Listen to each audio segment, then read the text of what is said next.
Hola, gente linda, buenos días.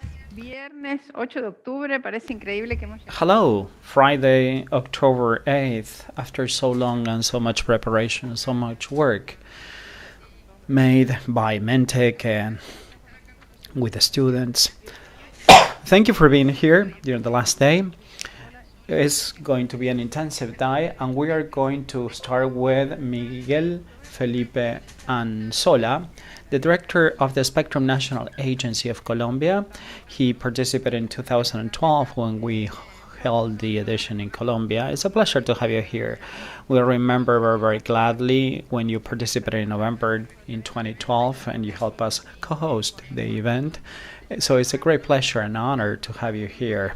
And I know that you play a key role at the Spectrum National Agency in Colombia. So let's welcome you. And we would like to welcome you to the South School of Internet Governance on this 13th edition. Okay. It's an honor and privilege to see you again. Greetings to you and greetings to the SSIG. And also the ICT ministry that has been working with you in these endeavors. It's going to be a long week, but with very interesting topics for all of us. In today's meeting, I would like to speak of the role play by the broadcasting spectrum in Colombia. Let me allow to share my screen.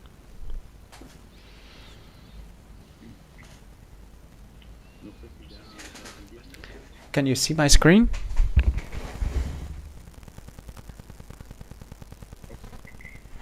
All right.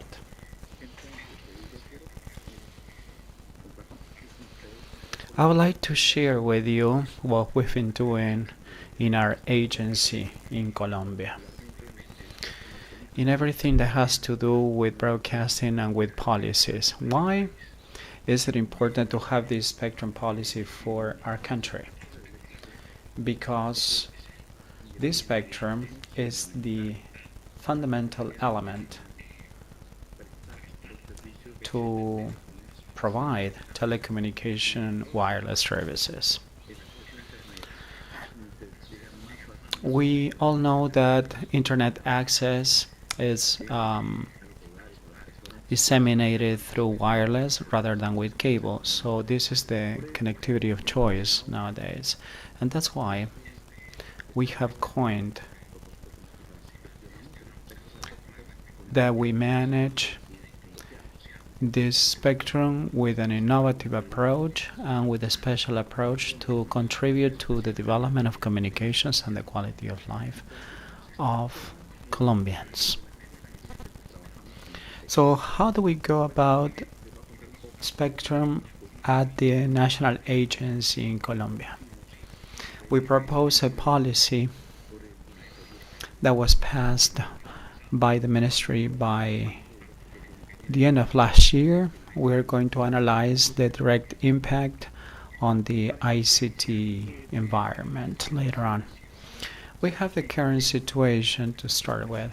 In Colombia, we have a legal framework and the public policy framework that was chartered by the Duque administration that dates back to 2018 to 2022.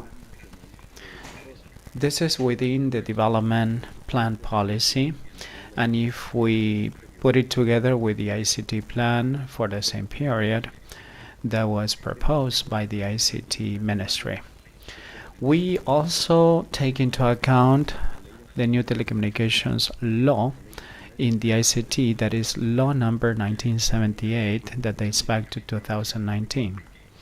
This law speaks of spectrum allocation that no longer aims at maximizing benefits for the state, but also maximizing the social welfare. Here we're saying that we're thinking of connectivity, we're thinking of the people and the ownership or appropriation of the use of the internet. since we want to raise awareness of having this internet appropriation for the welfare of the communities and for the economic development of this country. On the other hand, we take into account the Compass document that is number 3975 of digital transformation, where we're aiming at digital transformation with this plan, and then the 5G plan. Because with the fifth generation of wireless telephony is going to impact significantly not only on the use, but also for the industrial processes in our economy. How do we go about with developing these international policies? Well, by monitoring of what is going on at the domestic and international level through a participatory process. We publish documents to welcome and adopt proposals from the many multi-stakeholders that we have, and we also see what's going on in other countries, so we take into account the best international practices, especially in anything that has to do with spectrum management,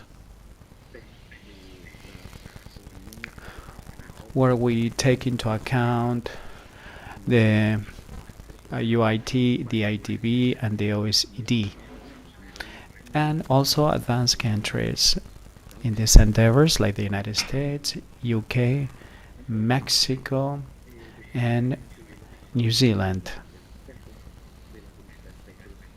So the approach is to maximize social welfare, and how through spectrum management we can improve this in society. The approaches being employed allow us to adapt to the multi-stakeholder approach in this industry, and this also has a market approach, so we can leverage the competitiveness of services provided,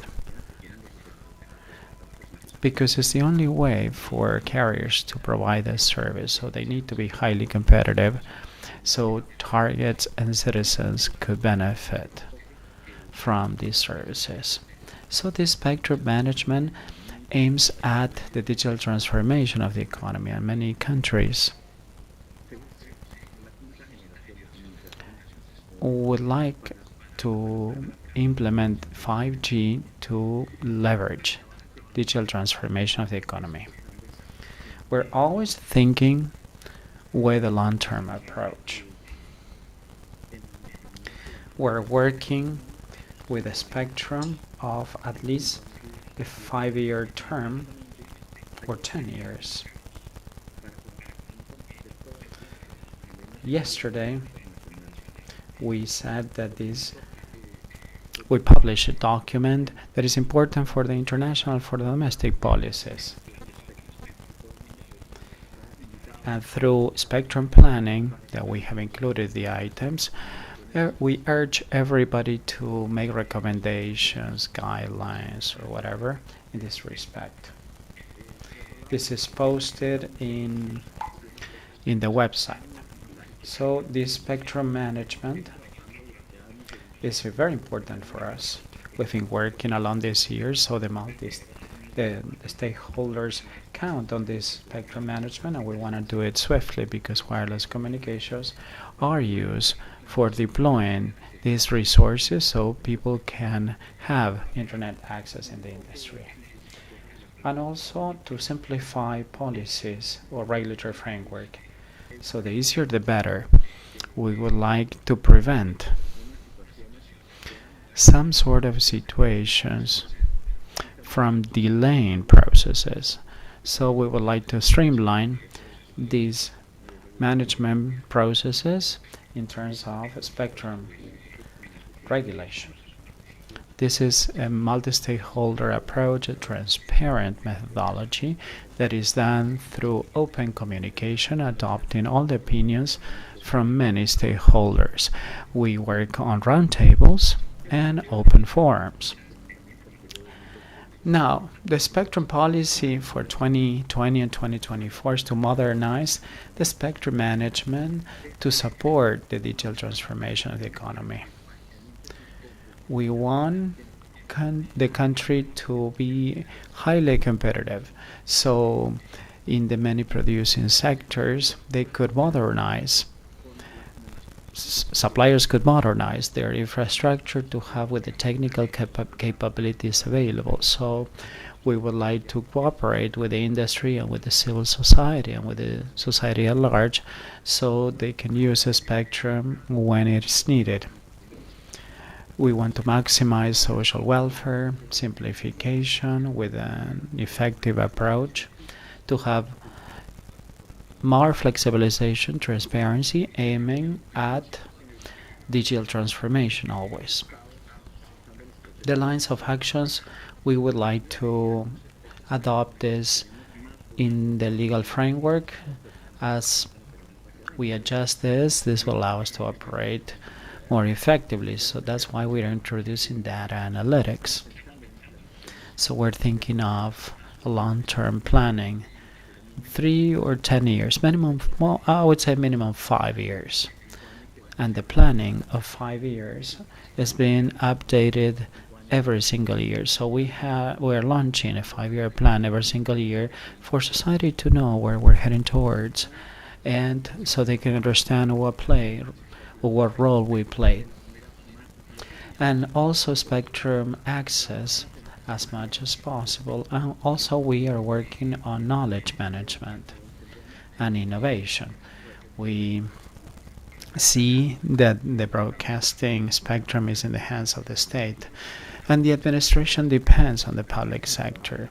So citizens should become more involved with interest groups to find a way to get to know the needs and to satisfy those needs, especially in spectrum management.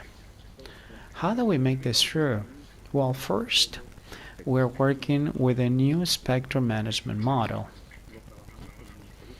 We're working together with the ICT Ministry. LACNI provides the technical aspect, and we work with the legal framework. We work on 3 pillars. One is planning, that intends to identify what are the potential uses or the most adequate branches to provide effective good services. Nowadays, we are working with a service approach, but we're not working with a band use approach. So this could be easily allocated to provide better services. In terms of allocations, we have many tasks to be implemented, and we are planning to modernize the IT systems.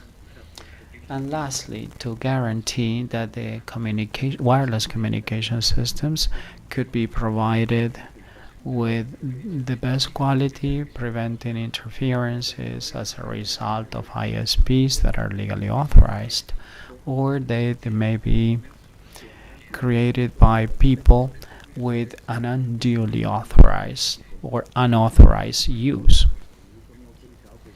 So if they're not authorized, this may interfere with the technical applications, and I'm sure penalties will be applied.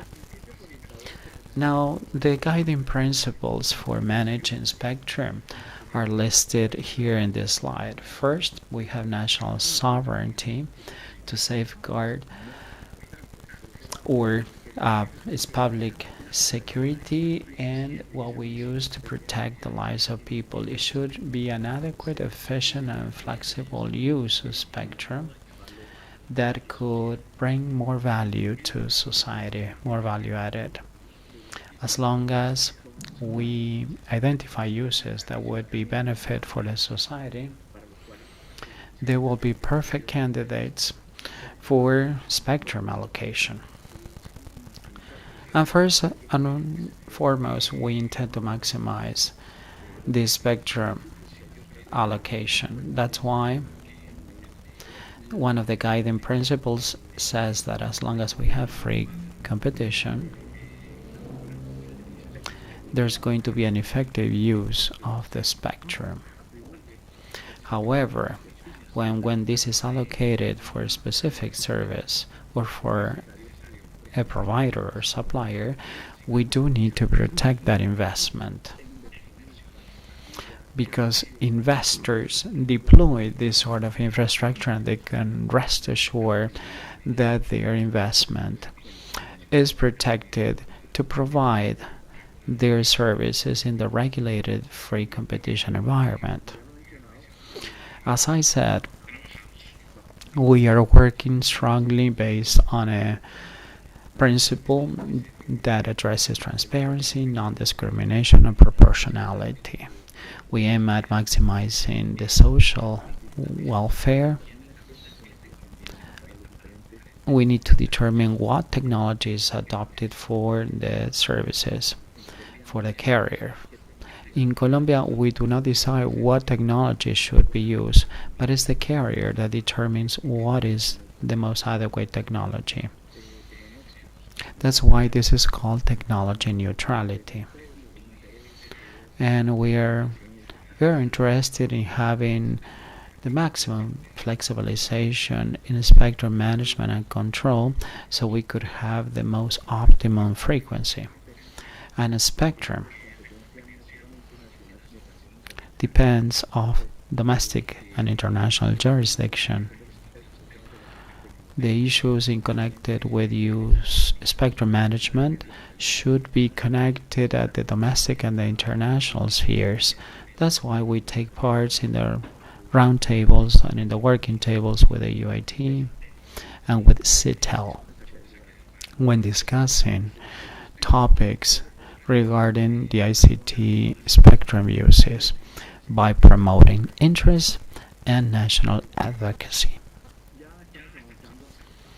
And we're making headway from policy to reality.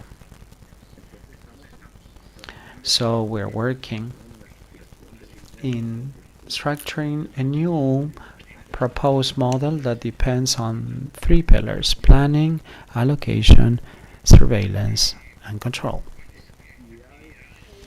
So what are the activities, supplementary activities that we conduct? We want to strengthen our institutions that are required to guarantee the implementation of this new model.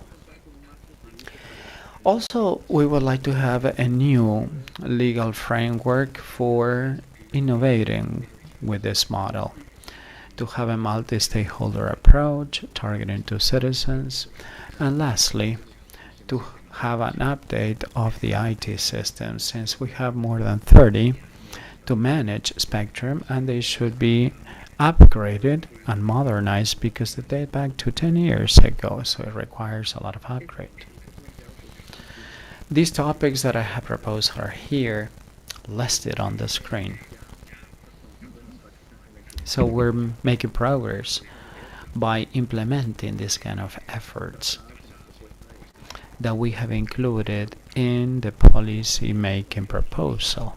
So what are we doing in practice? We see that there's interest in driving the economic transformation or the digital transformation in the economy.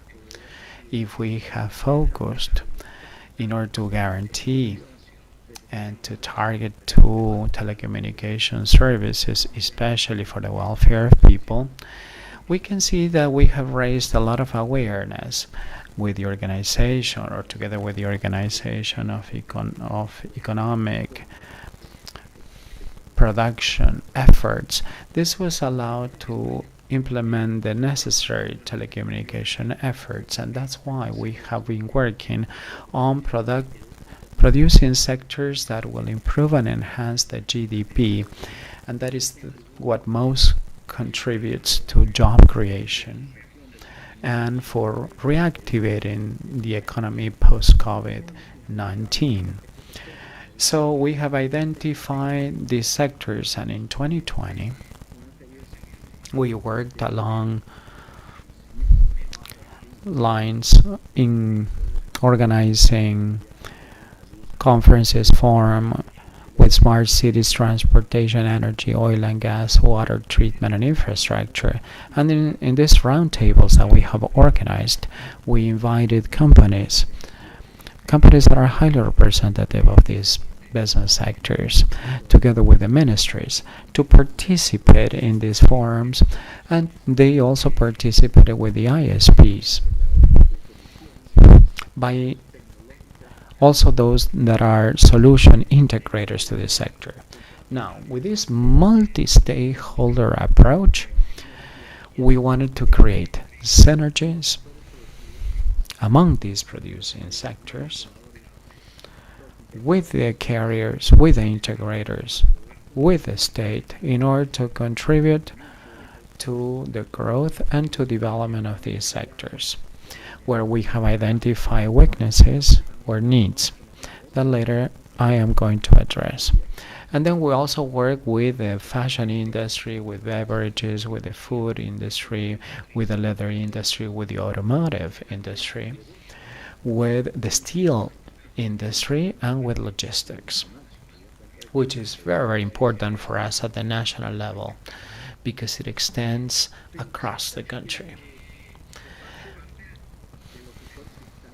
Now, there's a need to enhance and to increase mobile communications and internet access in the rural sectors of those remote places in our country. There are companies target to the centers where they concentrate the large populations, but also we have sectors where we have ports, mining industry, power plants, power generation plants, and they have limited access to ICTs. So that is why through the carriers or directly by facilitating these sort of services, so they can build their own networks for the telecommunication services. We know that we have the traditional carriers. However, if these plants will not find these services available, they will have to resort to developing the services by means of a specific dedicated development or infrastructure. The dedicated spectrum for the economic sectors should deploy infrastructure of communications with the technical conditions required, like availability, capacity, latency, security, and reliability. So the stakeholders asked us to review the spectrum allocation costs so this could be more reliable or possible. What is the network availability issues if we focus primarily on the telecommunications sector? Network development requires new infrastructure, which is key to improve our coverage because there's a demand on the rise to implement this through talent. So we'll require training, we'll require also maintenance of the existing infrastructure, and to renew the existing infrastructure, we will require densification processes with a higher development or implementation of antennas, wireless antennas, and that needs to be modernized.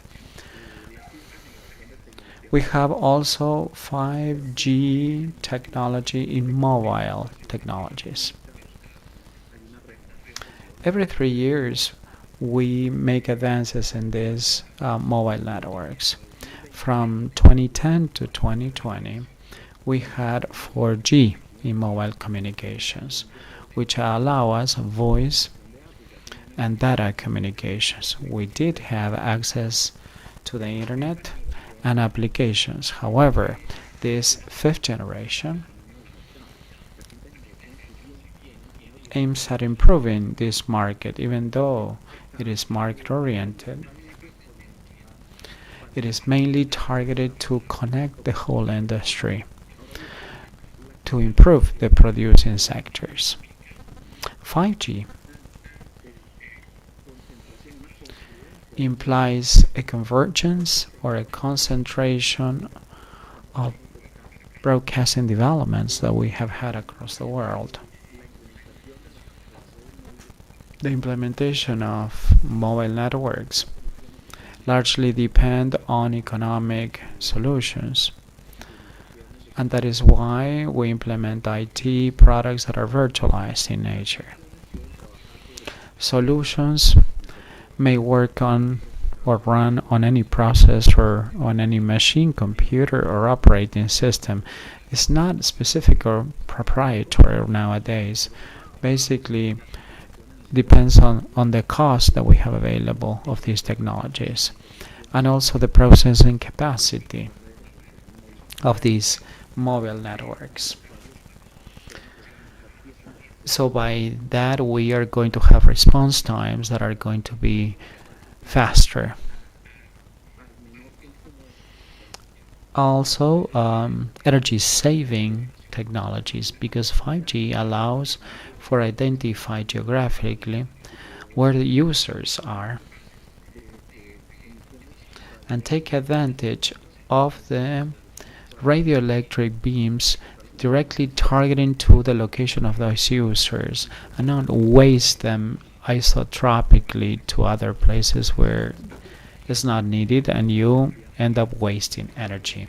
So here you focus the energy on the location where the users are, which allows better coverage in terms of distance and better level of service of connectivity.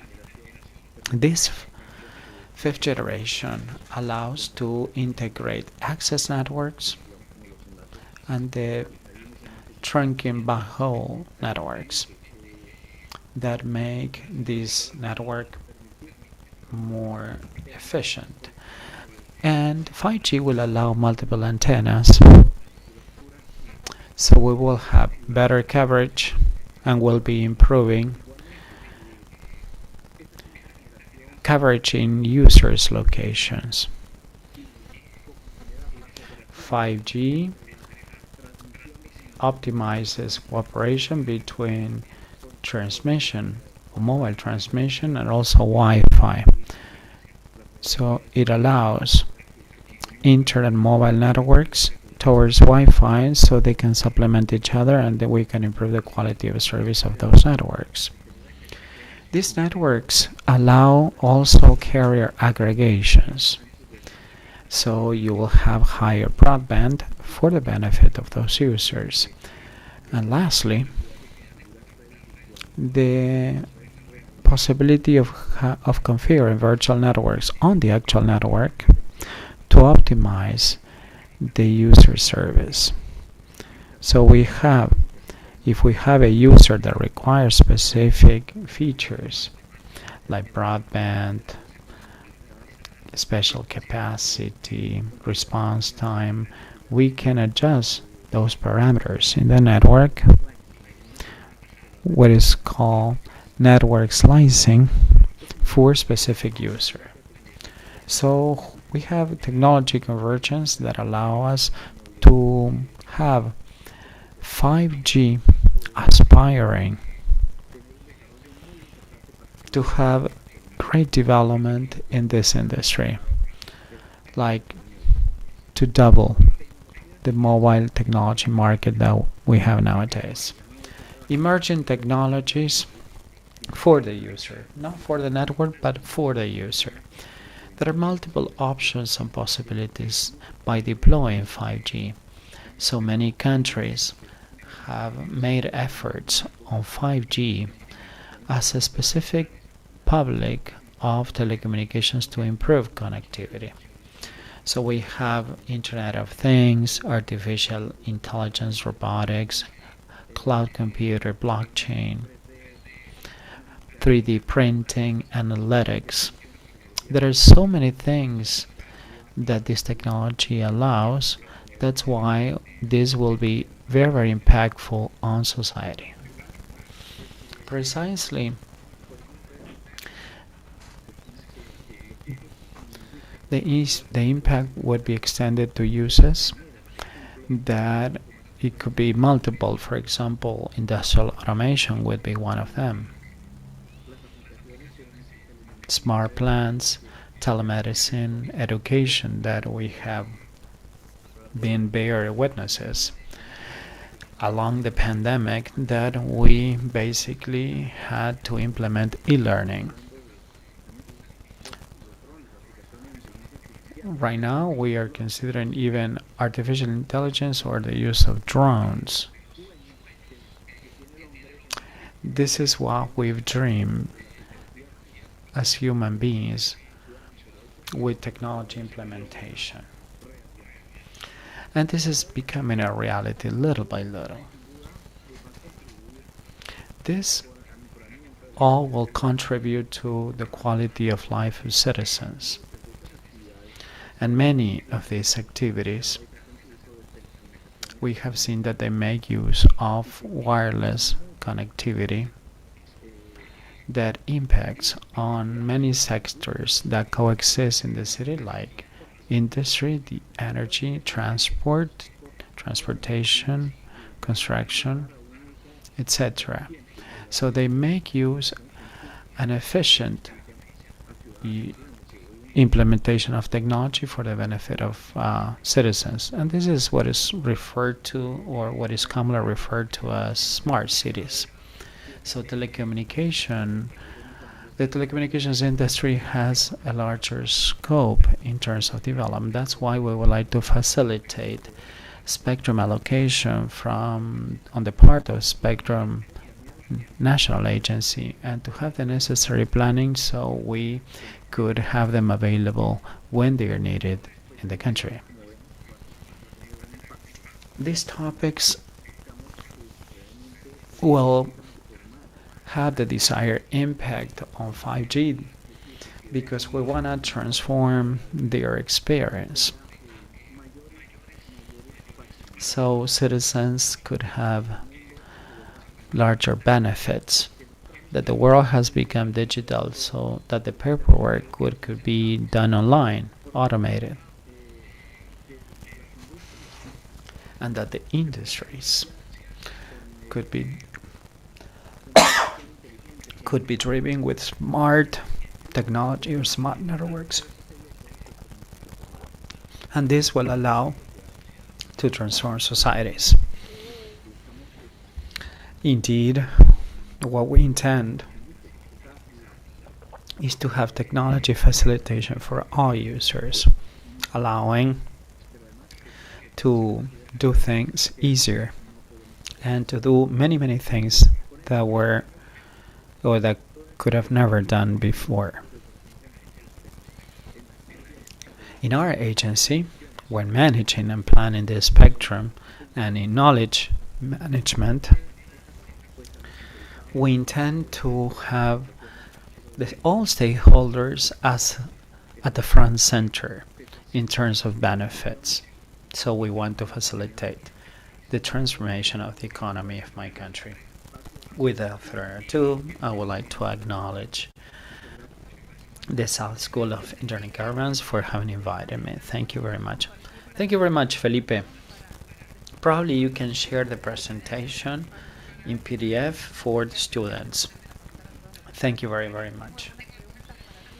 I have many questions. We don't have enough time, but we could be brief because there's somebody else waiting. We have a busy agenda for today because it's the last day. They're asking me if there are many countries that speak of 6G, even though it's not in the pipeline, for Latin America. People say that they enjoy your talk and reflections on the bid of Mexico where there was only a small percentage of what was offered. Okay, to take the first question, Latin America, we're still deploying the 4G networks because we have been delayed in comparison with developed countries, but we have countries like Chile that they are implemented 5G. In the case of Colombia, we estimate that for next year we will have the spectrum auction, but infrastructure deployment takes a year, so the benefits of 5G probably we will see by year 22, the end of 22, 2023 probably. However, Latin America has been working on planning spectrum allocation as well. And I would think that by 2025, all countries will have implemented the 5G services. Now, 6G is still in the pipeline and is subject to analysis and research still.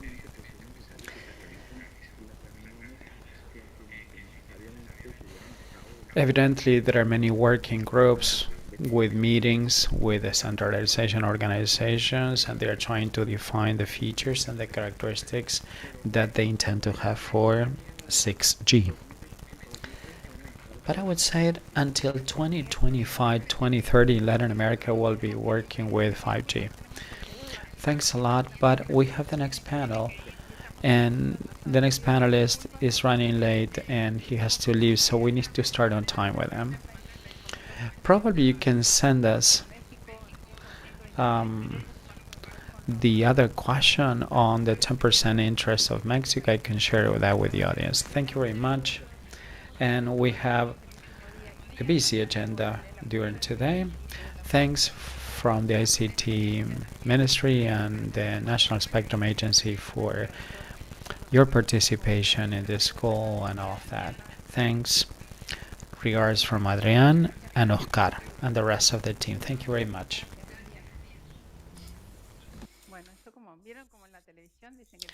This is like live TV. Today we have a tight agenda. Now we are going to listen to a friend of the school. We have Karin Lesina. He's Executive Vice President of Millicom, and he's going to share some time during the morning. This is Karim. He's going to talk about digital inclusion and the lessons learned during the COVID-19 pandemic.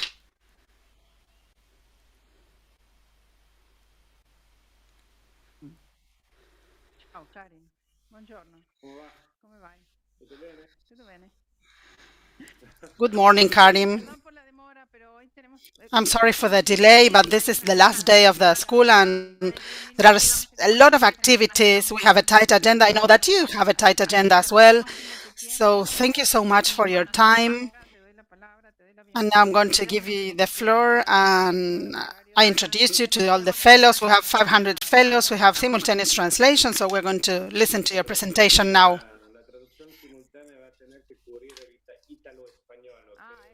Simultaneous translation is going to have to be in Italian and Spanish.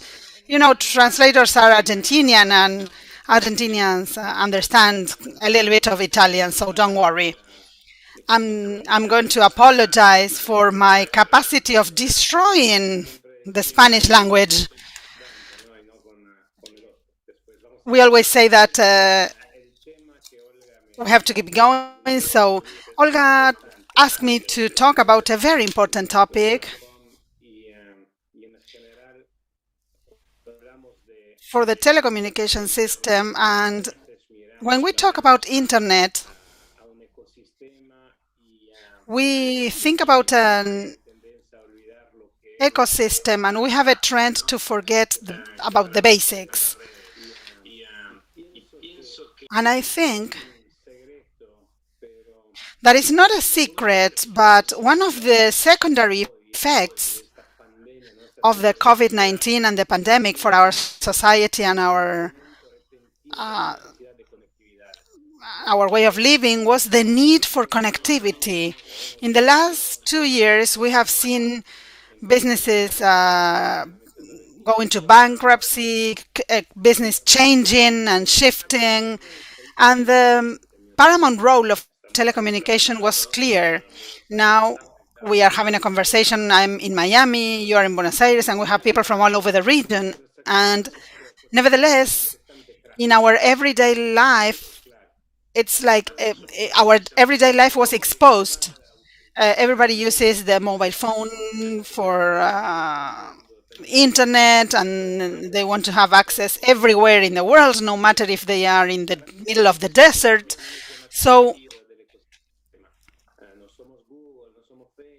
we are not Google or Facebook that when you think about internet, you think about that. But in my opinion,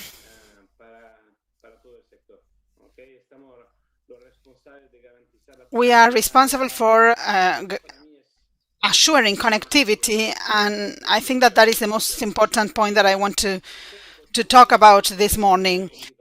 Not everybody know about the Millicom Group. We have presence in 9 countries, not in Argentina, unfortunately, but in Central America, Paraguay, Bolivia, and our commitment is to develop this digital world that for us is paramount for connecting people and connecting communities in all the countries, and that is the most important focus of our company. What we have seen is that during the COVID-19 pandemic, there was a huge difference between people living in the cities and people living in the rural areas.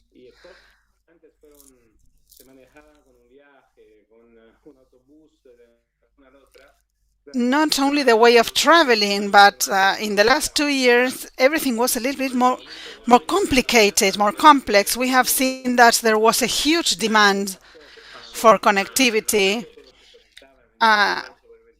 When everybody was 24 hours connected, we could see that the network capacity was able to handle that. There was an increase and an expansion of the network for all operators in all countries, and this is something that we should be proud of. This was a very well teamwork that was done, and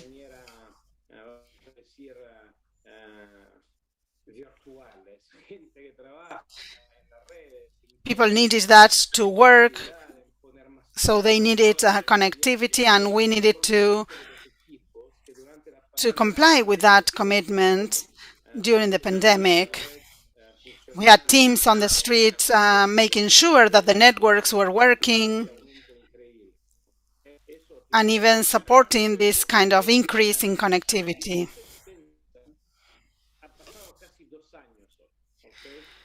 It's been 2 years, almost 2 years, very difficult years, but most people couldn't imagine how long the pandemic was going to take. And that is important when we analyze and when we started working as regards future investment and how we are going to allow people to grow and to connect. But we need to talk about the digital gap that has a lot of reasons. One of the main ones is the lack of coverage, specifically in rural areas.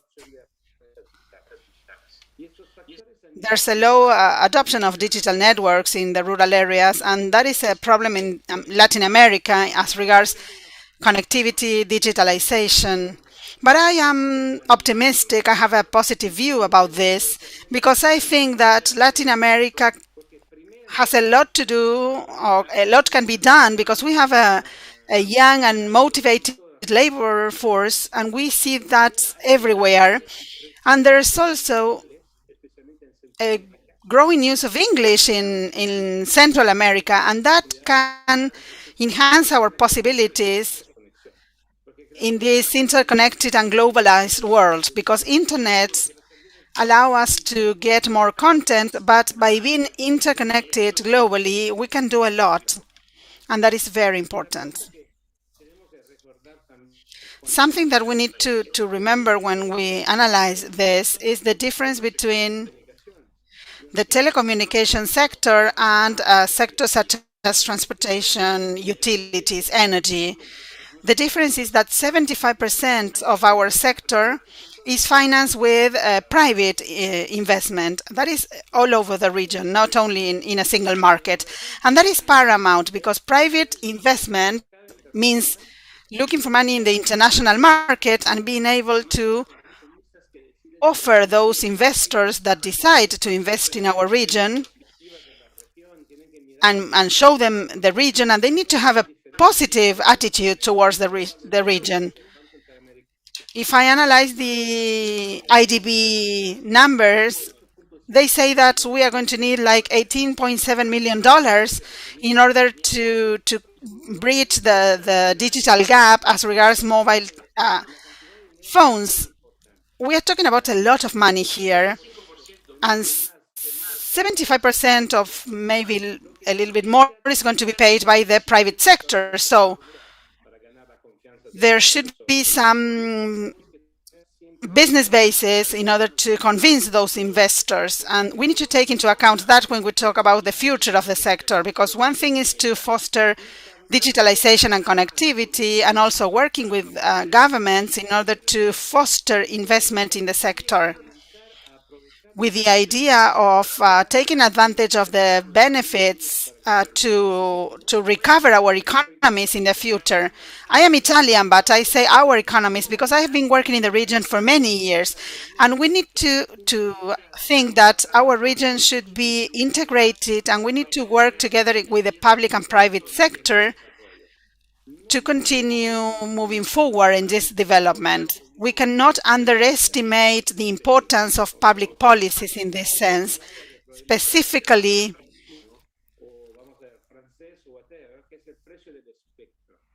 when we talk about the price of the spectrum. When we talk about internet governance, sometimes we don't think about this, but the cost of the spectrum is going to be an important way to allow closing this digital gap.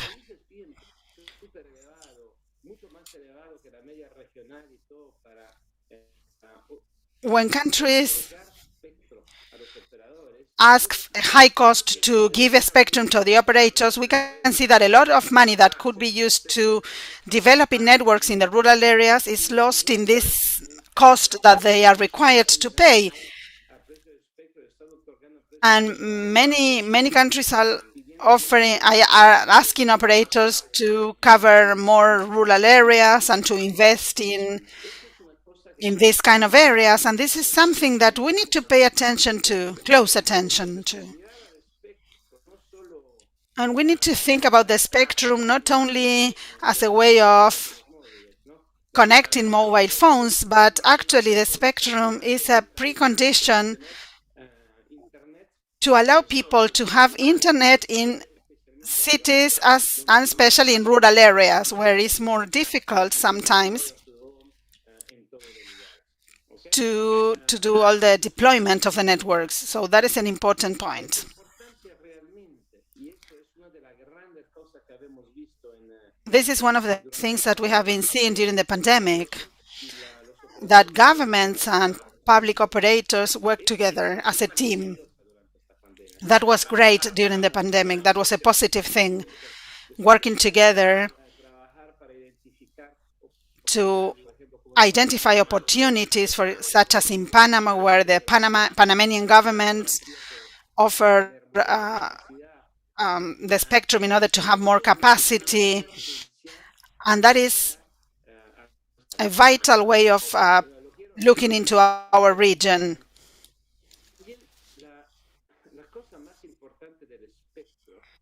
The most important aspect of the spectrum is infrastructure.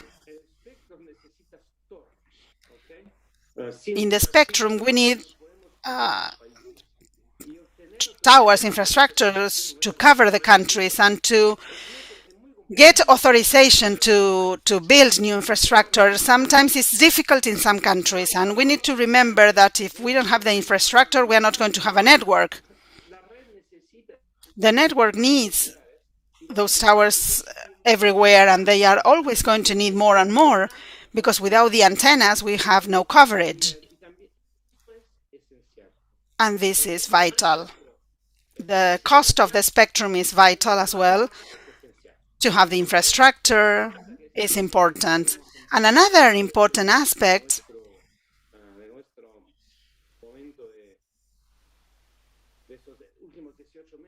that we have noticed in this last year and a half is that the regulations that we have today were drafted in the 90s. All the regulatory frameworks were developed following the theory of the 90s, and the world is different today.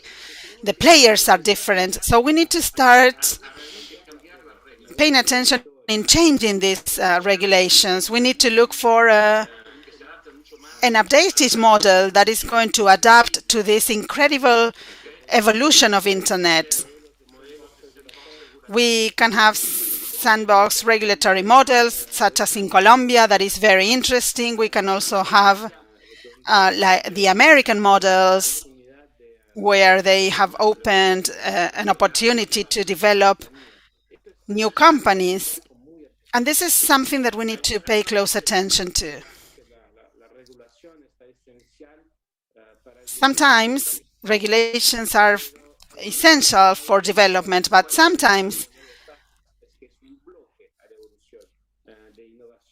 regulations can block innovation, and that's why we need to focus on that, especially in some countries more than others. And we need to focus on that in our region. Latin America has a possibility of closing this digital gap and also jumping towards economic recovery by attracting and convincing future investors and future developers of new technologies, new apps, to do it in our region and not to go into the US or to Europe. The regulatory framework is very important in that sense. When we analyze it, we can see that it's a very important aspect. And I'm going to finish in a couple of minutes. I want to insist on something else. Another area in which we have started focusing in the last few months is the fintech environment. Even with the increasing trend in the last couple of years, the pandemic accelerated this sector. The closing of banks and companies made people go online to online banking. In our region, cash continues to be the main method of payment for transactions. Tilo developed a Tilo Money that offers operations with online banking. Why am I insisting on this? Because in order to allow the rural areas to become digital, it's important to also offer them the services.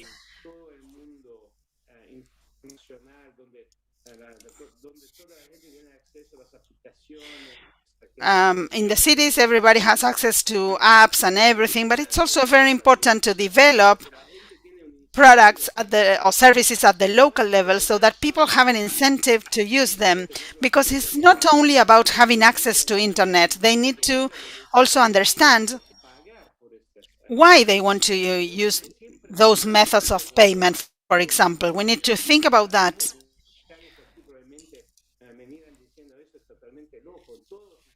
Sometimes some people tell me, we all need internet, we cannot live with our phone, but we need to understand that many people in our region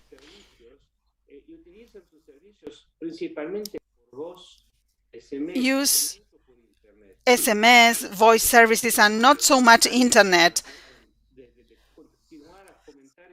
So we need to continue fostering or giving incentives so that people can use the capacities offered by internet for developing services at the local level. And sometimes some people tell me about 5G and implementing 5G in the next couple of years. But I think that what is more important is to try to offer coverage in countries with 4G and then allow people to move from 3G that they use today to 4G. When we have that done, we can start focusing on 5G. We need to remember that in the cities, sometimes it's not the same case as in the rural areas, and to close the digital gap is more important in our countries in order to be able to grow and to develop. I don't know how to tell it in Spanish, in a more like universal or horizontal way. We need to know that there's a difference between the cities and the rural areas, and digital and financial inclusion is important, and these are paramount elements for developing our countries. And I'm going to wrap up here.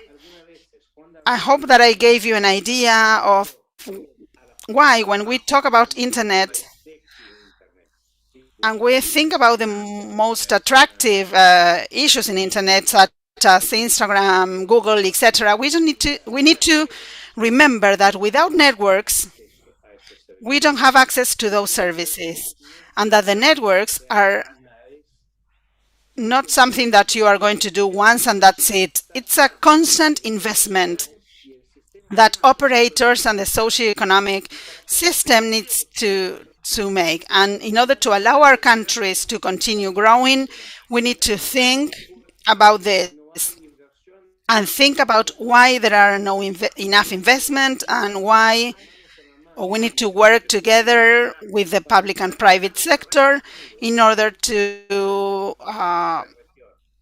build the future regulations that are going to help our regions in Latin America to allow communities, younger communities, to be part of this globalized world that is a very nice world, especially when you are based in Miami, such as myself. But sometimes we need to imagine that there shouldn't be different models. I hope I was clear with my presentation. I'm sorry for destroying the Spanish language, but it's better to try to do it in Spanish and not speaking in Italian, French, or English in my case. I want to congratulate you on something, Olga. 13 years of this school. This is incredible. I want to thank you and all the team because what you do is fantastic. We don't talk a lot about our sector, and sometimes people don't know how complex it is. And they may think that interconnection and everything is like an easy thing, but we need to talk about it. We need to work together to develop the regulations that will allow us to grow. It's not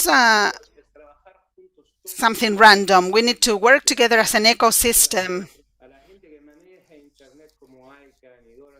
And to people that is in charge of internet, such as ICANN, people that is in allowing us to have the services and creating value.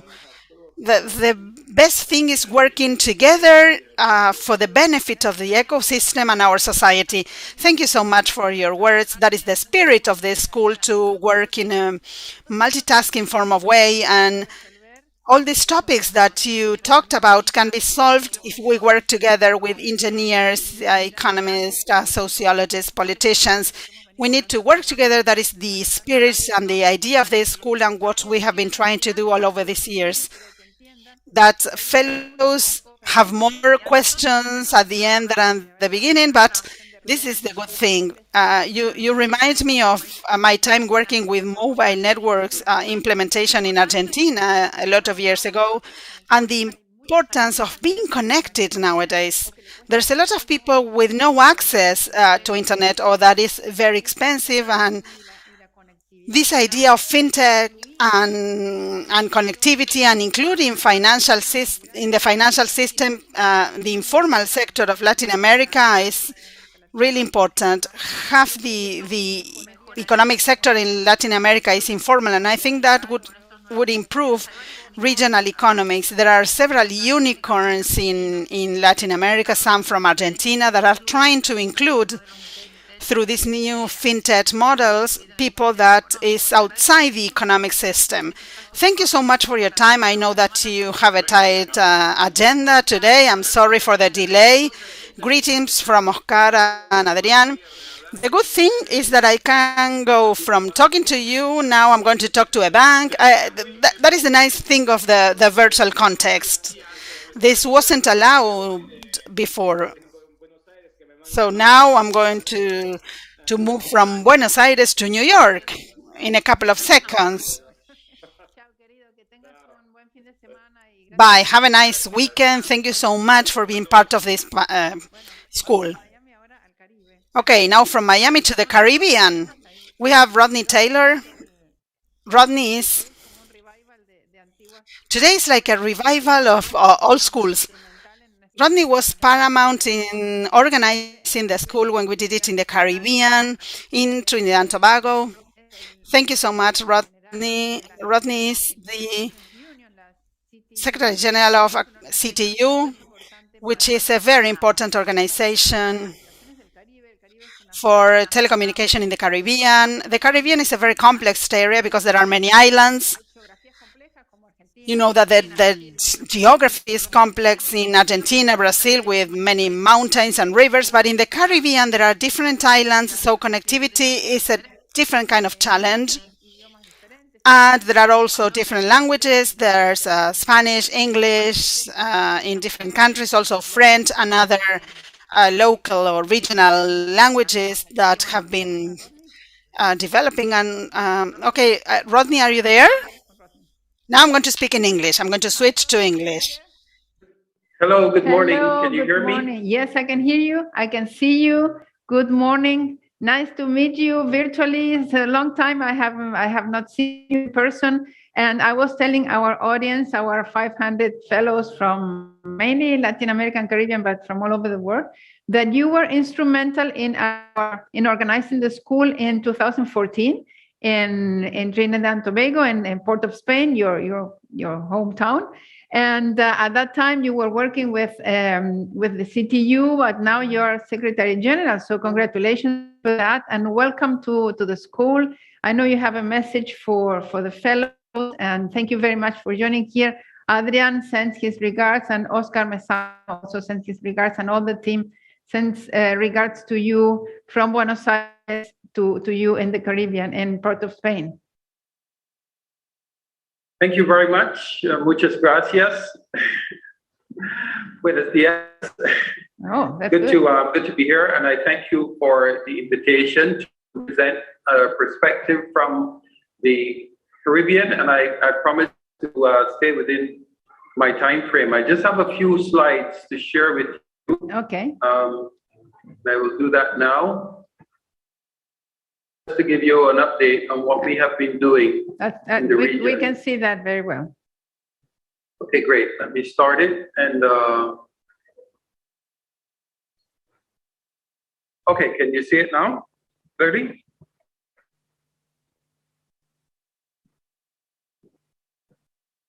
Hello?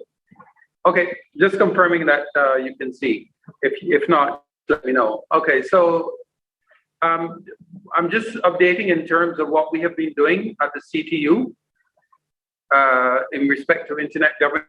I'm pleased to say that we are on the 17th edition this year of the Caribbean Internet Governance Forum, one of the first in the world. and we had very good participation from our Caribbean counterparts. We also had international participants, and I will share a bit more on that later. But today I just want to give you an overview of what we've been doing, our initiatives, and what we are doing in the future. Just to let you know that the CTU is an intergovernmental organization established by CARICOM government in 2009, in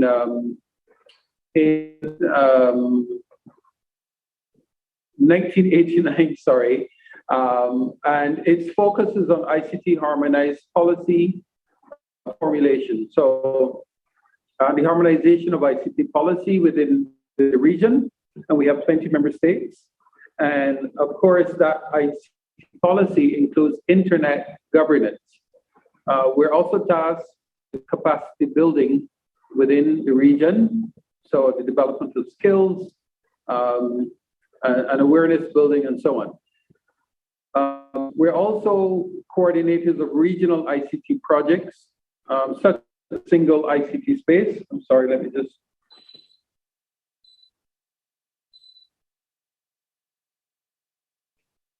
Apologize for that. So we're charged with regional ICT policy coordination. So where there are projects that are multi-country, in the case, for example, of the OECS, the Organization of Eastern Caribbean States, the CTU plays a part in helping to execute those projects. And one of the key ones is the CARICOM single ICT space that we are tasked with implementing in creating a single space with regulations and harmonized legislation within the Caribbean. We also perform representational duties in international organizations such as the ITU, International Telecommunications Union, ICANN, which you would be familiar with, American Registry for Internet Numbers, as well as LACNIC. Some of our countries in the region fall under LACNIC and some fall under ARIN. We also provide, in terms of our activities, an industry watch function. So we monitor activities within the ICT sector regionally. One of the big topics very recently is the issue of OTTs, over-the-top services, and their impact, not just their economic impact, but also their social impact on social media platforms, such as Facebook, the global tech giant, the influence on news, and so on behavior, and so on. So in 2005, the CTU was requested by the CARICOM Secretariat to address internet governance issues in the context of the Caribbean's input to the World Summit on the Information Society. That we are also tasked with the harmonization of policy in this area and to identify areas of priority for our member states. We also sought to have a mandate to promote and accelerate the development and use of the internet within the region, so specific projects such as the establishment of IXPs, the adoption of IPv6, the adoption of autonomous system numbers for our regional governments, and so on, in an effort to ensure that the internet infrastructure was resilient. And we also had the responsibility of building capacity, so training courses around internet governance and what it meant, who are the players within IG, what are the issues, and so on. The CIGF, which is the Caribbean Internet Governance Forum, is the world's first and longest running regional IG forum. Okay, we started actually prior to the global forum. And it's a non-hierarchical, multi-stakeholder convened by the CTU. So it's a level playing field. We bring together all stakeholders from within the region, not just IT professionals, but special interest groups, civil society members to discuss issues of significance around internet governance. It is a pathway to influence global policy. So we have managed to develop a regional framework for internet governance, policy framework, and that serves as a guide whenever we participate within IGF or within the global IGF. It gives us the opportunity to consolidate our views, to crystallize the issues so that we're able to speak in a more confident way with respect to what the issues are confronting us as small island developing states in the broader Latin America and Caribbean region. So we had our 17th CIGF in August, along with, and so far today, we've had 4 ministerial briefing sessions on internet governance. So these are the policymakers within government who need to understand what the issues are and what policy responses can be developed in response to the issues around the internet. We've also developed the policy framework I mentioned, and the latest version is issued in 2016, but as a result of our inputs for this year, 2021, we're working on a new version that will be released shortly. We've had policy forums as well in 18 countries with the support of the Internet Society, ARIN, ICANN, LACNIC, Packet Clearinghouse, NIC.PR, which is the CCTLD operator for Puerto Rico. We also had, as Olga mentioned, the South School on Internet Governance in 2014 here in partnership with the CTU in 2014. In the interest of time, I will say some of these, but the presentation certainly can be made available to you. What we found is, in terms of challenges, there's been insufficient attention to the visibility of IG at the national and governmental levels. So IG is still a topic that is sort of nebulous to some policymakers, and they're not quite sure when we speak of internet governance, what we're speaking about or what are the implications for it. Even though we all rely on the internet every day, very often policymakers are not in tune with how global policy is developed around its use and further development, new standards, new protocols, and new issues, not all of them technical, of course, some of them social issues. And so this is a challenge within the region, as I'm sure it is in the wider region of Latin America and the rest of the world. There's a lack of capacity and organization at the national level to benefit fully from the CIGF and to address advanced national issues. I also worked in my previous capacity as the chairman of the Barbados chapter of the Internet Society. And in that capacity, we hosted 3 national IGFs, and it was very, very, very useful. And part of the challenge is the ongoing effort needed to facilitate that national discourse. We have sought to, in terms of our approach, to be collaborative with regional and international Internet ICT orgs. I mentioned many of them are in LACNIC, ICANN, and so on, because these organizations find it is easier to connect and communicate with the region within the CTU space and the CIG, because we bring all of the countries together. So we've had many collaborative efforts, many sessions on, for example, the adoption of IPv6, ASNs, and IXPs, as Internet Exchange Points, as I have mentioned. But also in terms of the national efforts, we found that it is important to engage nationally special interest groups, such as the ISOC chapters nationally. And I was chair of the ISOC chapter when we hosted Barbados' IGF. And so ISOC chapters are a good base for the hosting of IGFs. But you also have, in the case of Trinidad and Tobago, multi-stakeholder advisory groups that have been formed, including computer societies that help to advance and keep the IG discussion going at the national level. We found also that there's a need for progressive awareness education campaigns for different audiences, so not just the policymakers, but there are cybersecurity professionals, there are professionals in the field of education, in the education sector. As you know, with the global pandemic, it is now a very big topic, and how can we leverage information technology. Education, ICT in education is one key aspect. Access to the internet, therefore, is critical as school children endeavor to connect with schools, access devices, the quality of internet, and so on is a very big issue if children are to access. So we understand that with respect to the internet, it is a very wide cross-section of stakeholders and a wide cross-section of issues.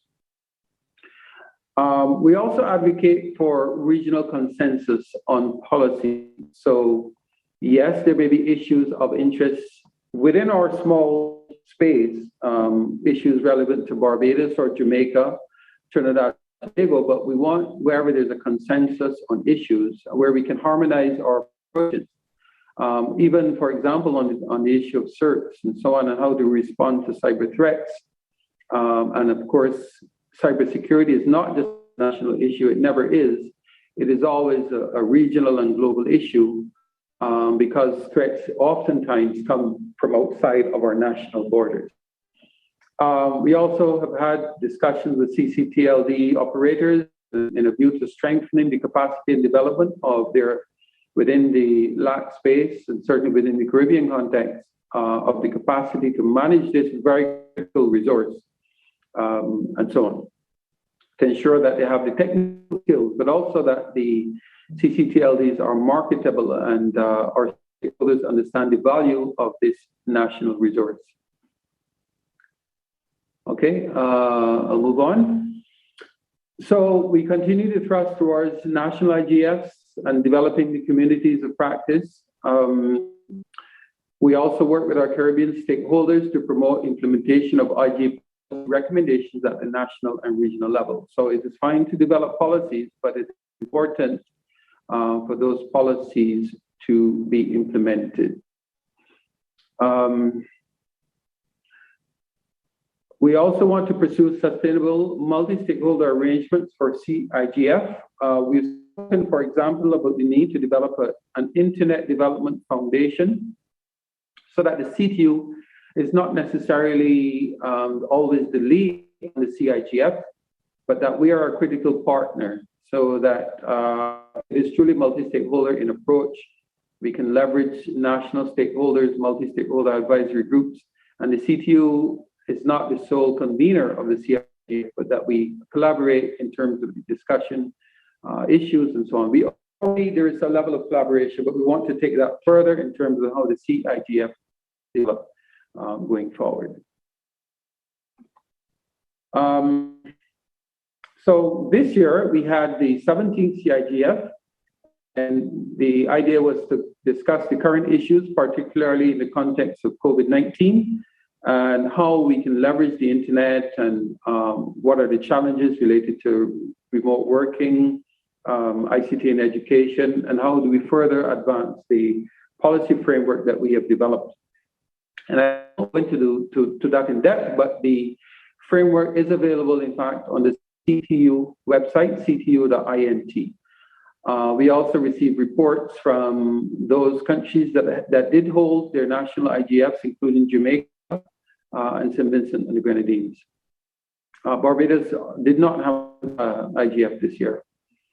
Of course, it afforded us the opportunity to review the current policy priorities and consider the operational components and the next steps.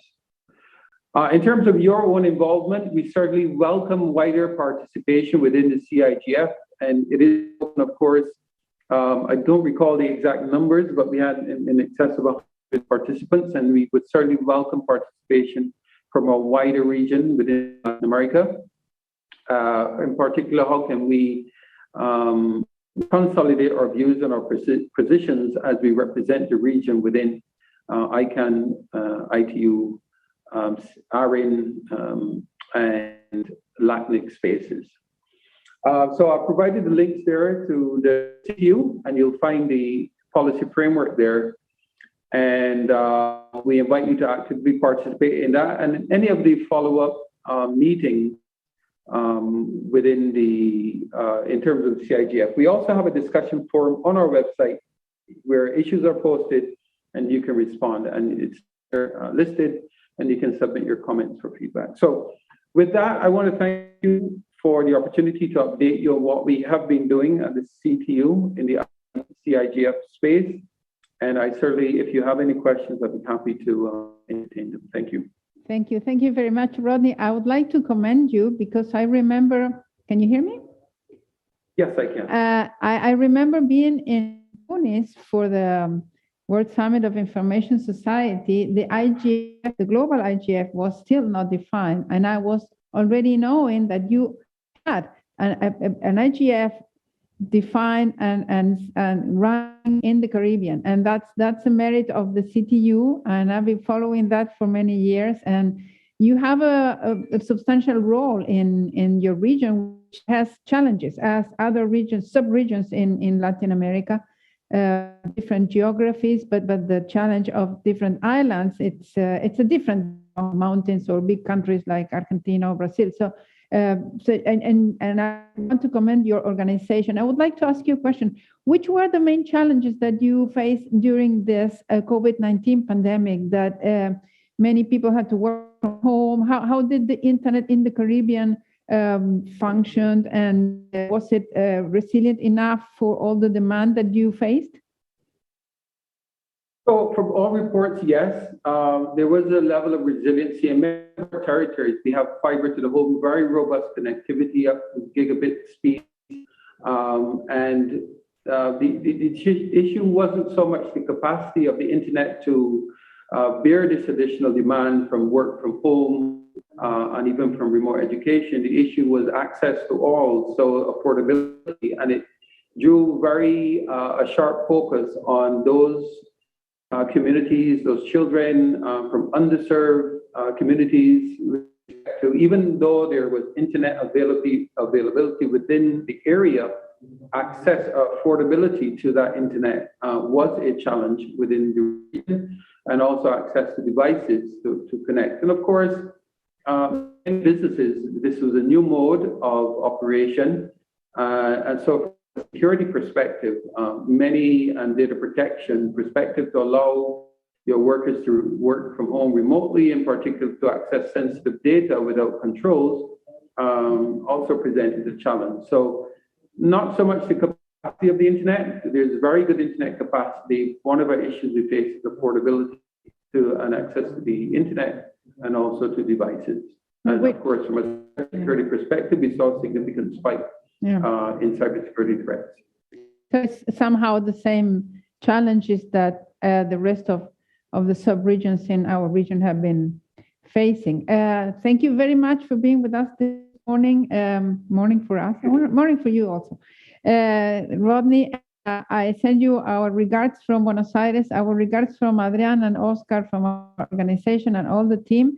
And we will stay in touch. We want more involvement from the Caribbean in the next school. So I will get in touch with you and give you bring your perspectives into the new activities that we will organize. I hope that you have a nice weekend and a nice rest of the day. And thank you very much for your time. And regards to all the friends there in Trinidad and Tobago. Thank you very much. Have a good afternoon. You too. Bye. Thank you. Thank you, Robin. Bye. Bueno, volvemos en como 7 minutos. Well, we are going to be back in like 7 minutes. And we have a panel in English on IGF.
Hola de vuelta, vamos con un panel súper interesante. Okay, we're back. It's a forum to the Internet Governance and the WSIS Forum. Our 500 fellows, mainly from Latin America, but from all over the world, because now we are virtual, and that gives us the opportunity to go beyond the borders that we could imagine in other schools, face to face. So that's an advantage. And this very interesting, and we have friends from all over the world participating in it. It's about the Internet Governance Forum, the WSIS Forum, and other Internet fora, and how the different actors do engage in these activities. And I have a very, very diverse panel of all of them. They are very good friends of ours, very good friends of the South School of Internet Governance. I have Chengetai Masango. He's IGF Program and Technology Manager from the Internet Governance Forum. He's based in Geneva. Anja Gengo, she's the National and Regional IGF Initiatives focal point for the Internet Governance Forum. She's also based in Geneva. Gitanjali Shah, she's Strategic and Policy Coordinator from the Internet in the ITU. She's also based in Geneva. My dear friend Kusai Shati, he's based in Kuwait, and he's Deputy Chairman at Kuwait Information Technology. And my dear friend Eduardo Santoyo, sorry, Eduardo, we are having this in English, but I know that you can manage. He's the General Manager of .co Internet SAS, and he's based in Bogota, Colombia. So thank you very much for being with us this morning. Hello from Buenos Aires. Lovely seeing you. Hola, Eduardo. Hi, Kusai. Nice to see you. Such a long time.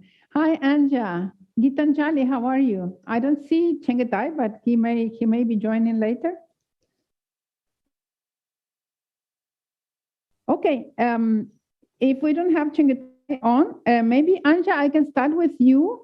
Anja, you have a very interesting role in managing and contacting and promoting regional IGFs. I know that because of our regional IGF in Argentina and also Latin America. You have fantastic role, and I commend you for that. In your opinion, how has this COVID-19 impacted the development of the IGF? For example, our school moved from face-to-face to virtual. This changed somehow the dynamic, but in a way, it allowed the school to be perhaps reached by many other fellows from other regions of the world. We had remote participation before, but now it's like enhanced by this virtual possibility of participating. And Anja, welcome. Well, thank you so much, Olga, and so nice to be here. And I wish a very good afternoon from Geneva to all the participants. And I wish to thank the organizers for inviting the IGF secretariats to join you this year as well on this very successful capacity development educational activity. Well, thank you very much, Olga, for opening with a very interesting question. It is true indeed that I've been very honored and privileged and assigned with a burden of responsibility to really cooperate with a number of national, regional, sub-regional and youth IGFs, including, as you mentioned, the Argentina Youth IGF, the National Argentina IGF and the LAC IGF, that you have a very successful regional process in your country. And currently the number of, how them shortly, the NRIs counts to 137 of organized initiatives, with over 97% of those NRIs being recognized by the Secretariat, being fully active, which means that they run their annual meetings and a set of intersessional activities in between the two annual meetings. And indeed, it's just interesting really to look back and to live in this momentum. The COVID-19 pandemic has challenged almost everything and changed quite a lot. And you hinted well, one of the biggest changes that happen in internet governance sphere is forms of cooperation. We, through the Internet Governance Forum, we aim to cooperate in various manners, but you will also know, Olga, thanks to your historic engagement into the IGF, that face-to-face engagement was something that we were always striving for, just because it created long-term relationships between people, in addition to exchanging views on substantive matters, facilitating dialogue. You still, after a formal session, get to meet all those people, get to chat a bit more, and that is a proven way to build long-term relationships and cooperation with various stakeholders from various parts of the world, just because the IGF brings thousands and thousands of people of different backgrounds, different disciplines, from different countries to meet face to face. But then again, due to the digital divides, due to the other reasons, as you know, many more people were not in a position to travel to, let's say, an annual meeting of the IGF. So for the IGF, online participation was always central, and it was always subject for improvements. We're very fortunate to have our dynamic coalition on accessibility and disability to specifically also advise us on how to ensure a meaningful participation for people with disabilities, including through online means. And who would really think that the so much investment that's been going on since the IGF's beginning, so since 2005-06, would really be critical. Last year, the online participation became the only modus of participation last year for all of us. We couldn't meet face to face. And I think it was such a learning experience, learning activity for all of us, including for the IGF. It showed to us that indeed, even if we are forced to confine, so to stay in our homes for the sake of protecting our health, we still can cooperate, we still can work together. And the different modalities of delivering online participation show to be very effective in terms of engaging people.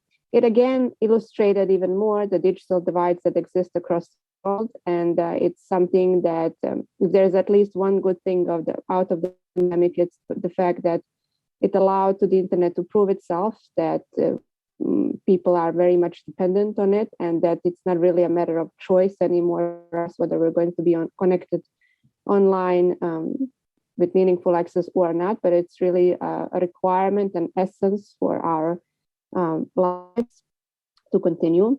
And then at the other hand, as I said, it underlined how really bad effects it has for people who are not at all connected to the internet for various reasons.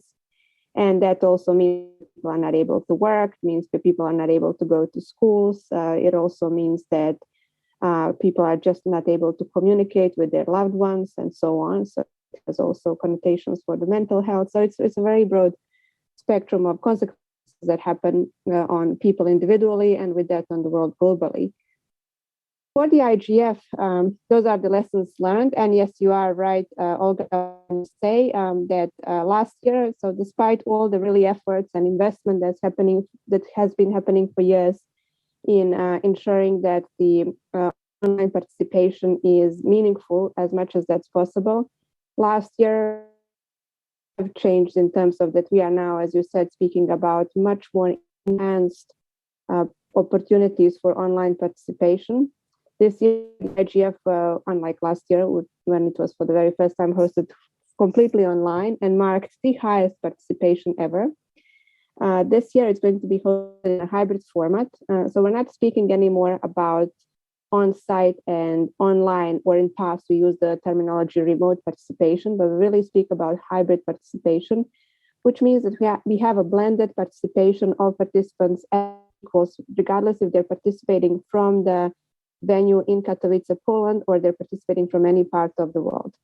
It's, as I said at the beginning, it's a challenging process for all of us. We need to understand how to ensure conditions which are as equal as possible with facing constraints, such as, for example, different time zones for people that are not, for example, positioned in the Central European time zone where the IGF venue in December will be positioned.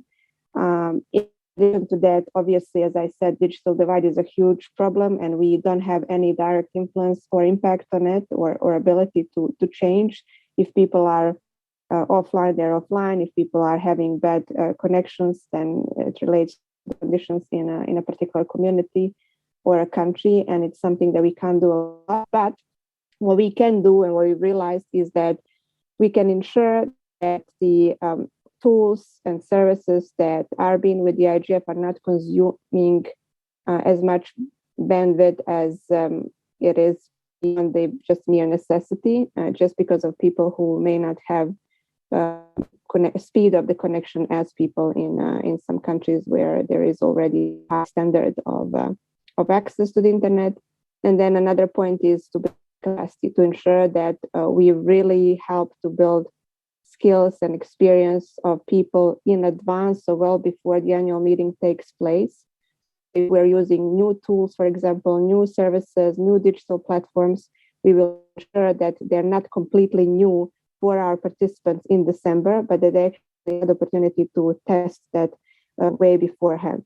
So it's quite a task for, I don't know if Cengiz has joined, but for him, and he's heading the IGF Secretariat for the MAG chair, it's very much challenging, but also such an important momentum, I think, for the internet in general, because the pandemic may create a momentum for all of us to maybe finally correct some things which are with us for years, such as, for example, digital divide and the gender-based divide.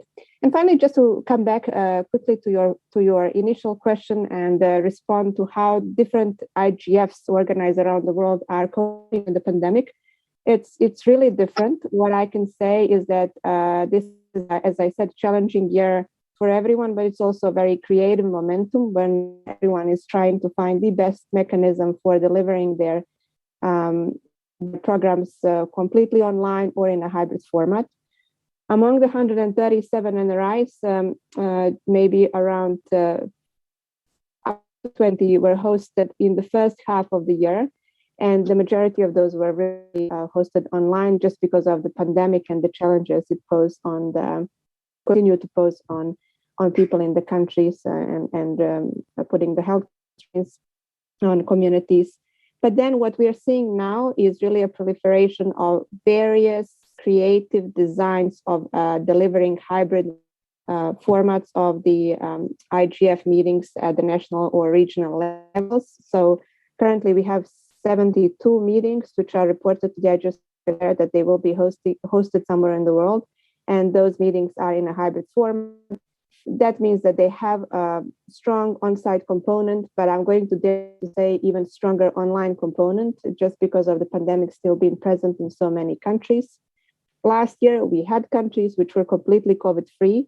For example, Vanuatu was a country where you had an on-site meeting, but it is so good that there's so much solidarity among the NRIs that's built, which speaks about how healthy the network is, that even those that were privileged, I guess, last year to organize their meeting completely on site, we're also working on advancing their online component and walking basically the same path of challenges as other NRIs which were challenged by the pandemic. And finally, it's not just the format, it's not just the process that's been changed and challenged by the COVID-19 pandemic. The IGF Secretariat saw a very clear shift in terms of the policy priorities across countries and regions through the NRIs, which were undoubtedly caused by the pandemic. So, for example, this year we're still conducting the research. So by December, we should have a research ready where we look at the will analyze what they're discussing. But it's so interesting to look at 2020 compared to 2019 and even years before on what were the policy issues that were discussed. So the Secretariat did a research where the results basically showed that there was a major shift in terms of the policy focus of on internet governance across the countries. So from in past discussions and narratives which are dominated by the cybersecurity, trust, safety issues, now they're completely moved to digital inclusion, to meaningful access, connectivity, e-education, which was obviously prompted by the pandemic, is very important, e-commerce, e-trade, so and also e-health. Interestingly enough, environment also really positioned very high on the agenda of the NRIs, and we are continuing to see that trend. I'm not saying that it's completely caused by the pandemic, but yes, you can easily tell that during the narratives being delivered at the NRI meetings, you can see that the pandemic also worked in favor for our environment in some parts of the world, and digital means are something that's also central to that part, just because so much work was delivered online where it was possible, and that obviously also showed in some areas positive impact on the environment, but in some also not completely positive. So those are the changes that we've saw, but I'm happy to continue discussing with you. Olga, and once again, thank you so much for a very good question and for having me here. Let me tell you that if the NRIs have a healthy network, it's because of your great work. I mean, you're instrumental in connecting them and let everyone know about different activities all over the world. So I commend you for that. I think you do a very good work. I have a question for you that maybe it's difficult to answer. Do you have any estimation of how many on-site participants could this IGF have? I myself would like to go. I have some doubts about the closing of the boundaries. This is what really worries me more. It's not that I cannot travel. I can travel, but I'm afraid that if I go, I get stuck. And I could get stuck in Europe because my son is living there. But I have my mom that's very old and she is not in very good health condition, so I have to come back. So this prevents me of deciding if I go or not. This boundaries closing, sudden boundaries closing. Do you have an estimation? Maybe you don't, but perhaps a hunch of how many on-site participants from a percentage you could have in Poland? Thank you so much. Yeah, that's a very good question. And indeed, it's a central question also to our discussions and the management of our team led by Csengetai. So I can tell you that now looking at the registrations, we're very much encouraged by the numbers, especially compared to, let's say, this time of the year to our previous meetings. We are really seeing maximum number of participants registered around 2 months before the start of the meeting. So that speaks to us, obviously, in favor that people are eager to attend in person the IGF or from the venue in Katowice. But then again, as you said, Olga, I mean, registering is probably one, and then reality, obviously, such as the situation you explained, is something that's close to probably all of us. We have similar concerns and similar issues. We are very thankful to the Polish government, and I think that's what gives us confidence, and it should give confidence to people as well when traveling. The Polish government is very much dedicated to participants, individuals coming from various countries, to ensure they're smooth and safe as much as that's possible travel from their location in their home country to the Polish venue and back.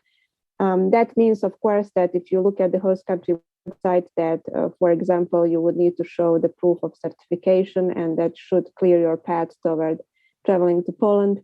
But then obviously an issue is if you're not vaccinated with a vaccine which is recognized by the European Union, which is currently the also process in Poland.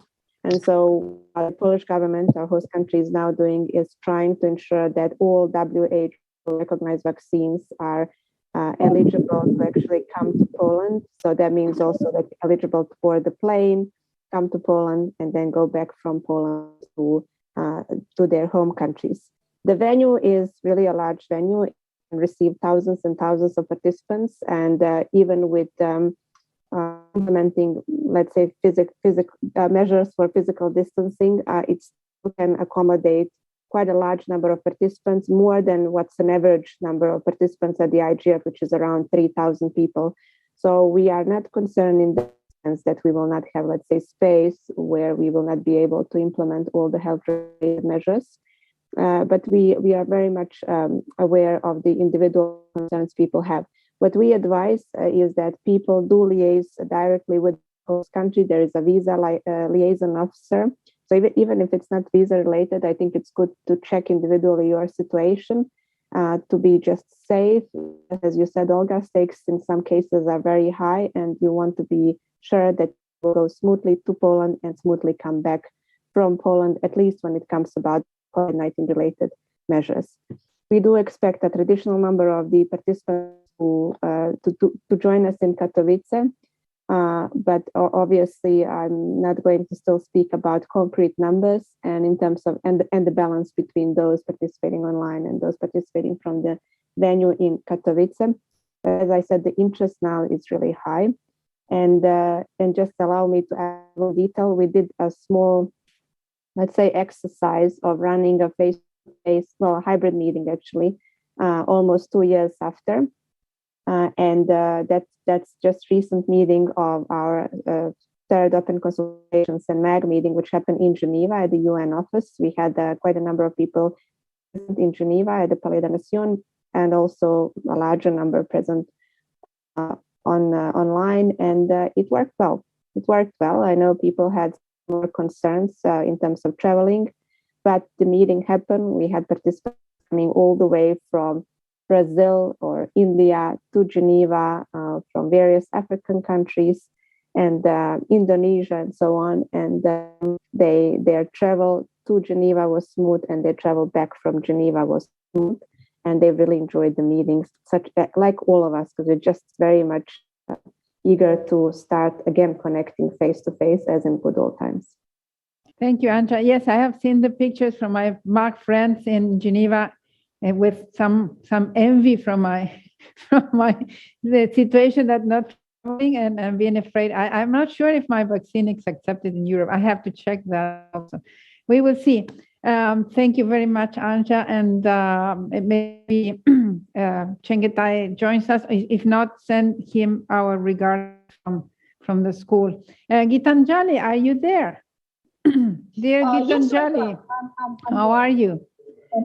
Gitanjali. Fine, thank you. Thank you so much, Olga, for inviting me to address the School of Internet Governance inauguration. Thank you so much for your great partnership we had during WSIS Forum 2021, and we will continue to strengthen our partnership. So, Olga, today I will focus on what our plans are for WSIS Forum 2022 and how you and all the colleagues, your students, everyone who's present here can collaborate and partner with us. So I have a presentation, and my colleague, if she could please put it on screen. Yeah, so we can see the presentation, and I'll basically, those of you who are not very familiar about this forum, it's an annual event that is organized in collaboration with more than 30 UN agencies. We work with basically ITU, UNESCO, UNCTAD, and UNDP. They co-organize the forum, but in collaboration with all stakeholders. It's a multi-stakeholder event that is organized annually. Next slide, please.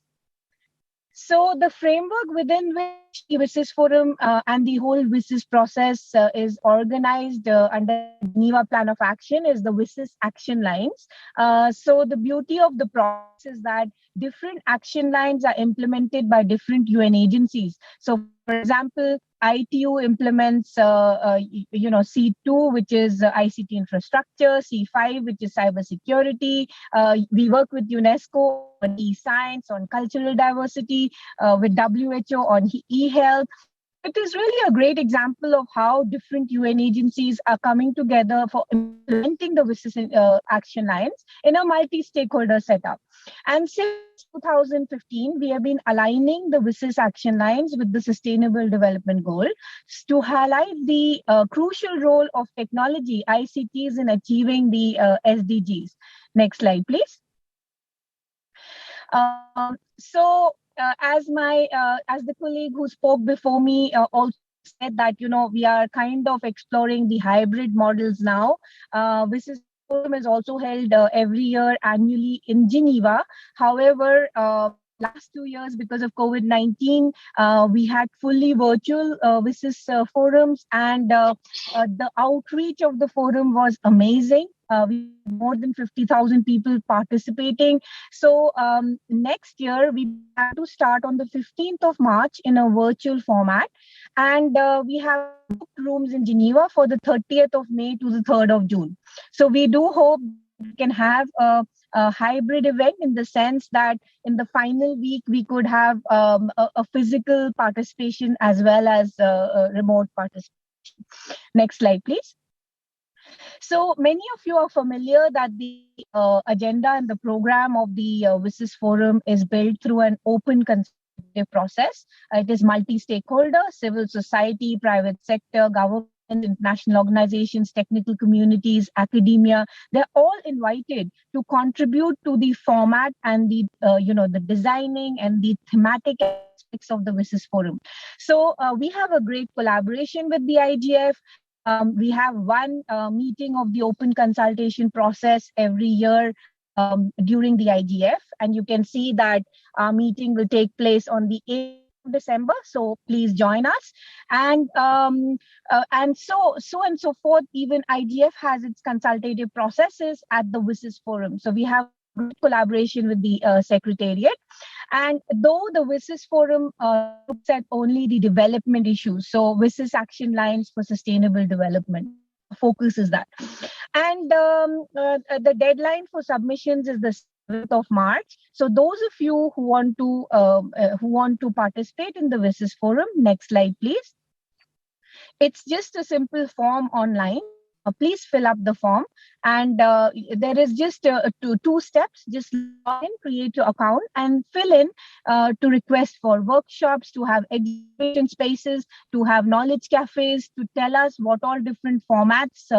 It's so innovative with the whole remote designing of the WSIS Forum. So please do submit your inputs. Your inputs are really valuable for us. Next slide, please. So we also have a high-level track. We have high-level policy sessions where CEOs from the private sector, ministers, heads of regulatory bodies, civil society heads, they all participate for a discussion and a dialogue on a special thematic aspect. We have a ministerial roundtable every year, and next year we will also be having a mayor's roundtable. This year we had around 7 mayors who participated in the WSIS Forum, and the context of smart cities. So next year we will be exploring that aspect as well. We are also looking at an academia roundtable, and so on and so forth. So please do join us. I'm sure I'll be in touch with Olga regarding the academia roundtable and other details. We also have high-level dialogues. So if you have certain topics which are of interest to you and you would like, high-level people talking about and dialoguing about, so please do submit it through the open consultative process. Next slide, please. So we have this open call for high-level track facilitators every year who facilitate the high-level policy sessions. And that's how I also got to know Olga very well, because she was an excellent high-level track facilitator last year. So this in WSIS Forum 2021. So we do hope that you can help us nominate some good high-level track facilitators who will be able to facilitate and moderate the high-level policy sessions. And the deadline for this is also 7th of March 2022. Next slide, please. So very important part of the WSIS process is the WSIS Prize 2022. We have a WSIS Prize every year, and that the nominations have begun. So please do promote the projects which are in Latin America and which are looking at the action lines and their relations with the SDGs. The deadline is 21st of January. We have excellent participation from Latin America, in fact, in the WSIS prizes. There are 18 prizes that are given in total, and there are 72 champions. So there are finalists as well. So please do nominate as many projects as possible. We encourage you to participate in the coveted contest of the WSIS prizes. Next slide, please. So we also have a WSIS stock-taking repository that we maintain since I think 2003, and there are more than 13,000 projects out there. So in fact, students, if you are doing some projects and you're looking for grassroots initiatives, government initiatives, initiatives by UN agencies, this is a great repository which you can filter by which section lines and SDGs. So it's very easy if you're doing some work on cybersecurity or you're doing some work on e-governance or e-health, you can filter the projects in accordance to that. Next slide, please. So this is another thing we initiated a couple of years back, a photo contest to basically capture some of the ICT for D projects, and they are free for use.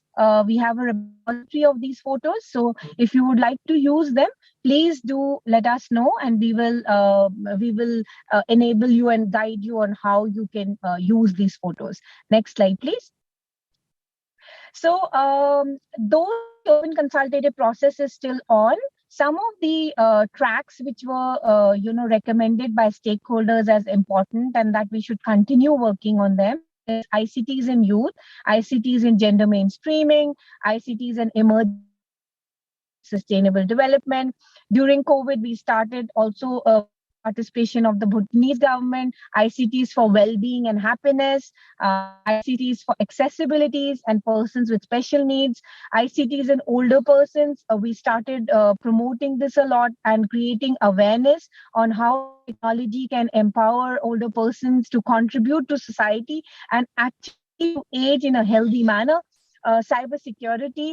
And next year, with UNESCO, we will be adding the ICTs and indigenous people and culture track, mainly focusing and aligning it with the decade of indigenous languages. Next slide, please. Again, just to tell you what do we mean by a special track? A special track has workshops, exhibition spaces, WSIS talks, which are more like interactive. We had a WSIS Healthy Aging Innovation Prize. So this was a special prize only on healthy aging. We will continue it in 2022. We had a hackathon where extremely innovative solutions came out on cognitive decline, on Alzheimer's, on frailty and transportation, and on finances for older persons. So please do have a look at our websites, and if you need more information, we are always there. Our activities were also recorded in the UN Secretary General's report on aging. Next slide, please. Next slide. So some of the things we will continue doing is exploring partnership in the area of disabilities and specific needs. I heard the previous speaker, Anya, also saying that it's priority for them. So we will also explore collaborations with them. But it's a very important activity, especially to ensure that they can participate in this hybrid model. Next slide, please. So we would like to say that, the WSIS Forum is no longer a one-week event or an event. It is translating into products and concrete initiatives. One of the outcomes of the gender mainstream track was the Women in Technology repository. So all the women out here today, please do subscribe to this repository. The idea is to have women panelists easily to be found. I know Olga has, but I request all women in the call today who work in the area of technology or who are studying technology to please sign up.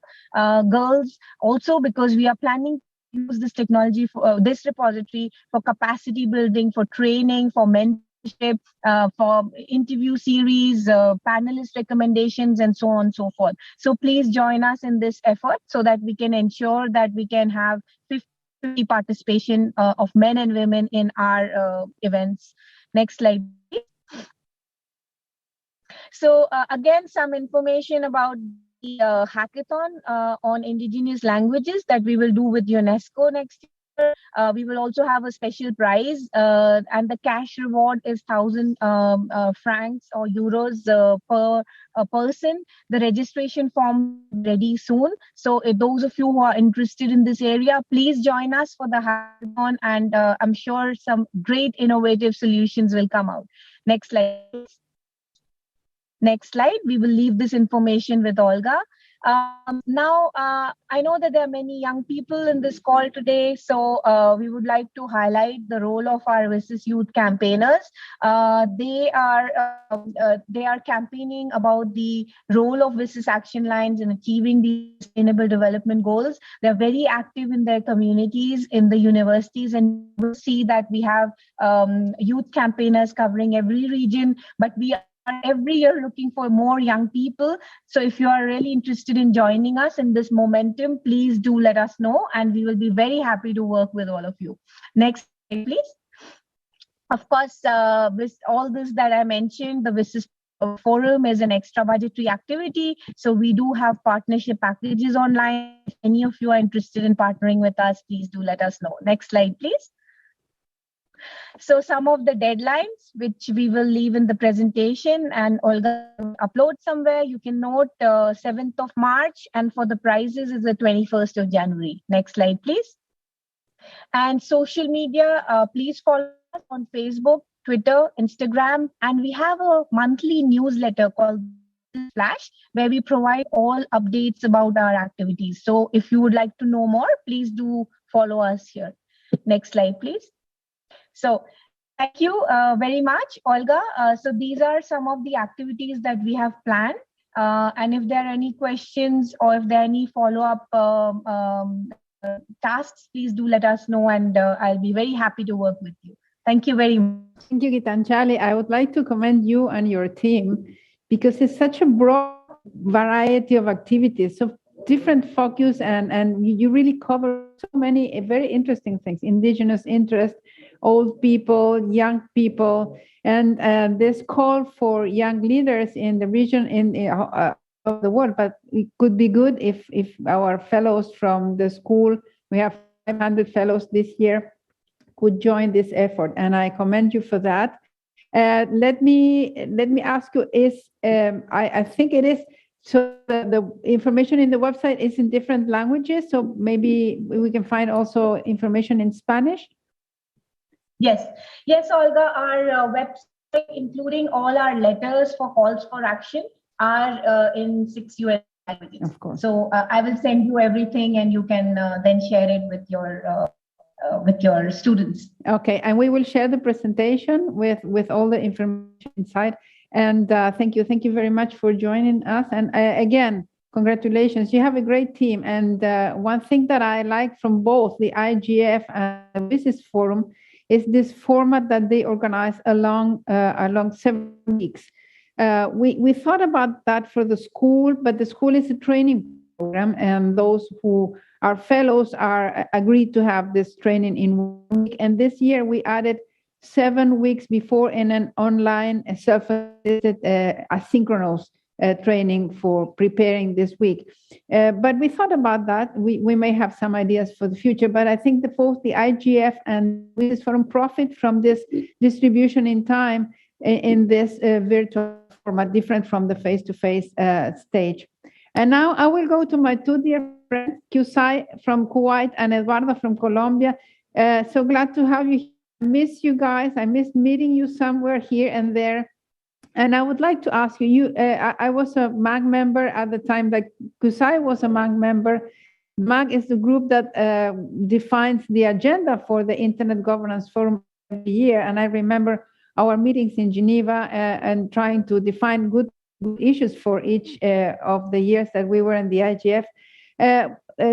Thank you very much. First, thank you for contributing as a sponsor to the school. This is very much appreciated. organizing this in a virtual format.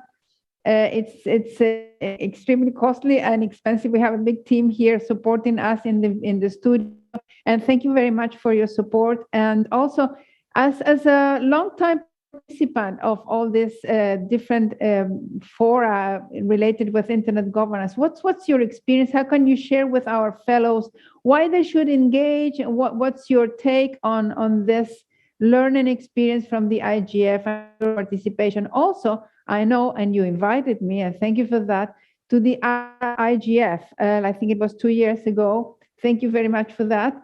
Very honored for that invitation. How this regional meetings, IGF, had to cope with this COVID pandemic. And welcome. We cannot hear you. You're on mute. Well, Yes. First, thank you, Olga, for your kind invitation to me participate in this wonderful event.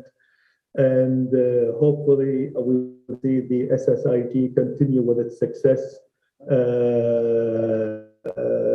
now and then. And really, participating in the global IGF was a learning experience for all of us. When we participated in the global IGF, we were defining what IG is about. We are talking about the issues. We are trying to define a frame set to find out what is the IGF is about and how it should be, what is internet governance.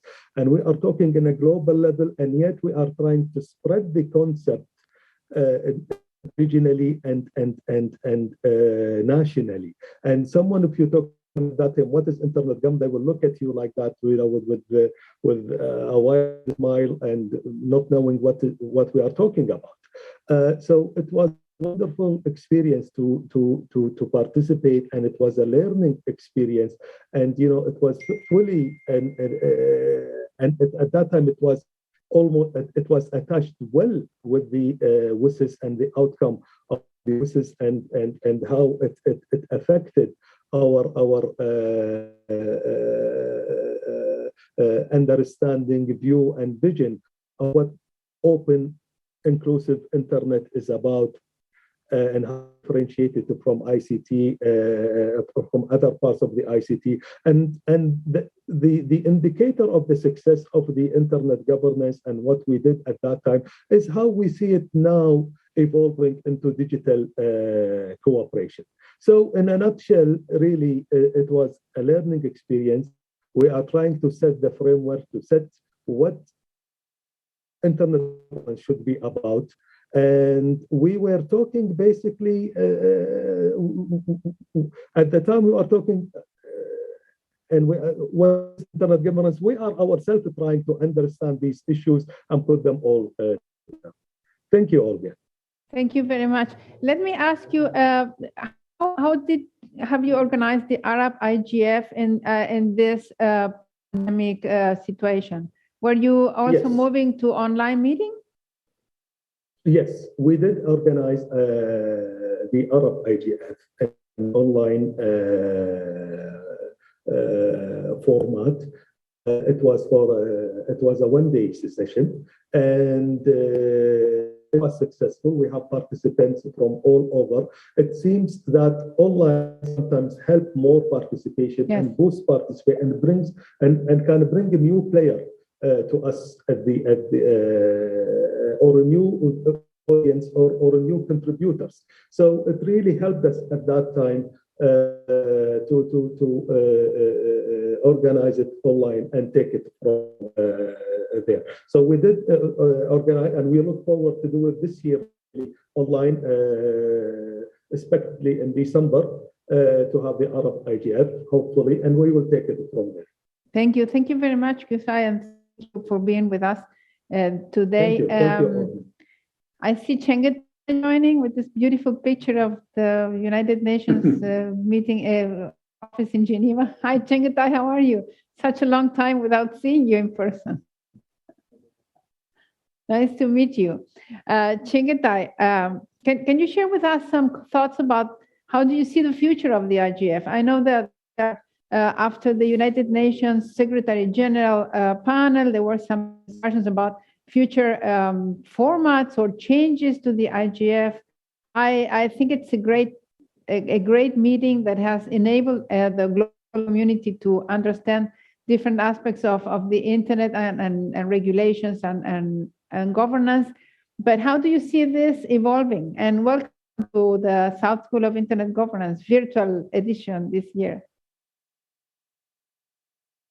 Thank you very much, Olga, and I'm very happy to be here.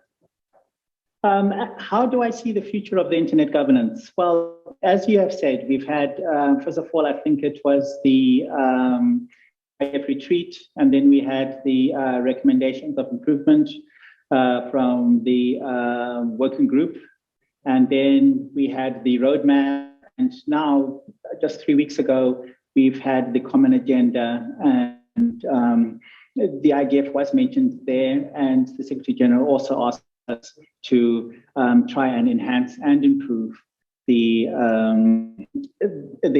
Internet Governance Forum. What I would like to say is that, yes, here at the IGF, at least at the IGF Secretariat, we believe that we've been doing a continuous improvement. And so each year we've been improvement. We've been going through the hybrid mode now since we've had the COVID experience, and IGF 2021, which we'll be holding in Katowice from 6th to 10th of December, is going to be in the hybrid mode. And we plan to showcase a few new improvements there as well. As far as our activities are concerned, we are heavily into our investing more into our capacity building. We've got our parliamentary track as well, and we want to be more seen not just as an annual meeting, but as a year-long activities with intersessional activities as well, going towards what the common agenda has been talking about.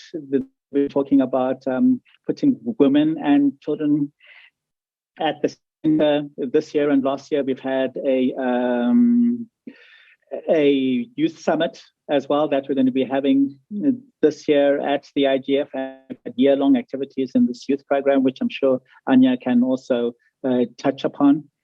We've been trying to encourage people to make us a connector of people who need services, and to the service providers, connect them, and also going into the such areas such as environment. This is our second year where we have our policy network for the environment, and how internet governance does affect the environment, and how we can do to mitigate effects on the environment, and also share information, because that's also part of the internet, storing, sharing information, best practices, etc.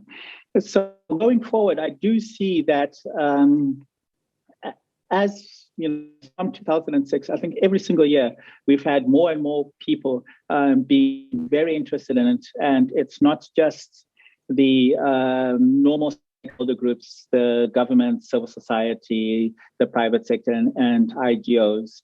As I said, we're strengthening with the youth program. Now we are also making inroads with our partners such as UNESCO, ITU, etc., in their various programs. Everything, from artificial intelligence, discussing this, to security. So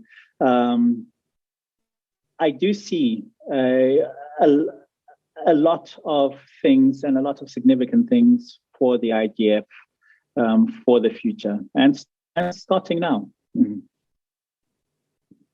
Thank you very much, Chengetai. There is a question for Gitanjali, but I think it's good also for the IGF. The fellows are asking if there is any restriction or payment to participate in the WSIS forum or in the IGF. I know the answer, but I want to give you the floor to answer that. Ladies first. Thank you, Shankar, and it's really nice to see you, although I'm sitting just across you right now. Yes, Olga, there is no fee. It's all free of cost. It's all based on collaboration. So and especially in this virtual format, we've been able to work and be productive with a lot of young people worldwide because they don't really have to come to Geneva and spend a lot of money here during the week as well. So we'll definitely be very interested in working with all the young fellows. It's free of cost. It's multi-stakeholder. Please just send us a mail and we'll be happy to work with you in whatever is of mutual benefit. Thank you very much. Over to you, Shangantar. Thank you, Gitanjali. Yes, for us, same. There is no cost for participation. We, in fact, had a call for travel support that we had. Unfortunately, this has closed at the end of August. So we are sponsoring, I think, the total number of people we're sponsoring is over 100 people to come to the IGF. And even if you cannot come to the IGF, we are arranging things like remote hubs. And we are trying our best to sponsor these some of these remote hubs, either giving them money for a room and also for the internet costs, because we know if you are trying to follow something for 4 days, in some countries, that cost is very expensive. So we're trying to mitigate some of that cost. But we are online. We're also doing things because, you know, for instance, this year, the IGF is in Katowice, but there be maybe some people in the Pacific Islands or in Asia who want to participate. They can still participate, and not just synchronous participation, you know, real-time participation, but asynchronous participation, that if something is recorded in the morning, they can view it that afternoon, make comments, give in their input and suggestions, and we will also come in and collect that input and make it part of the summary report of that session. So we're doing a whole lot of things, just trying to lower the barrier of participation, be it money, be it time, or distance. That idea of capturing the comments from a different time, so that's very interesting. How much we are learning from this virtual new experience of meetings, and it's very challenging, but at the same time, it broadens very much the boundaries. Now, I would like to ask my dear friend Eduardo, we are speaking in English, but I know that you can handle that very well. What's your experience? I mean, I know that you're involved in the national IGF in Colombia, and you have organized regional IGF in Colombia. I remember that in Bogota, I think it was 2012 or 13. Very, very successful meeting that you were leading at that time. What's your experience in this internet governance process? I know you have been participating every year and from different roles and perspectives, but and you're a leading person in Latin America and in Colombia. Thank you, Olga, and good morning for everyone, or good afternoon for some of us in the meeting. And thank you for having me here and to let me to participate in this very important forum. It is important because it let more people know and be aware of what is the discussion about when we are talking about internet governance.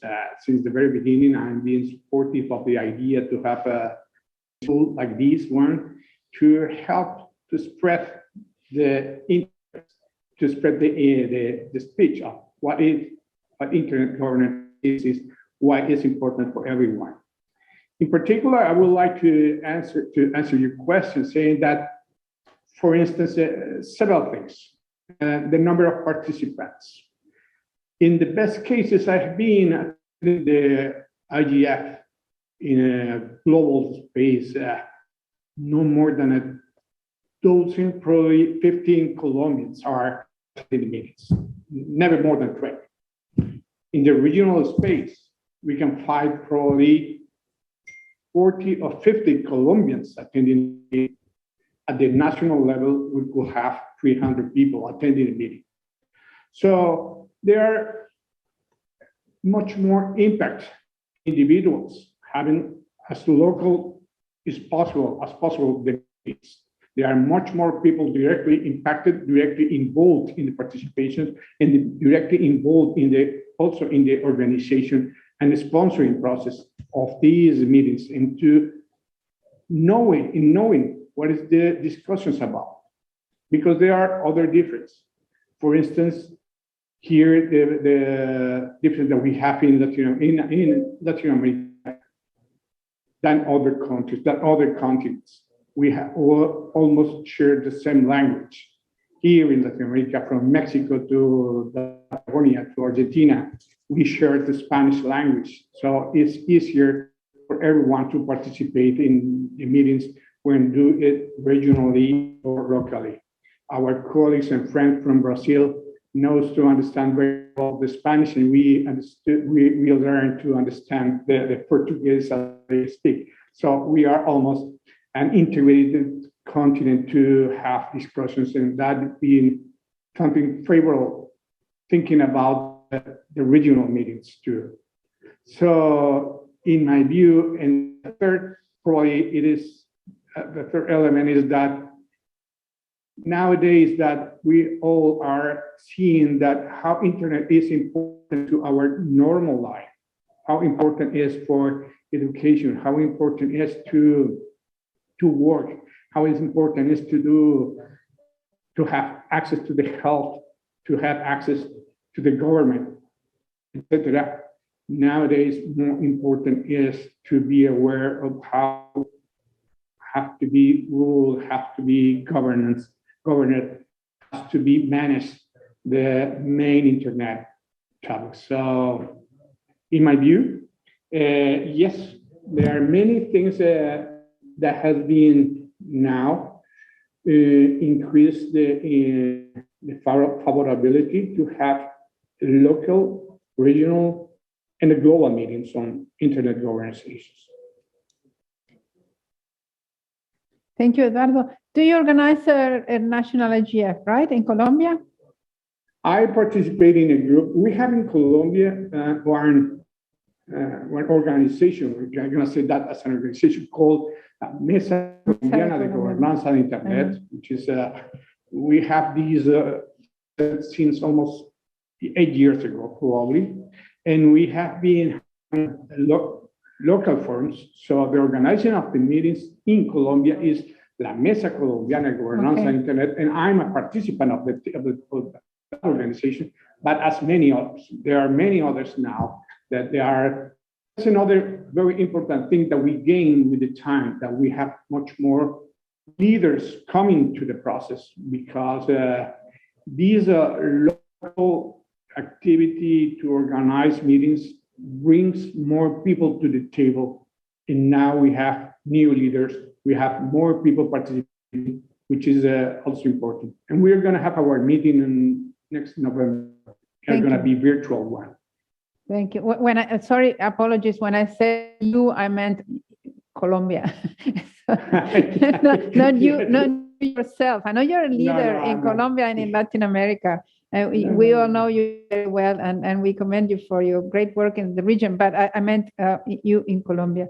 Apologies for that confusion. I have a question for Gitanjali and Anja and Chingatai. The fellows are asking how can they get to know if there are opportunities to get funded for traveling. One thing that I can say before giving the floor to you is that we publish in our networks in the school all the fellowship opportunities. So if you follow us, and also we have several Telegram groups with each of the cohorts of school, we publish that information there. But of course, I would let Gitai and Gitanjali explain that if there are possibilities to fund it.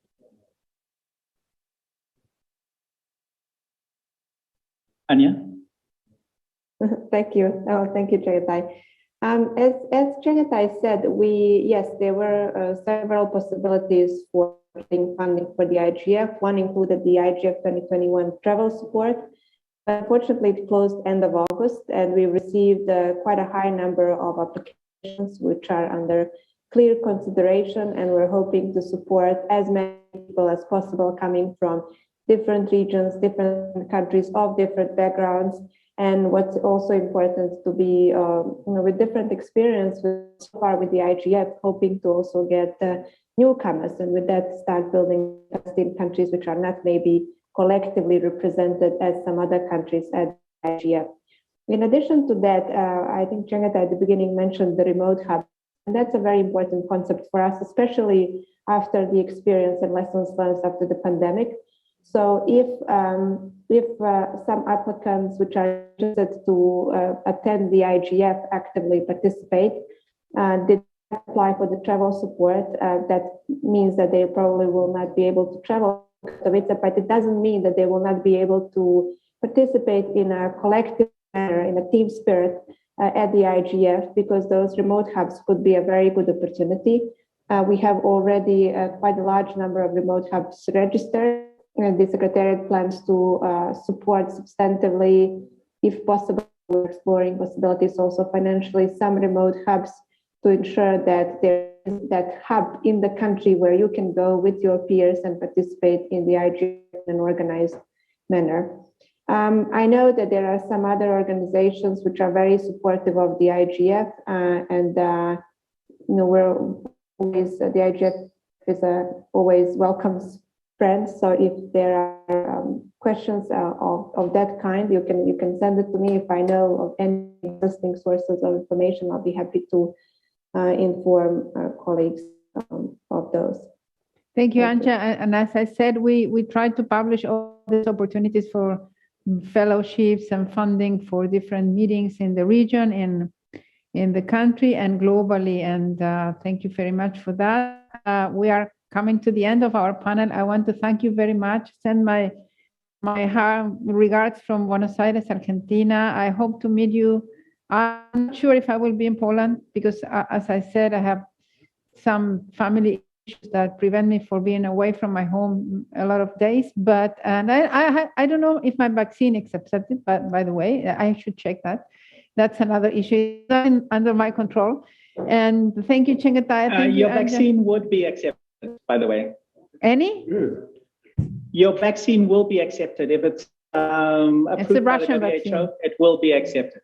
I have a mixture. I have a Moderna and Sputnik, which is strange. Fine. We will see.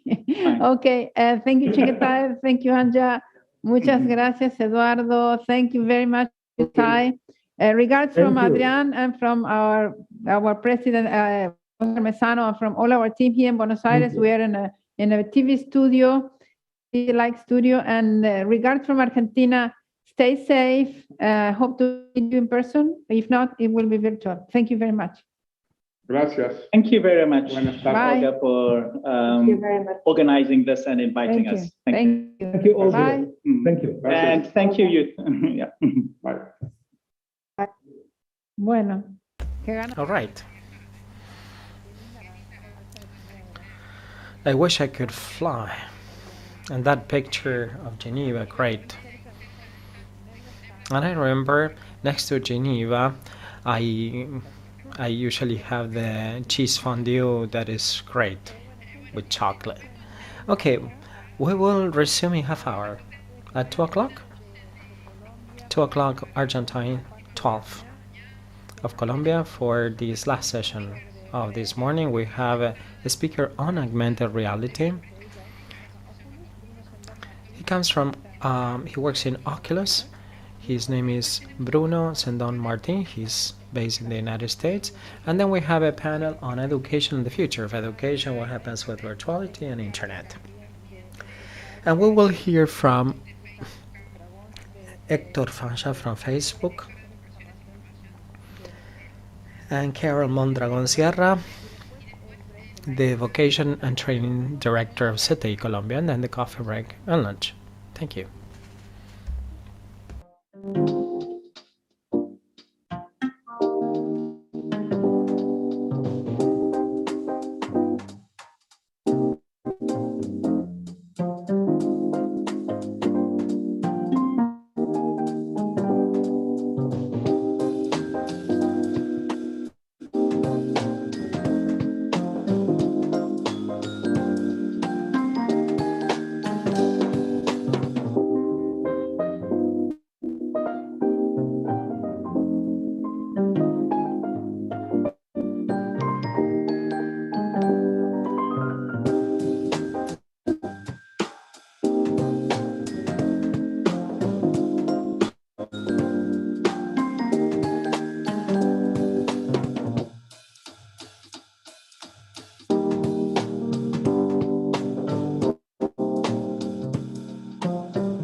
Hola de vuelta, aquí estamos en este nuevo bloque de, bueno, para Colombia, ya para We are Argentina. back again with this new presentation. We have actually two presentations that are very interesting. One that is going to be given by Bruno Martin about augmented reality and artificial intelligence. He's the director of Oculus. And then we have another panel on education. I'm going to welcome Bruno. Greetings from Buenos Aires, Argentina. We are streaming for the South School on Internet Governance. I don't know where you are located now, if you're in the US or where you are, but greetings from Argentina, the south of Latin America. Welcome to the school. Thank you for giving us your time to give this presentation. We have 500 fellows, mainly from Latin America, but also from other countries. This virtual context allows us to have participants from all over the world, and we also have simultaneous translation in Spanish and English, and the YouTube channel as well. So thank you for being with us. Welcome. This is a very interesting topic. We can't hear you, Bruno. The typical problem nowadays. I can't hear you, you are muted.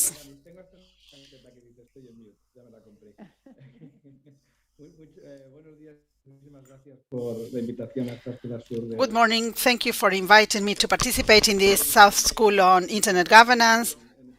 I am currently in Palo Alto in the US. I live near the Facebook headquarters. It's a pleasure to participate in this school. I'm going to talk about augmented reality and virtual reality. I am the director of wireless technologies that is called Facebook Reality Labs. It's a group that works on consumption electronics on Facebook. Now I'm going to tell you about these are different devices that we have.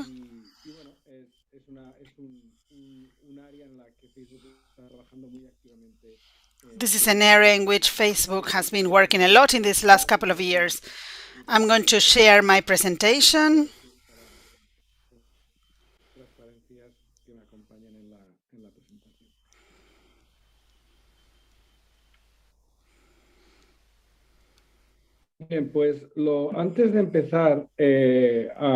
Before I start talking about a little bit what we are doing and talk about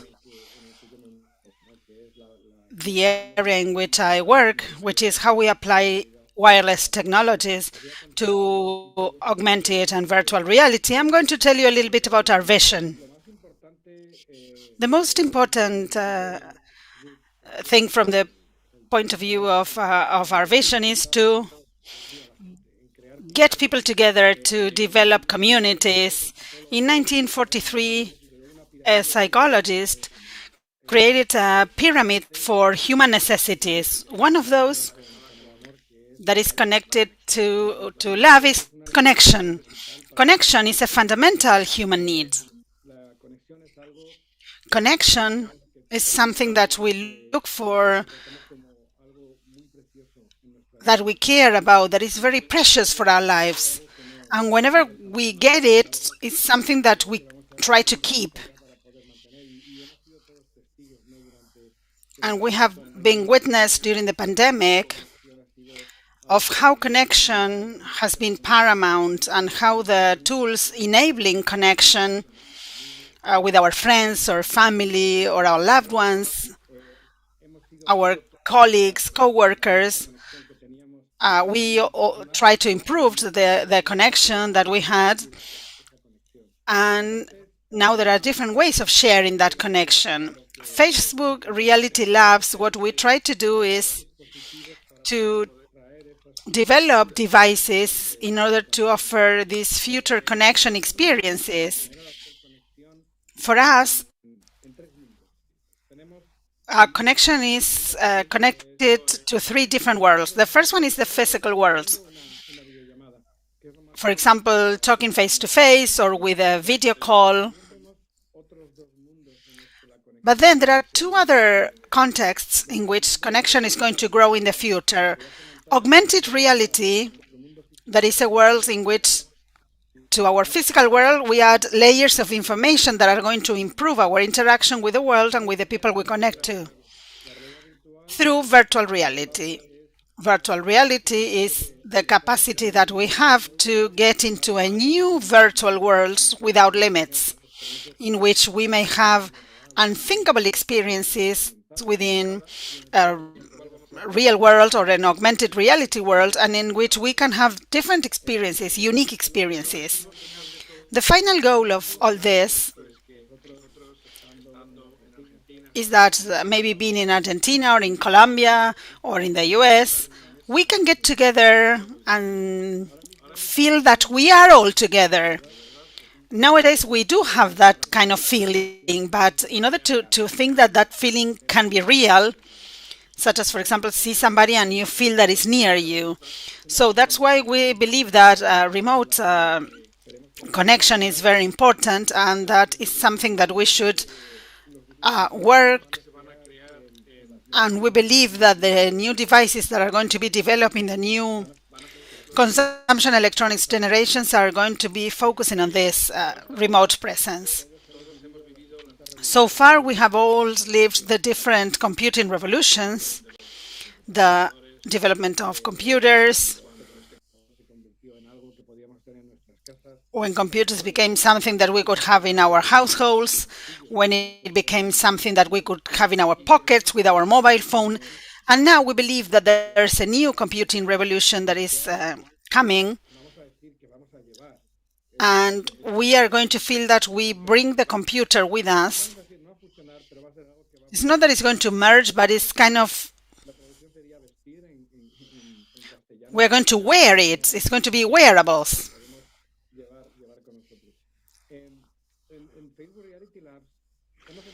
In Facebook Reality Labs, we started developing devices that bring about better connection experiences. And now we do have 3 devices families in the market that offer new ways of sharing, new ways of being connected that go beyond the devices that we already know. For example, we have this portal device. We have launched 2 new generations of portal. Although it's not available in all countries in the world, we are trying to enhance our sales network, but it is a device for video conferencing and video calls. We asked ourselves what we had to do to improve video calls with the cameras that we have. And with this, for example, in this Zoom meeting, I could have used Portal. I'm using a laptop, but I had to be careful with the camera and with the lighting and everything. In Portal, we do have an element that is an AI-based element that is able to recognize the people in the framework. We are working even with Hollywood movie makers to see how to focus and to enhance the image so that our video call is a totally enjoyable experience. I have calls with my parents in Spain, and I can be during an hour with them, and I feel like I'm there. So it is a way of improving the way in which we work. We are working with the best video calling systems in the world to improve this. This is not a tablet, it's not a phone. It is a physical connection experience of these 3 different worlds that I mentioned merging. We have also launched together with Luxottica, the brand that owns Ray-Ban, the Ray-Ban Stories. This is our first wearable product. And what we have done is, this is like a first step in which we develop a viewpoint, an experience, and a way of sharing content in a different way. This is a device that, although people may think that it's something that already exists in the markets, it's a camera with an audio and microphone capacity, it's actually glasses. We haven't changed the original Ray-Ban design. So we are building in or including this technology in something so small, and this is very complex. Our IT labs, people in Facebook were able to do it, and we think that this is the first step towards wearable technology, and we would like to see this in the future. On the other hand, we also have the Oculus devices line. Now we have Oculus Quest 2. We have launched Oculus Go and many others, and now we were able to have a single device that has all the capabilities. It's a device in which we have more than 250 or 300 different games and experiences of communication working, and it is working really well. It can be executed in an autonomous way. It can be connected to a computer through a cable or through Wi-Fi, and to be able to experience the virtual reality experiences in the computer. I'm going to share a video here. I hope that you can see it. This device has the same technology, but it is the first one in the market that is totally autonomous from the point of view of giving 6 degrees of freedom. It's not only the way I can move my head, but I can move within a space. And this is a technology that acknowledges the place in which you are. It can create a virtual map, and you can move. A little while ago, this was something that we could only do with a setting including a lot of devices. A couple of years, if you wanted to have a virtual reality experience in which we could move within a room with freedom, for example, we needed powerful devices, sensors distributed all over the room, 3-4 sensors, controllers. It was necessary to have a lot of devices. Since we launched Quest 1 and then Quest 2, we were able to have experience in which you need nothing. Even you don't need the controllers, because the device can detect our hands and can use them for the virtual reality. So this step forward in only a couple of years is showing us what the future will bring about as regards these augmented reality and virtual reality experiences. We need to understand that virtual reality is not only talking about games. It means talking about business, about education, about culture, about many things. In these videos that you can see here, there are different tools that are used to train human resource people for the different DHL logistics centers. For example, we have a Johnson & Johnson video in which there are tests done with medical devices for surgeries. There was also a research study with virtual reality in which some people were trained with virtual reality and other people were trained with the traditional methods. There were then different tests that were carried out to see how much the surgeons have learned. And they realized that with virtual reality, in which they are able to see the devices, to interact with the devices, and with a virtual patient, they have learned 95% of things, and while people studying with the traditional methods were at 60%. So virtual reality in those contexts, immersive context, gives us the possibility of having a rich experience as regards training and education.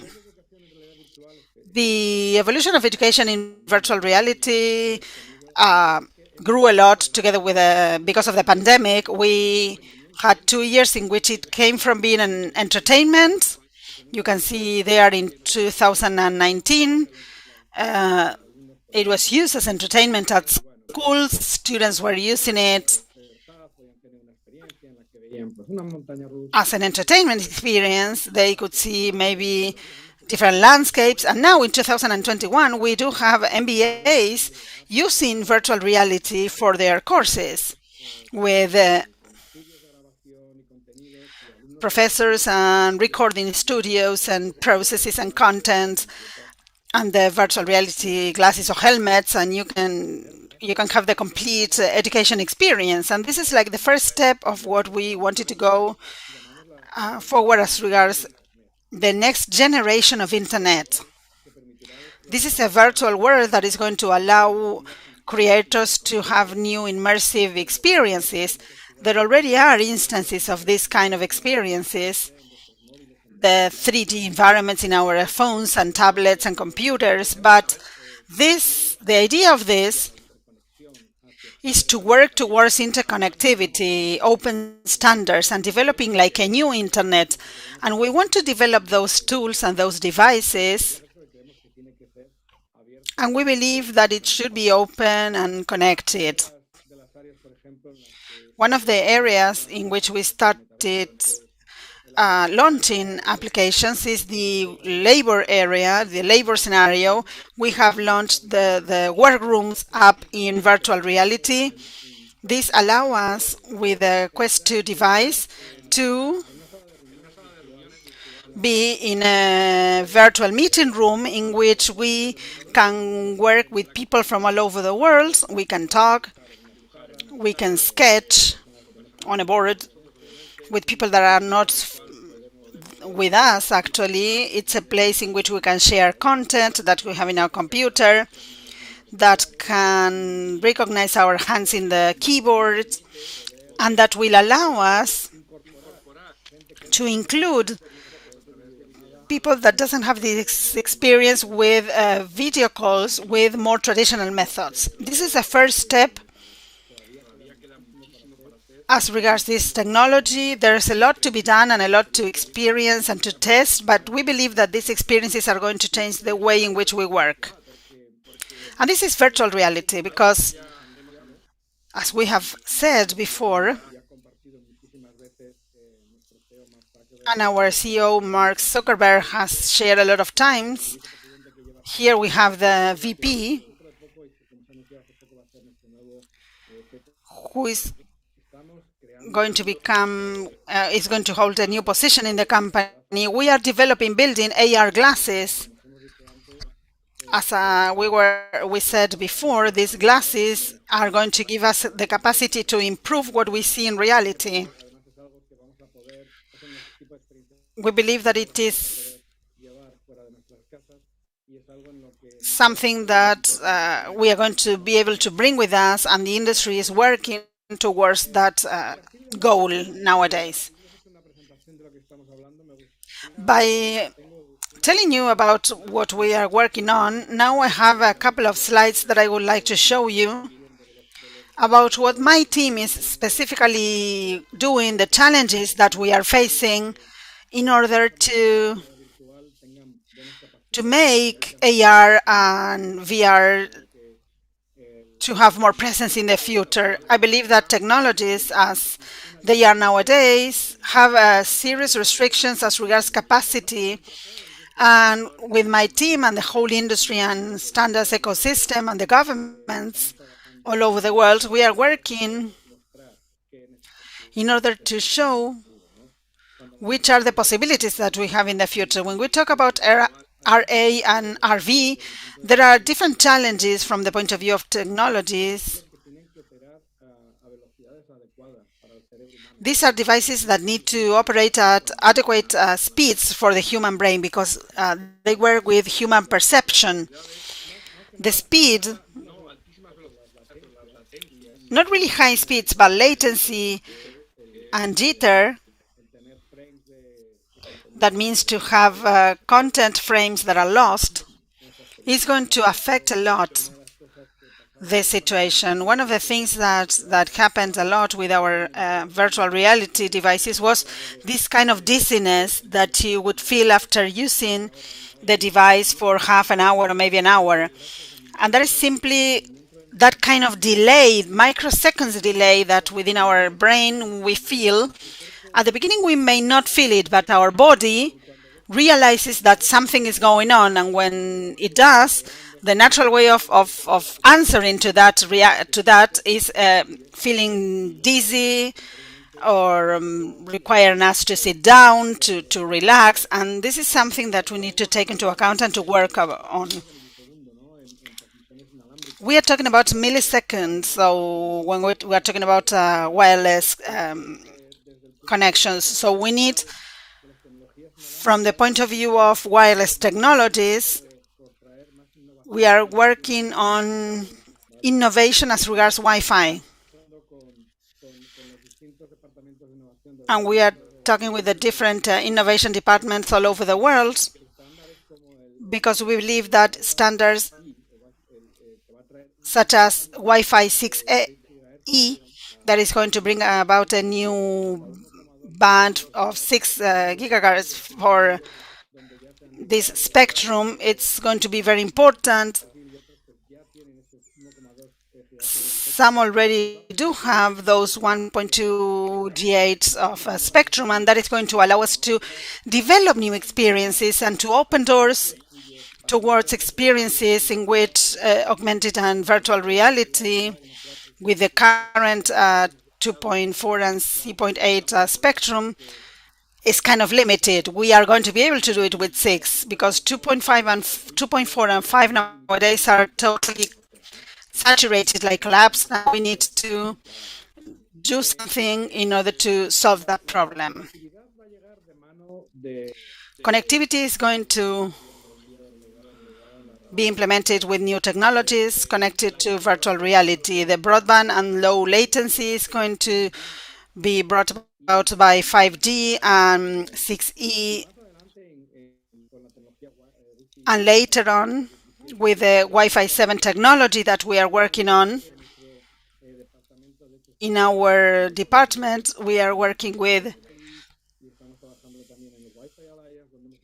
the Wi-Fi Alliance. We started working with that in order to explore the needs of AR and VR. We also want to bring about different power profiles to operate from anywhere, not only in our house or workplaces. This is something that we've been talking a lot. In different countries, there are different users of these bands. And we are suggesting the creation of low power profiles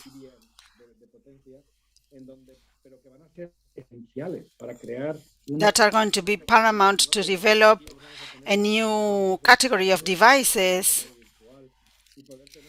that are going to have like these kind of superpowers and are going to give us really very fast speed.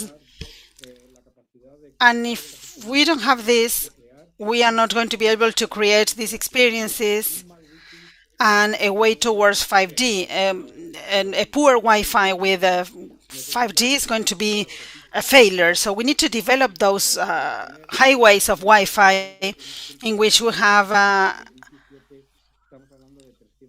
lot of channels. In Wi-Fi 7, we are talking about 320 megahertz in those highways. So what we can do is to launch a lot of data in a very quick way, and that is going to allow us to save a lot of energy, thermal energy, in devices that are going to be smaller. I want to give some time for questions from the audience, so I'm going to wrap up my presentation. A better connectivity is going to be paramount, vital for developing connections in the Internet of the future. The physical world, augmented reality, and virtual reality are going to depend on having implemented 5G and it's also Wi-Fi 6E and using new frequency bands and new technologies that take into account these experiences. And as we say in Facebook, this is only 1% of the way. We still need to go the other 99%. So this is something that we always have to do, and there are always areas to improve. Thank you, Bruno. Your presentation was very interesting. I guess many things in the future are going to happen, and I wanted to ask you about these Ray-Ban glasses. I have seen a video on the Facebook page that Mark Zuckerberg is talking with director of Ray-Ban or an officer at Ray-Ban. How do you see this device with mobile phones? Do you think it's going to replace mobile phones, or are going to be like parallel devices that are going to be used? I think that it's going to be like a device that is going to be used at the same time. It's not going to replace it.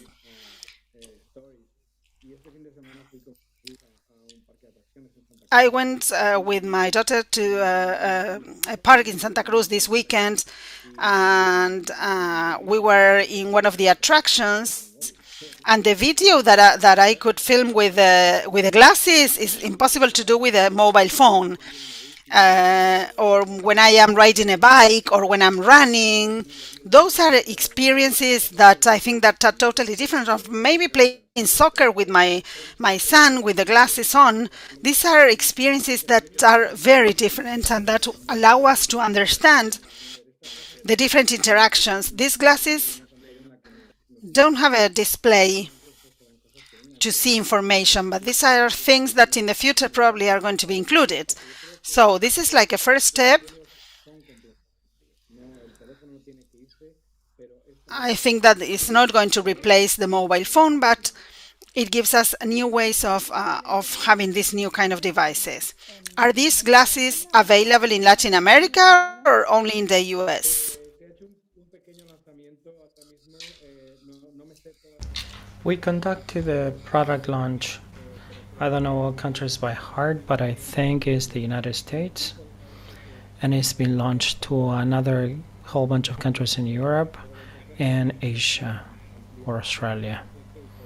But little by little, this is going to be launched and expanded to other countries.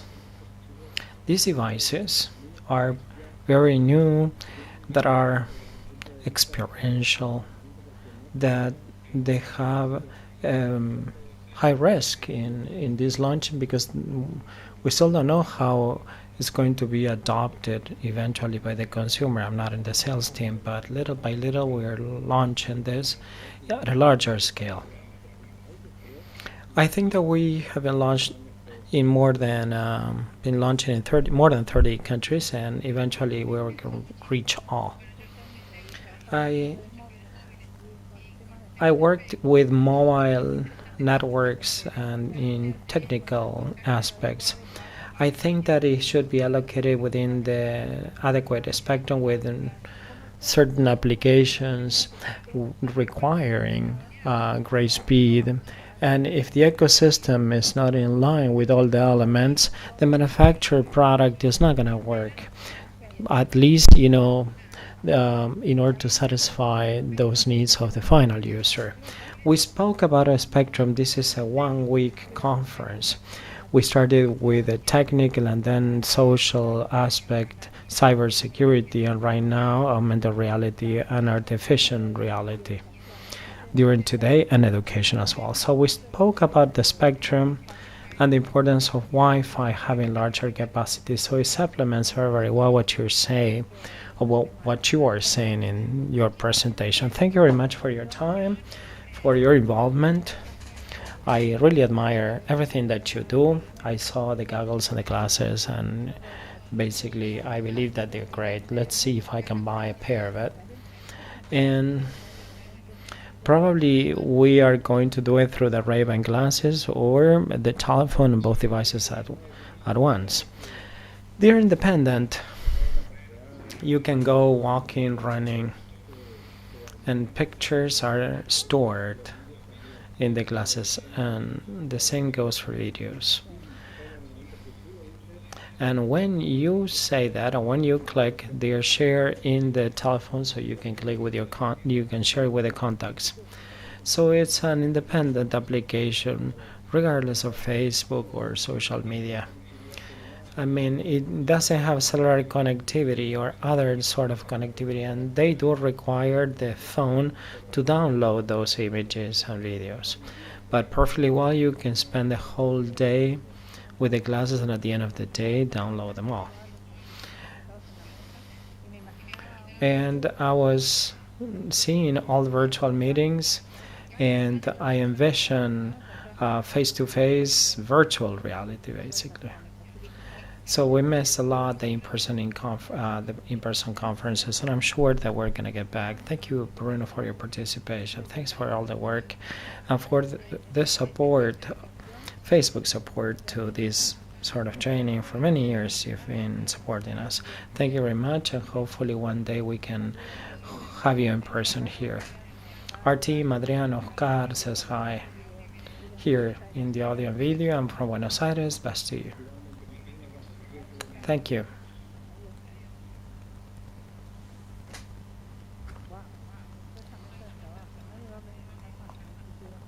Good, I like that working table. Young people don't know what I'm going to be talking about Star Wars and teletransporting people. Okay. We're gonna go for a few minutes of coffee break, and then we are going to have a very important panel that is the future of education challenges. So many things have happened with education. I was teaching online. My experience is better right now because I can record classes.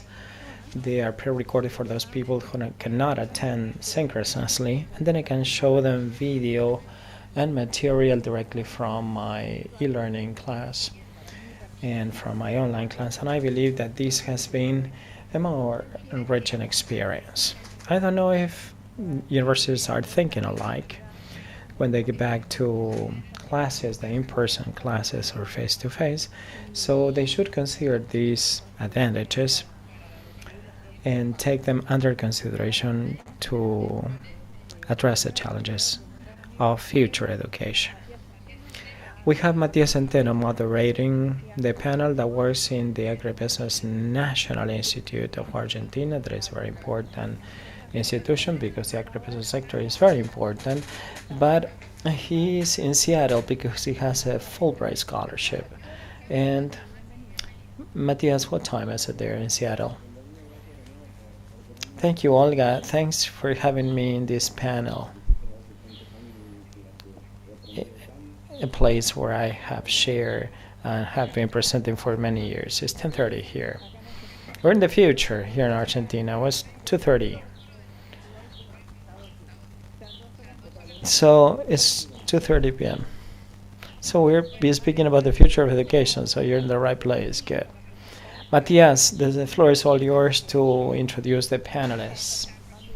I believe that Hector is going to show a presentation. Hector is the Latin American Director of Policy Programs and Government Outreach of Facebook. And the other panelists, I believe that I didn't quite get the name of the other panelists. Very interesting space. Thank you, Olga. Many elements, many contributions are going to be made right now. During today, we're going to be speaking on education, the challenges of digital literacy, trends. During the next hour, if you speak of education, those hotspots of education since the pandemic, millions and millions of students and teachers, also media, government, parents, workers from many sectors had to anticipate to e-learning or online education because it was the only way of having access to basic competencies, technical and professional skills in most of the countries across the world.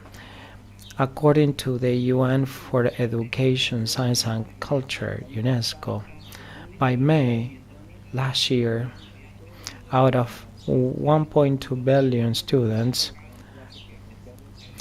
dropped out of the online classes or discontinued the online classes, and more than 160 million came from Latin America and the Caribbean. As in other areas of social and economic developments, the access was asymmetrical because not all of them were fortunate enough. The CLAC estimate more than 30 million children in Latin America have been excluded or had serious impediments to join digital literacy during the pandemic. So the pandemic needs to expand or must have expanded digital divides in education, and this has been proven by the level of access to technology infrastructure and the digital activities in order to use the applications. And there's an equal distribution also our skills with teachers, especially in the low income classes or the rural sector where they have large populations of indigenous people, migrants in Latin America. Now, if we return to the in-person schooling or universities, the challenges and the dilemmas after 2 years of pandemic and what they have proposed for education, they are still dormant. So this afternoon, we're going to have two worldwide experts that are going to offer an outlook and synergy on digital literacy. We have Hector Faya with us today, the director of all LATAM policy programs and government outreach from Facebook, and Marta Elena Mariña from the Science and Technology Ministry of Colombia. Okay, Hector is going to be discussing the challenges ahead in our region and the need for digital literacy and the relevance of the approach that Facebook has embarked upon for addressing digital literacy. Good morning, Matthias. Privilege and honor to be here, acknowledge Olga and the organizers of the South School on Internet Governance that has been for many years making efforts to have a more transparent, productive internet. We know that technology has a lot of potential to leverage opportunities and to level up access to knowledge, know-how, resources, jobs, and business, and has made large contributions in gender-based perspectives and freedoms of expression. If we intend to promote and go beyond any limits, we need to take public education as the cornerstone, and education training or technology training, digital literacy will be the mainstay, especially given the context of the pandemic. The relation between business and government and society has evolved over the last years, more than 20 years ago. Today, no problem that we have a society can be considered separately. I mean, we are responsible and we participate in the many issues that Latin America has been facing, and Facebook has a responsibility since it's a platform that is connecting 3 billion people across the world. On the part of Facebook, and as I am keen on education and I'm a university teacher, I know that countries have made quantum leaps for developing their political, economic, cultural development. Those are invested heavily on education as a public policy, consistent in time. So something that is concerning is that the region has widely discussed the technology crisis and digital divide of the pandemic, but we never considered the large crisis in education that is falling apart and breaking the social fabric, since children and young people are the ones that in the future and at present account for the hope to develop Latin America.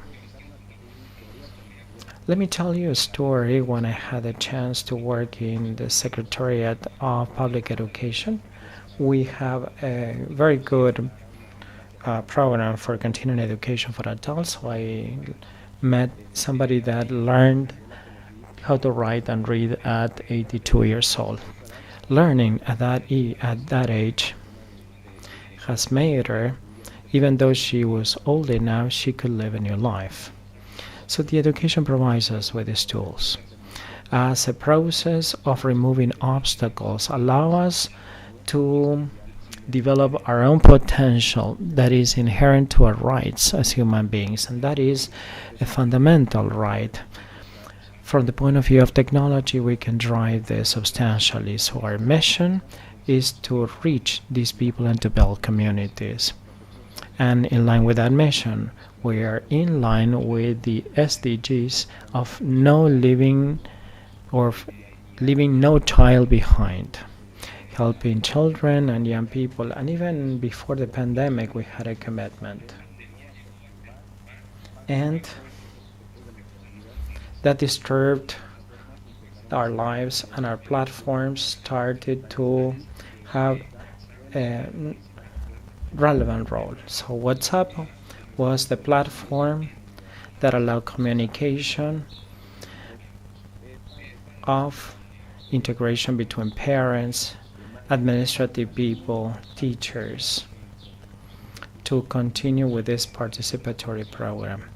Many of the platforms like Facebook groups were used as virtual schoolrooms or classrooms where people could pursue significant education. And what can we tell you about education for SMEs or training for SMEs? The skills enable people to live a life that is productive online, that is full, and that requires digital literacy. Because even though digital literacy is just the ticket to enter the online life, it's not enough to have a very positive and beneficial and productive life. So we need to transit and migrate towards digital literacy and take people to a world digital citizenship model where they need to understand what are the roles, skills, and obligations to coexist with others. There's an article of Margarita Ensenada where she says that the true place of rebirth is the one where the first time we adopt a smart outlook. First, the books.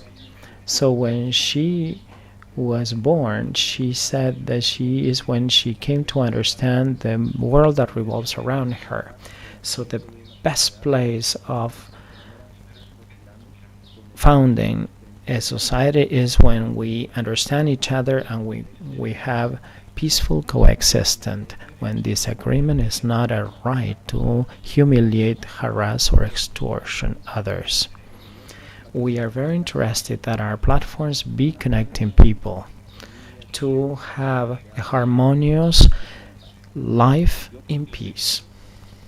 I have children, and thanks to today's technology, they could follow and pursue classes, online classrooms for a month and a half or a year and a half.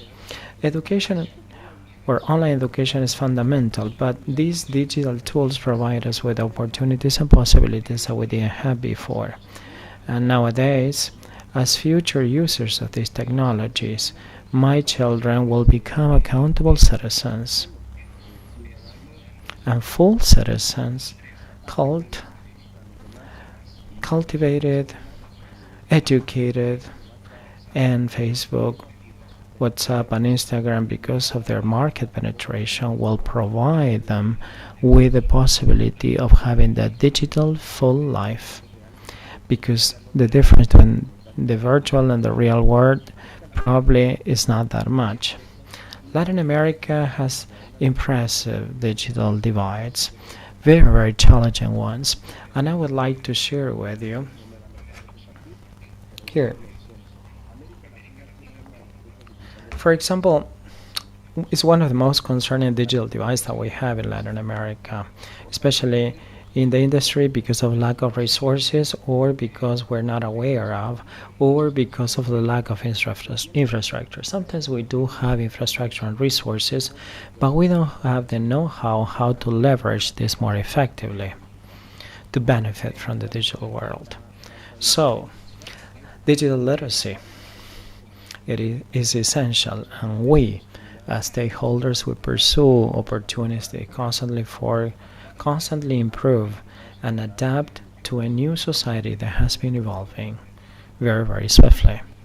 Social inclusion becomes a need to fight against all forms of discrimination, inequalities, and to promote economic development as well as protecting democracy and to drive freedom of expression and make communities highly represented across societies. For us to close the digital divide is a challenge that exceeds the responsibility of governments, business, and people, and that is why I want to raise awareness towards the digital literacy development in Latin America so it becomes a multi-sectorial approach. Sometimes we don't have all the answers, and that's why we are stand at a crossroads, at a crisis. So we need to sit at the negotiation table to find the best answers so we can make a quantum leap with a way that we can put an end to the digital divide in Argentina or in Latin America. And we have training programs in Facebook that we have designed with a multi-stake approach. Like for example, I'm Digital. That has the intent of closing the digital divide and train citizens to participate in this revolution with the critical thinking and with the responsible use of the internet so they could become of transformation agents in their communities. This exists in many countries in the United States. Then we have Misión Escolar, where we use the power of virtual reality to create experiences that are emotional in nature in students, in young people, in public schools, that they're very conflictive so they can learn emotional skills in order to fight cyberbullying, sextortion, harassment, or any other scourges that are unfortunately present in schools. Ella es Historia also is a long-term series of programs that we have to teach women digital skills, very basic ones, and also management, leadership, and financial education. So we can train them during 2019 and they can evolve with a digital transformational outlook and they can use it as a leverage for development in their own communities. Our initiatives in Latin America have affected and impacted many, and we need to work with all the stakeholders and in order to create and raise awareness as much as possible. There's no economic development without an education of quality. We don't have digital citizenry without literacy. There's no democracy without education, and there's no way of closing the digital gap if we don't work together in this endeavor. Matthias, thank you very much. And right now over to you, and we can open the discussion for questions if you have one input, comment, or question. Very interesting, Hector. The Sustainable Development Goals and this focus on development that we need to build together with all the organizations. Before going to Martha's presentation, I would like to tell you or to mention that because of the pandemic, a lot of boys and girls were forced to drop school because they couldn't take classes online. How can technologies in Facebook help us close the gap, this digital gap?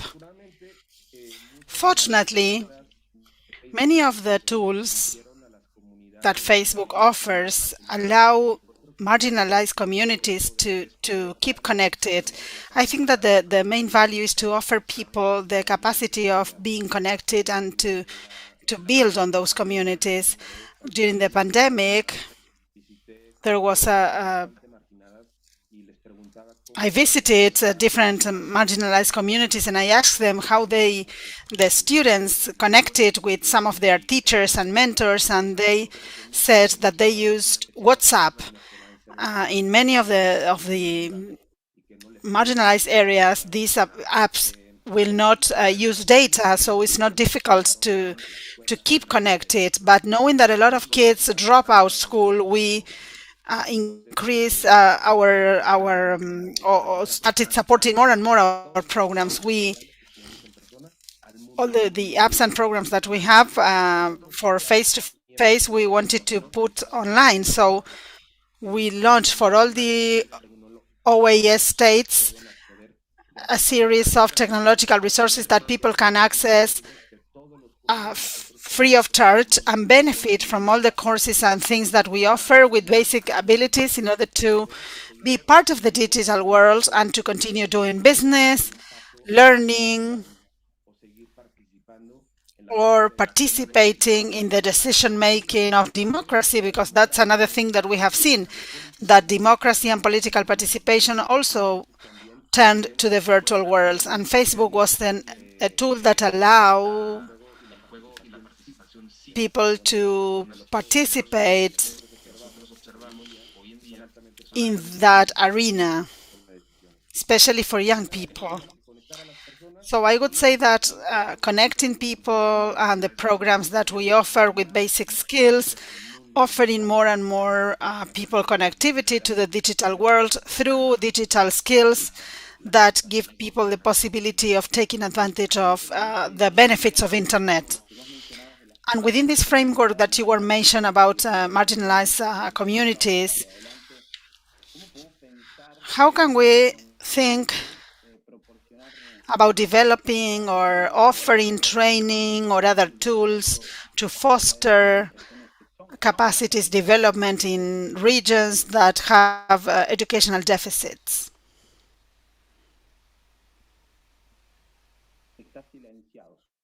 You're muted. Thanks, Matias. We have been working with indigenous people in Mexico. We are translating many of our programs to indigenous languages in order to support these communities that generally don't benefit from the online world. We are also working together with communities suffering from abuse, hate, and polarization that many times are expressed online, especially in countries such as Ecuador, Colombia, Peru, that are having a huge amount of population that is displaced, countries such as Venezuela.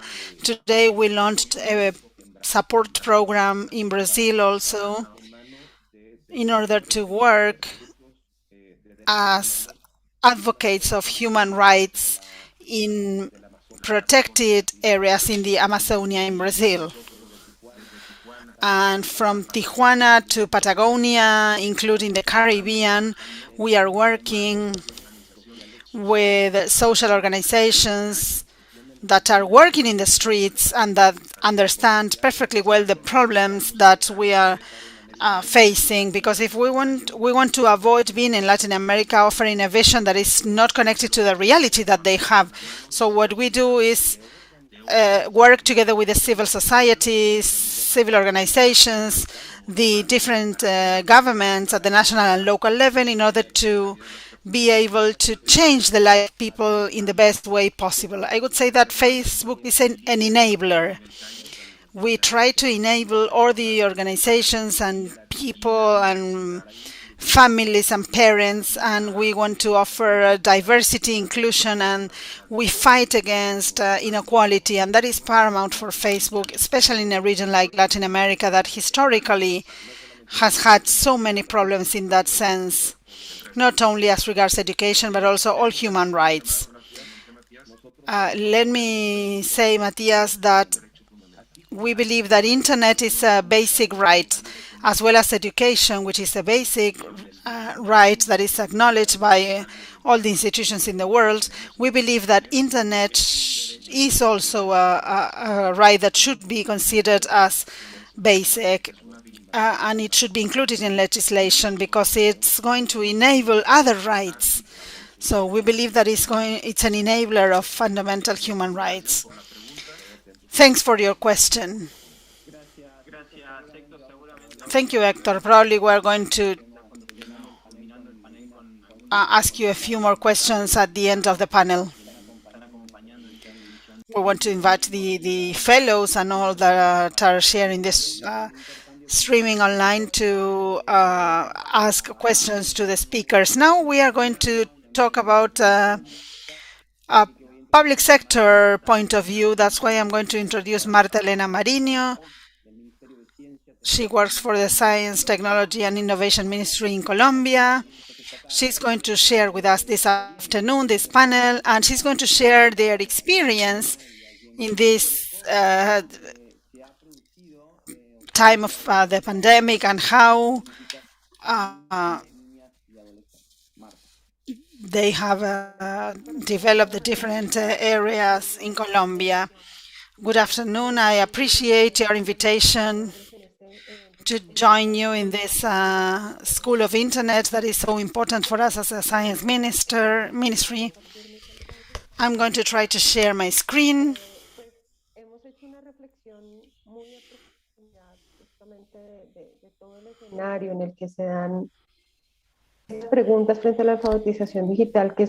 We have reflected upon digital literacy. This is something that is present everywhere. We talked about how we work with different public schools to develop a program that teaches children to research as regards science. And this faces a lot of challenges. We would like to have some ideal conditions for access to information, but actually sometimes that is not the case, and we need to think a little bit and reflect on what communities really need. In that sense, it is important to understand that digital literacy, as Hector was saying, is going to guarantee access to information, and we know that access to information it's a right of citizens, and it's included within all the framework of rights that was developed by the end of the 20th century. And in that sense, it is important to understand that process of content and access to information, but also how we train the consumers of that information, because that should allow us to bring information to those who needed it and to install capacities in the communities so as to continue moving forward as regards social and community development programs. So it is important for us to understand that those contents, the availability of those contents that was accelerated during the pandemic is very important. There are many things that were not as we thought they were. There are things that had to be improved. So how do we do from this information access process to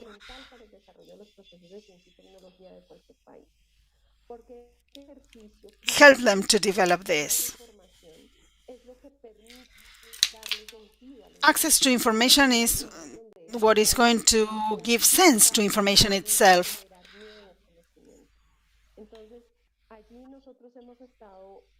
So we have been paying close attention to how those digital processes connect with the alphabetization or literacy. We have a program focusing on this. This is one of the big challenges that we faced in the research that we do.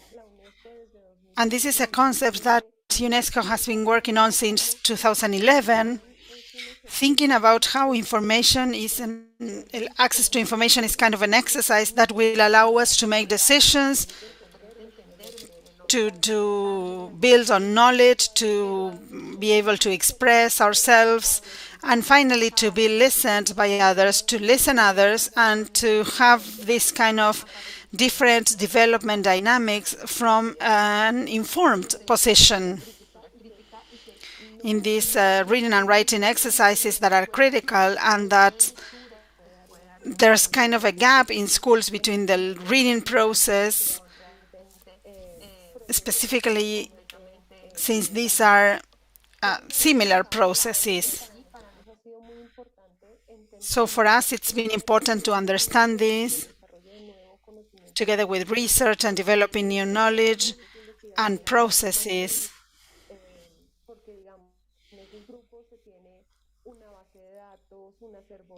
We have databases, a lot of resources, and people specialized in looking those kind of contents. But what we do is start working on those dynamics, and we realized that we need to have those scenarios to review information, to review resources from a critical perspective, to have a cross-sectional learning, to see what we are offering, what we are receiving, and to put it in context.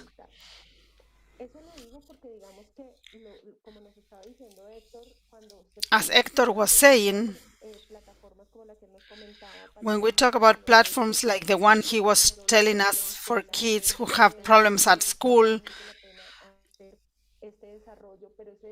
it is important to focus on this development, but this should reach schools and should be put in context.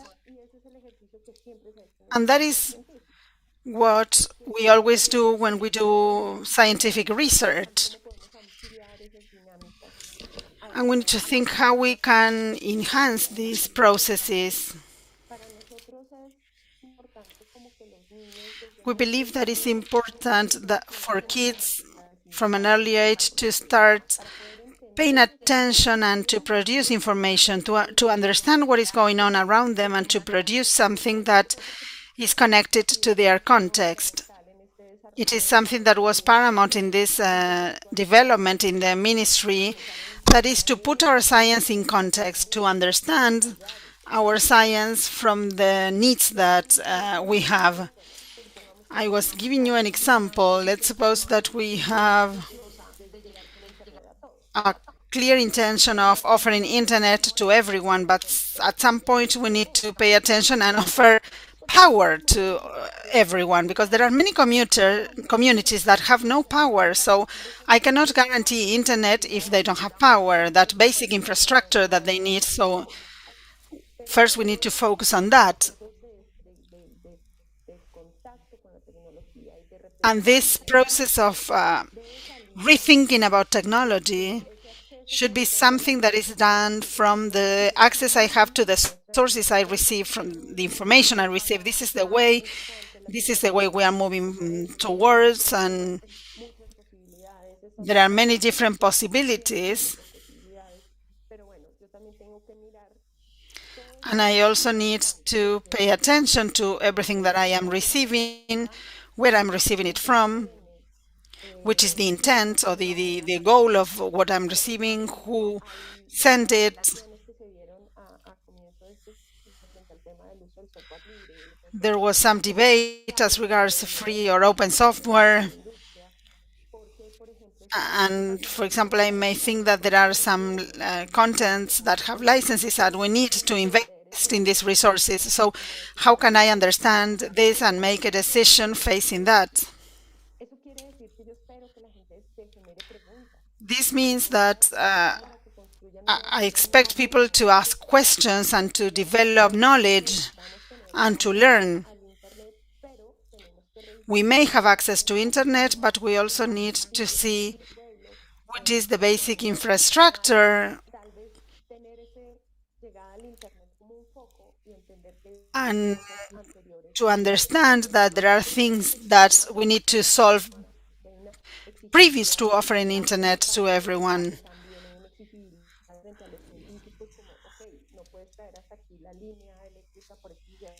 For example, if we cannot offer power, we need to think how we can do it, how we can bring power to the communities that don't have it. So this is a complete and whole thing that we need to think about.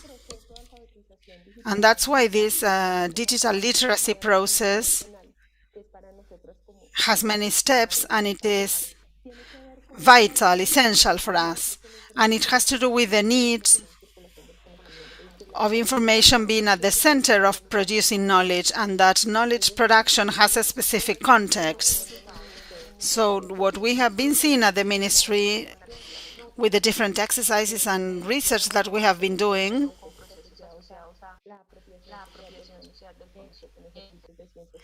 for example, citizenship science, and it is important for communities to understand how they receive this information, the trainings that we offer that Hector was mentioning, how they put it in context and how they find it meaningful. There may be things that they believe are not meaningful, and it is a dynamic process in which they are going to be the protagonists of this dynamic. And this has to do with how to improve and how to develop relevant things for the communities. And we cannot do that if we don't have a dialogue and if we don't guarantee in that framework the right to receive information, to access information. We need to think that we need to work at a cross-sectional level and to develop the different tools in order to do it. That is one of the focuses in which we are working on. And why?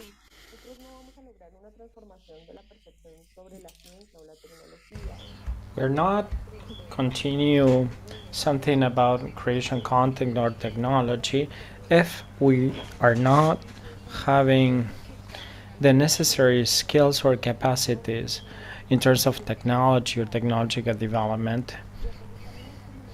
And if we implement, only if we implement it in the communities, we need to place priority upon the challenges.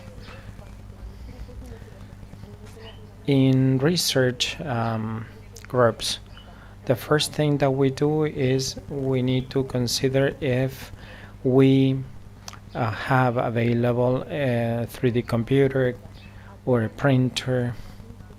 And this is what the media tells us. And this is what scientists reveal.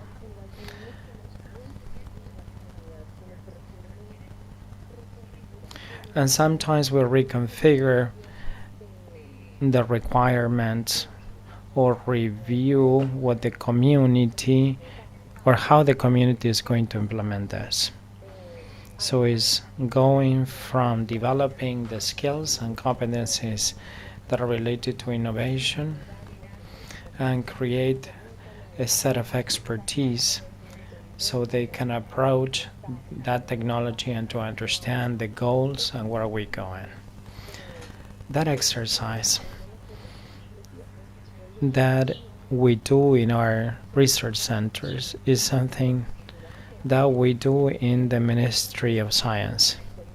Understanding the reality, for example, content, tools, and we know that we have to promote and leverage in our sector those dynamics that are related to the access to knowledge and the dissemination of knowledge. So here we have some challenge ahead of us that have allowed us to reach the objectives in promoting knowledge in our country. In scientific development, there's increasingly more schools having access to better quality education.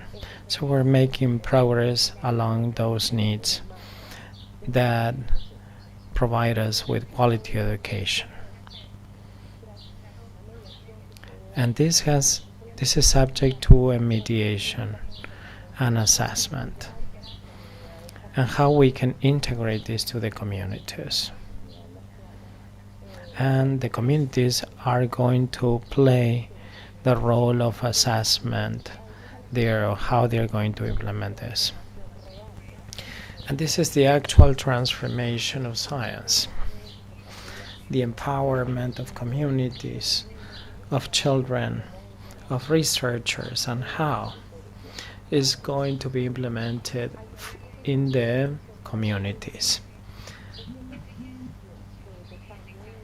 That change of mindsets facing technology and knowledge, because we have many possibilities in order to understand digital literacy. It's not only approaching with technology to those communities, creating critical spaces.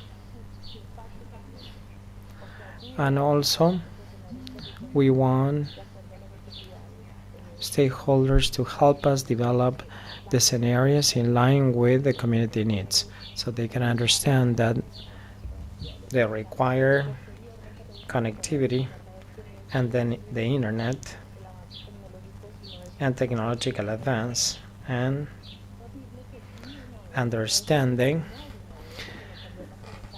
not only rejecting but probably accepting, or how to explain how they are going to create that scenario. So it's very important. It's a process with cultural diversity, and this has allowed us to identify where gaps are. Because it's not about the urban or the rural sector areas that where we have identified those gaps, but also in the analysis we have seen that there's also a gap between the urban centers and the remote sectors. It's not that the urban centers have more connectivity. There were many communities that were so contextualized in the urban center. So we need to understand what are the challenges, what are the gaps, what are the gaps to have access to innovation, technology that have to do with the cities, but it's not merely connectivity. Also, we have gender equality. Some issues are related to migrations, economic issues. So we need to understand clearly that closing the gap means that it's more and more complex. And we need to conceptualize technological development from another point of view. We need to understand that we can create good, solid feedback out of the programs that we implement, and to analyze that feedback and try to understand how these social cooperation and knowledge cooperation can provide us with an understanding, and this will allow us to configure a quality of service in education that is key. With different digital means, and we could be more demanding with what we expect under these sort of scenarios. I believe it is important to do this homework because we are a ministry that under its leadership we have to create and to drive this interest to do research and to improve ourselves. This is the objective of the Ministry of Science and Technology. People that can conceptualize technology. So for us it's key to have these dynamics, to try to understand how we go about it and analyze how we do this, how we integrate this. Because we have seen that many times this initial development that traces back to the 21st century, like resources available, like at the beginning of the pandemic, this is one of the deepest reflections that we have in the educational systems and the processes that were conducted, and I believe it's a way of approaching another way of know-how and adopt the initiatives that have been developing. So this is the dynamics in which we were involved.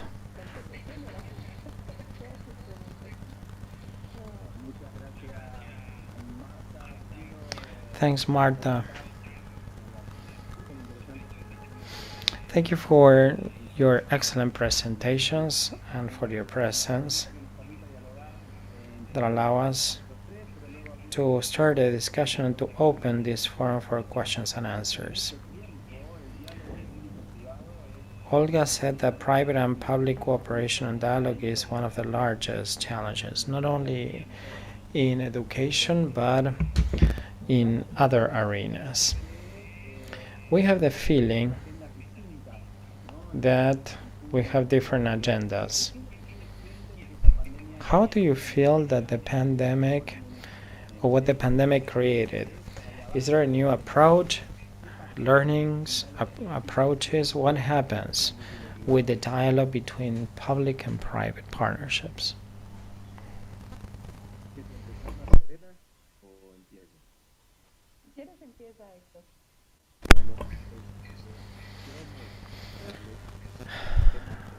I would like to show you the way we see success, or the only way we see success. We cannot predict it individualistically. Many of the things Marta said, they are true. And wisdom is not the accumulation of information. I believe that it's important to think in terms of digital education, because digital literacy is not an end, but is an approach that will set us free, and they will allow us to fight all sorts of inequalities that we're undergoing in Latin America. So I'm gonna quickly show you a video. It's a case from a student in Colombia that shows us the power of technology of being used for the good. And let me tell you why we have these sort of collaborations during the pandemic.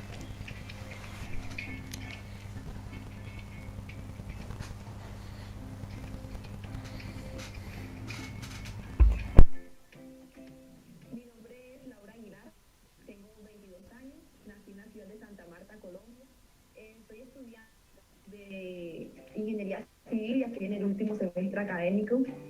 Seba, la necesidad de mi mamá estar con nosotros. Somos 3 hermanos, entonces ella vio la necesidad de generar ingresos desde la casa. Ella comenzó con muchas manualidades, cerámica, contri, lienzos, y hace 5 años dijimos, necesitamos una identidad, y nos enfatizamos en las manualidades navideñas.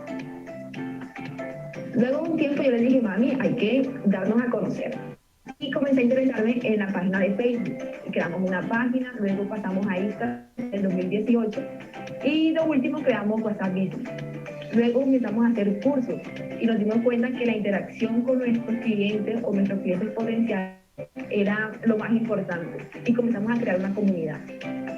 El rol de Facebook, WhatsApp e Instagram en nuestro negocio ha sido el vínculo que es desde nuestros clientes potenciales o clientes con nosotros. Nos ha ayudado a generar ingresos desde casa, a vender a nivel internacional. El programa de webinar Finanzas de Ellas Historia nos ayudó a organizar nuestros ingresos, nuestros egresos, a saber dividir, como nuestro trabajo es en casa, a saber dividir los gastos de la casa con los gastos de la empresa. Nos enseñó también a utilizar otras partes de las redes sociales que no sabíamos, pero lo más importante fue la organización financiera que nos consolidó, brindándonos plantillas, apoyo, seguimiento, que fue lo más importante para poder culminar este curso. Lo primero que me viene a la mente cuando pienso en el programa de historia es cambio, porque eso es lo que realmente hace el programa con nosotros, cambiar nuestro pensamiento de finanzas, cambiar nuestro pensamiento en las redes sociales y cambiar nuestro estado de confort a un estado de visión, de apasionarnos por lo que estamos haciendo realmente y de apasionarnos y entregarnos de forma definitiva a nuestro emprendimiento.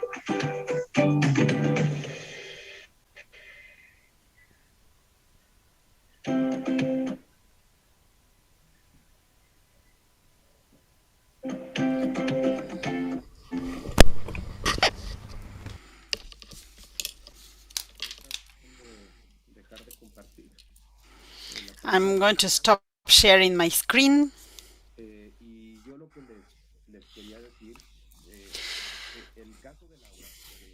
In the case of Laura, Laura's case wouldn't be possible without two things: openness for the Colombian government to bring this kind of digital education to all the Colombian areas,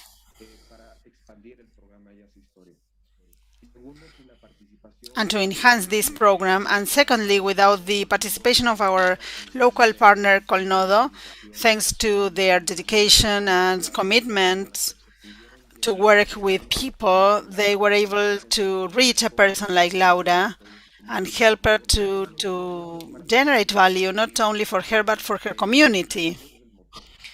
Small companies are the engine of Latin America's economy, of our communities, and we can see in small companies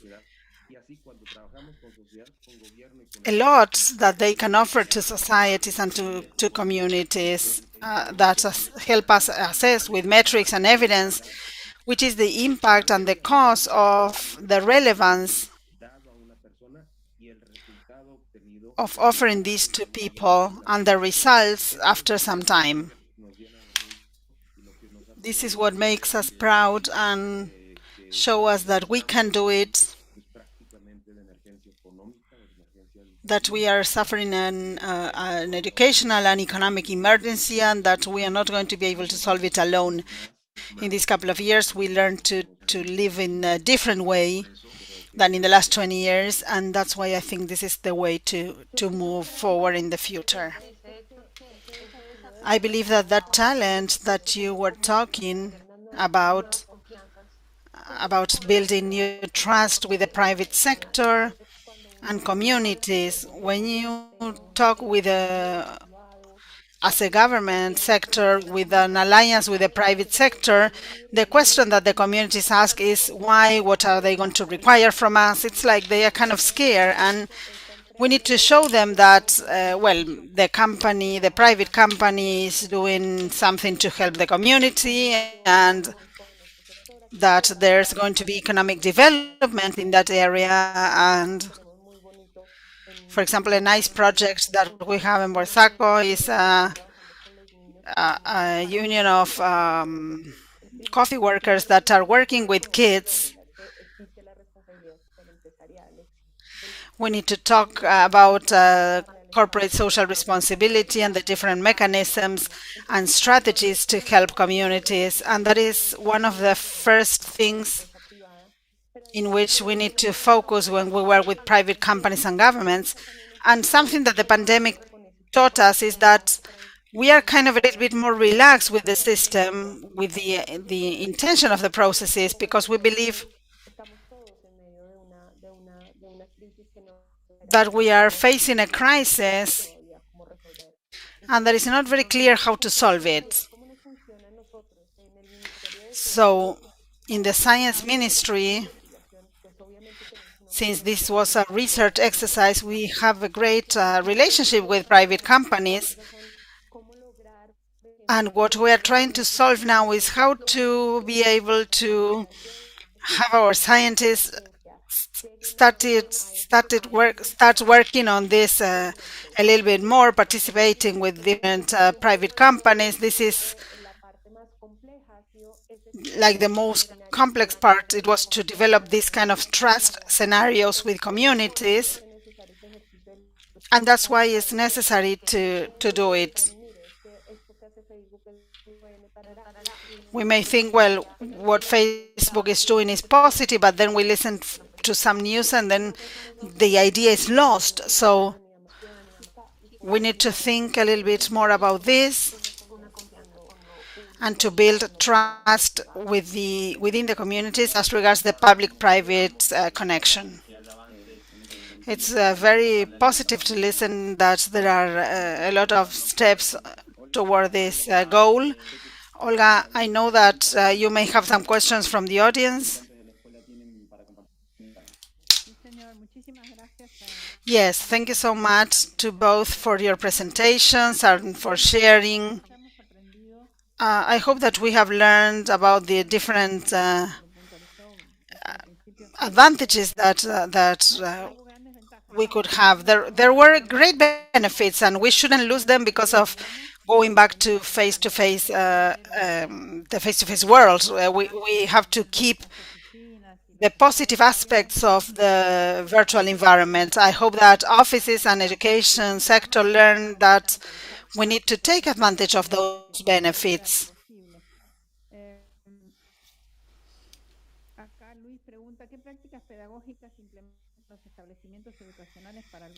Which are the pedagogic practices that you are using to alphabetize your students? There's another question for both of you. Internet as a human autonomous right. Can you talk a little bit about that concept? Internet as a facilitator for the exercise of other rights that you mentioned.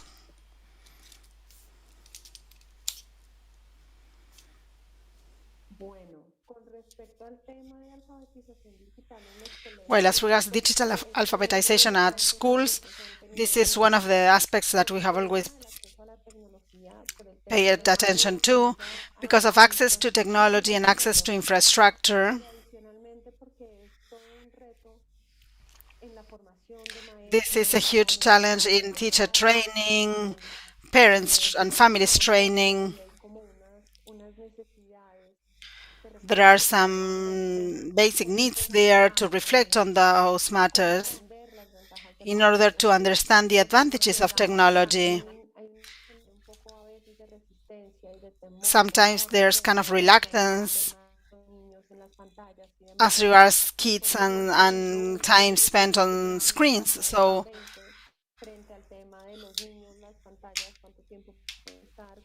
until 2020, there were different research studies that were done as regards kids and time spent on the screen. And after the pandemic, that idea changed. So I think that we need to find like a middle point in order to develop that. And we need to offer this kind of technology to kids and teachers in the ministry. We are working together with the education ministry to develop these hybrid scenarios in which kids can do all the things that they need and have access to the different ways of accessing information. So this is something that is going to take time. It's going to take some time as a society to understand and to do it, but we have taken huge steps as regards access of kids to technology. This was accelerated in the last 10 years, and we believe that the pandemic accelerated this even more. And this is a changing scenario. It's not only digital alphabetization and learning to use the device, but how I learn to program, how I use something within the framework of the Industrial Revolution development, how can I have that knowledge to be able to do it.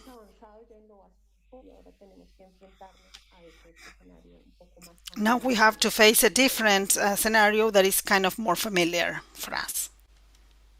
Bueno, yo me paso a la discusión del derecho al Internet para comentar que en 2016. Now, let me tell you that in 2016, a UN resolution established that offering human rights on internet was a basic human right, and that internet is a right for people all over the world. There are also some national constitutions that mention internet as a constitutional right, such is the case of Mexico, and that is going to align some public policies that will allow long-term programs to exist, favoring access to internet and benefiting from internet. I want to quickly share with the audience the web page that we have in the Soy Digital program, in which you can see the different chapters of the Soy Digital program all over the world. Here, for example, we can go and enter the Colombian chapter, and Marta Elena, that is from Colombia, can see some of the things that we have been doing in Colombia, who are our allies, our advisory committee in the country, and here you can also see some of the resources and how to respectfully interact with people online, how to detect fake news, some piece of advice to detect fake news on WhatsApp, for example, and also how to protect our identity online, which is essential. When we go to an ATM, for example, we can even kind of hide our hands when we are entering the PIN. So we need to have the same kind of precaution when we are online. Sometimes we don't do it and we offer our personal data everywhere. So you can download presentations, videos, and no matter where you are, you can find a lot of resources. Here we have Impacto.TIC. We have been working with them in the Soy Digital program in Colombia. This is a well-known organization as regards technology, democracy, and science. And this is what I wanted to add, Matias. Thank you, Hector. Thank you, Marta. It's been a very interesting panel. We could continue talking about this for a long, long time, Olga, but I think that we don't have more time. Thank you, Matias. Thank you, Hector. Thank you, Marta. Very interesting topic. We need to think about how we are going to, or what we are going to face after the pandemic, maybe like kind of a hybrid context, or what we are going to face. Thank you so much. I want to thank you from Buenos Aires, Argentina. Thank you, Matias, for moderating the panel. Thank you, Marta. I wish you a very nice weekend. I hope that you are safe at home, and maybe sometime we can meet face to face. Matias, we have met face to face in the past. I want to thank you all. And to the fellows, let me tell you that we're going to continue in half an hour with the last part of the event from Colombia with 2 panels, and then we are going to have the closing of the school from Buenos Aires.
Hola, buenas tardes. Aquí en Hello, good afternoon. I'm here in Argentina. I think it's after lunch in Bogota and Colombia as well.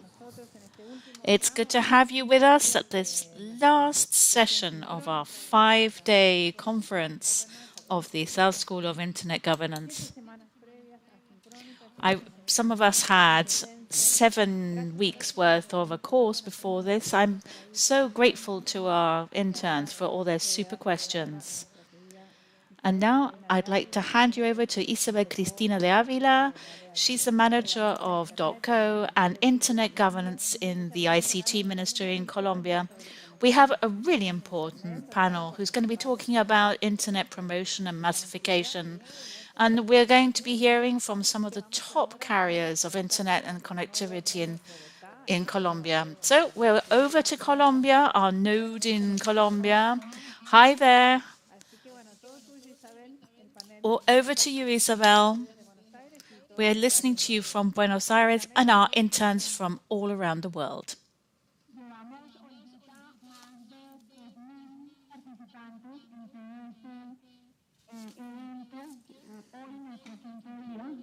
Today's our 5th day.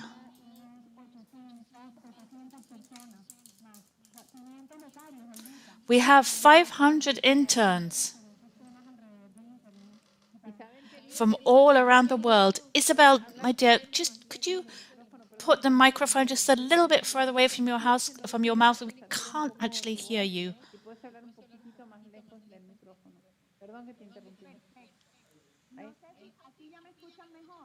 Can you hear me better? Yes, that's so much better.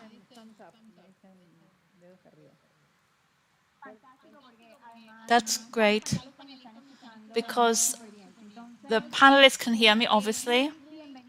So welcome, everybody, particularly our panelists, our participants, our 500 interns to this incredibly important panel where we're going to be talking about the challenges of internet promotion in Colombia, Latin America, and the Caribbean. Internet has brought about some really important transformations. It's perhaps been one of the most important processes in the 20th century. Internet goes back to the 1960s, but today it has revolutionized the way in which people communicate. It's all about immediacy, simultaneous communications, and it also helps to promote a better quality of life for citizens around the world. People have been able to work, to educate themselves, they've had access to entertainment and to healthcare. There are some 4 billion users around the world, 60% of the world population. And there are some statistics that tell us that this number is growing every year, some 8% a year.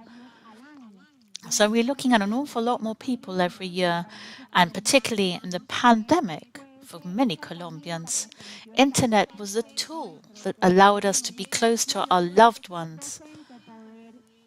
And it allowed teachers like myself to be able to teach, and for students to be able to access these academic spaces. We had access to healthcare. And many of us actually even did our exercise routines with internet in the pandemic. As Bill Gates said, internet is becoming the village square of tomorrow. Now, our panel today will be analyzing the importance of the internet promotion and massification and looking at the challenges we face. Today, we have invited some of the key carriers for telecoms in Colombia, the top businessmen representing the private sector who allow the users to connect. I'd like to welcome Fabián Hernández Ramírez, who's the president of Movistar Colombia, to Carlos Telles, who represents Tigo, to Juan Carlos Archila, who's the president of América Móvil, and José Fernando Autista, who we've talked to before. And we look forward to hearing to Sergio González Guzmán joining us from ETB. So without further ado, let's get going with this really interesting panel, as it, in a way, brings to a close this event of what have been some really important presentations. So, Dr. Hernandez, what is the biggest challenge facing carriers in their role as representatives of the private sector to ensure connectivity when we talk about massification? Thank you very much for this invitation. It's fantastic to be part of such an event. It's the second time that it's being held in Colombia, and it's really having a huge impact in this area. I think we're all concerned about internet massification. I'd also like to greet my friends and colleagues in the panel, because it's great to be able to share this debate with them. I think we're facing a fairly critical task, but we're all in this together. In that sense, Colombia is a country which is quite robust when it comes to the relationship with their carriers. They're investing more and more in a sector which is striving to improve connectivity and achieve greater development to help the economy as a whole. So I think that it's a positive as a starting point. However, there are some elements we need to focus on to sustain this growth. And we're talking about spectrum and massification. We need to recognize that the market situation and its development, the input and the growth of technology, and this is one of the reasons why we are seeking a model that will benefit citizens. We have a vocation to increase connectivity throughout the territory, whether urban and rural. Luckily, there has been plenty of experience in other countries that we can use as an inspiration to understand the benchmarking used to define prices and best practices and not so good practices. Because sadly, the latest call for tender in Colombia, the prices, the costs offered were far higher than the market average at global level. Colombia was maybe 700 to 800% more expensive. So these are things that we need to bear in mind. The other important issue is that we have to continue working on connectivity. Although there are many municipalities working with us, we often find that there are conditions or rules which make it very difficult for us to work in public spaces, which makes it difficult. And then lastly, the other element, when we're talking about the promotion of latest technology, is that we need to encourage and attract more investment. Now, we have taken a step towards ensuring the provision of greater fiber optics to more homes throughout the country, and we have reached nearly 5 million homes. That's our goal within 3 years. So I think these three issues are the most important when it comes to massification and eliminating barriers.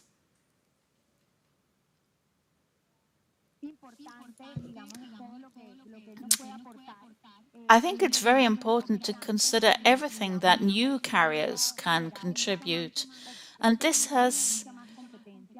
will foster greater competition in the marketplace.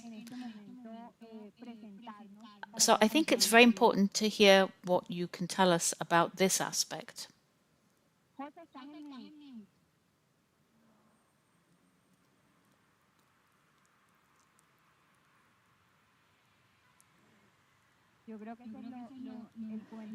I think that's the thing we've been hearing most, isn't it? You're on mute. Unmute yourself. Oh, okay. Okay, yes, now we can hear you. Firstly, Isabel, thank you very much for the invitation and special greetings to the presidents of the companies that are on this panel with me. I think the main issue is how to massify and increase coverage and services. I think the first thing is that the pandemic has given us a great learning. The need to restructure the healthcare system.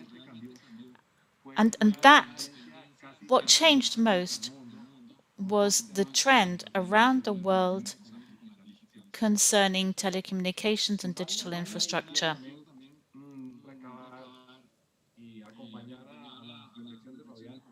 I would like to agree with what Juan Carlos was saying. The issue of the spectrum is very important. And we certainly pay enough taxes at company level and do our duty by the laws. Recently, a study came out about the cost of the spectrum in Colombia. It's one of the highest in the world, and users have to pay that. So if we really want massification, we have to improve the rates. If we don't do that, we're still going to continue having problems. So this is in the public domain, but it affects all of us. And how do we work with them to improve the situation? Now, we are completing the building of our own transmission 4G towers, which Fabian also mentioned. It's extremely important. Massification depends on mobile internet. At the moment, it's still quite slow, particularly as all the apps today are really slow. So we have to migrate very quickly to 4G. 2G's been around for a long time, but it's simply not enough. And we need to drive this from the government and the efforts that we are making so that we can get 4G coverage across the country. The dilemma, eternal dilemma, is that massification can not only be achieved by networks per se, as we have to start to teach people about the benefits of using internet. We have a kind of an academy, a training academy, which has 5 programs focusing on getting closer to citizens to give them the right information. It's not just about having the signal, you need better access, and you have to teach people how to use this properly.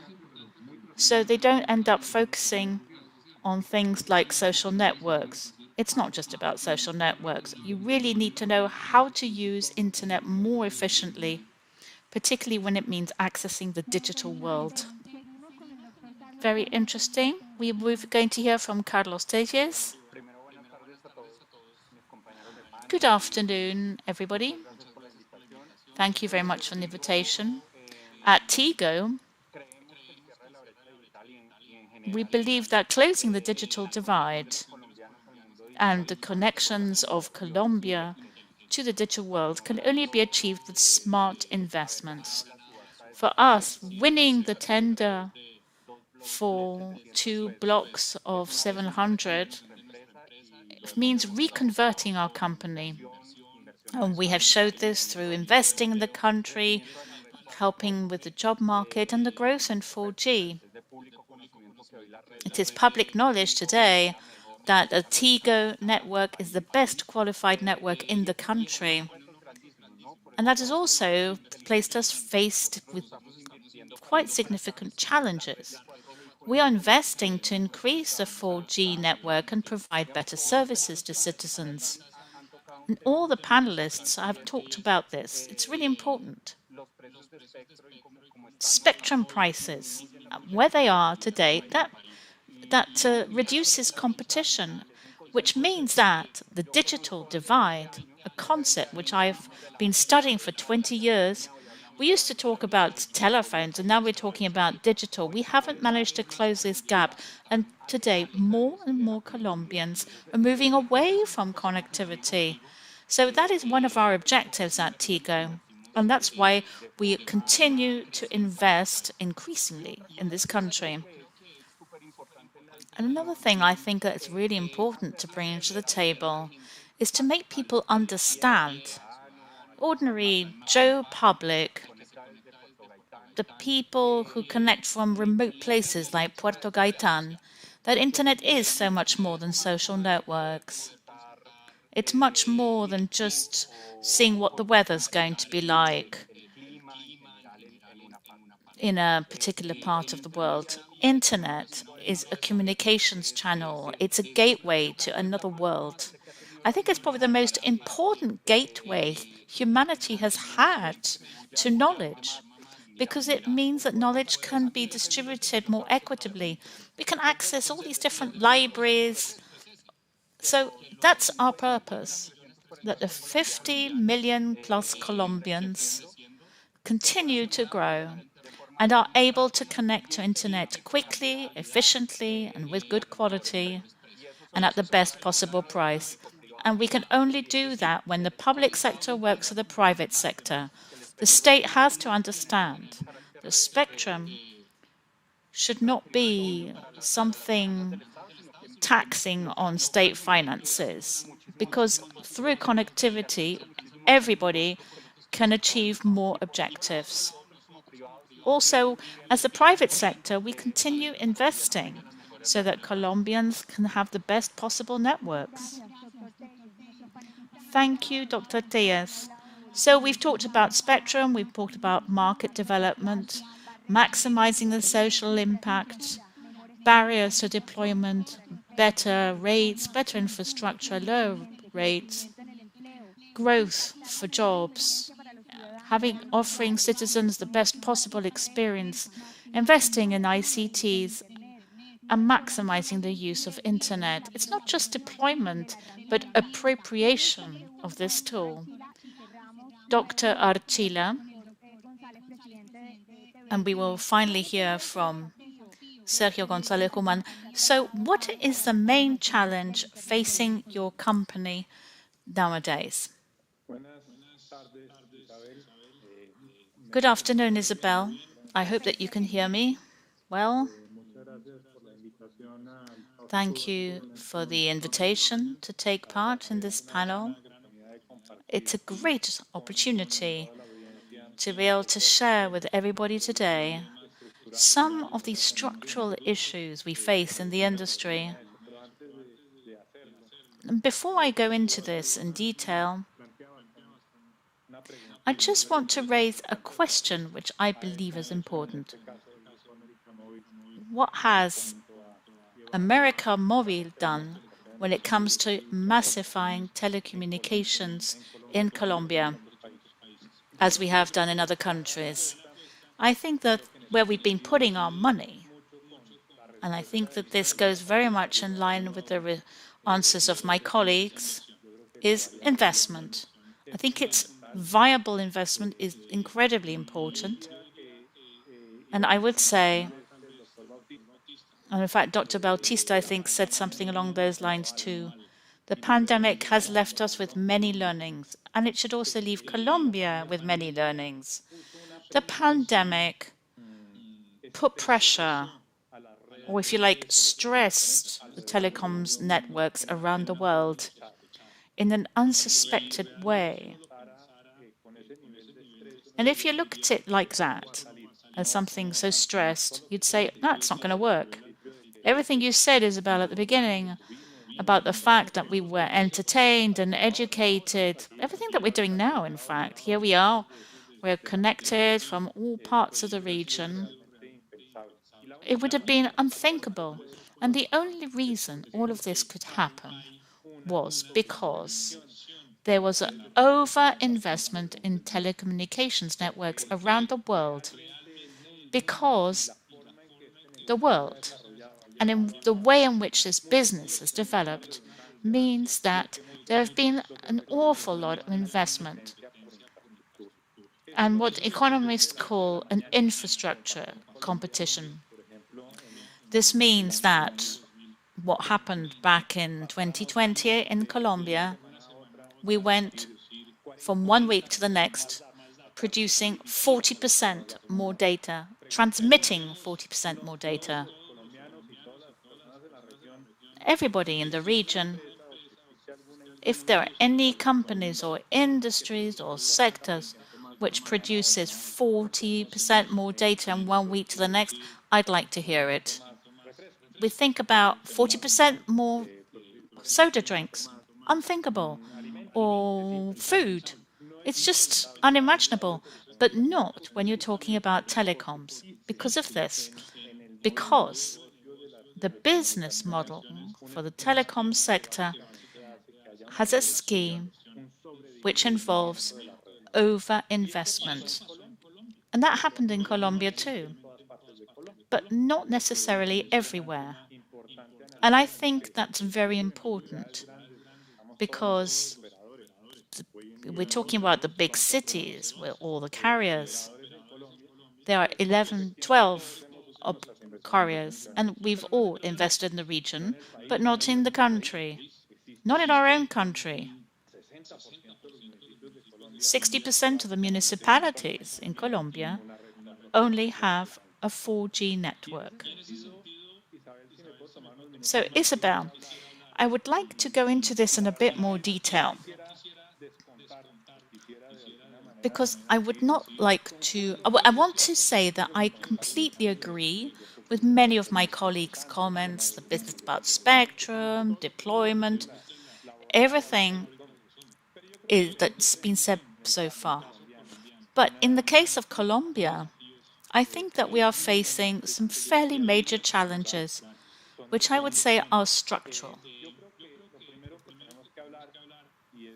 I think the first thing that we need to talk about is the specific case of the industry in Colombia, as it seems to have lagged behind when it comes to privatization.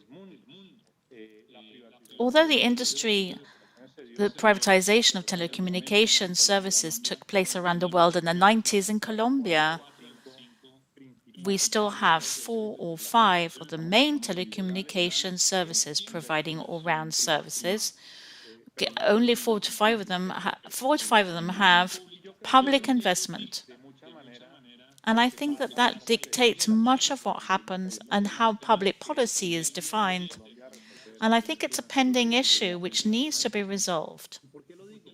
And why am I saying this? Because it leads to a problem with the rule of law. This tends to discourage investment. A study taken by the National Telecoms Department a few years ago said that we need to invest in Colombia like 10 to 15 trillion pesos. We're talking about $3 or $4 billion in the industry. But that's not happening at all, despite the arrival of these new carriers, because it has led to problems. So much regulatory intervention, problems with competition leads to these problems. And this discourages investment, leads to problems with infrastructure, competition, and this in turn means that the service that could close a digital divide and lead to massification isn't happening. And there's another problem.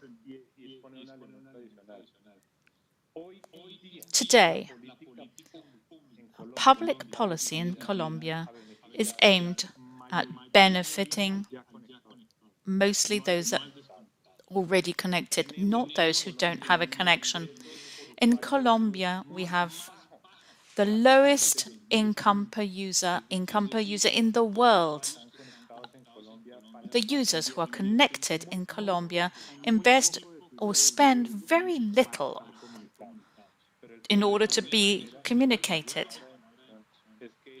But the problem is that the possibility of long-term investment, mid and long-term investment, has been undermined. And it is that kind of investment which would close the digital divide. So there are some major structural issues, in addition to what my colleague said, that we have to deal with. They are real, but I believe there's an underlying issue which has to be dealt with. You've touched on some very interesting issues, and I think this has thrown up an important challenge for our next panelist. You talked about privatization in telecom services and regulatory intervention and the rule of law. So what we are going to be doing is asking this question of a carrier which has made a public investment. So I think this is a really perfect segue to hear from Dr. Sergio Gonzalez. Good afternoon. Can you hear me?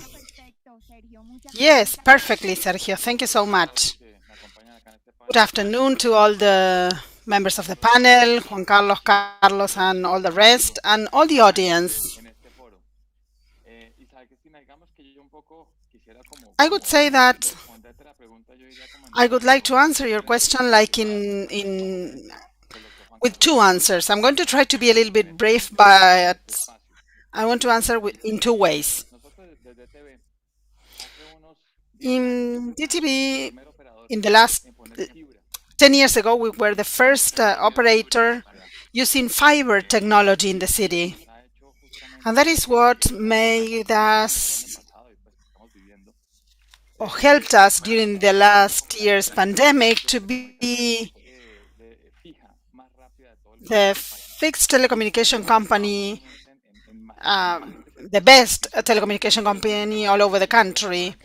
And there's something that all the companies should work on, that is the digital gap that we are mentioning here.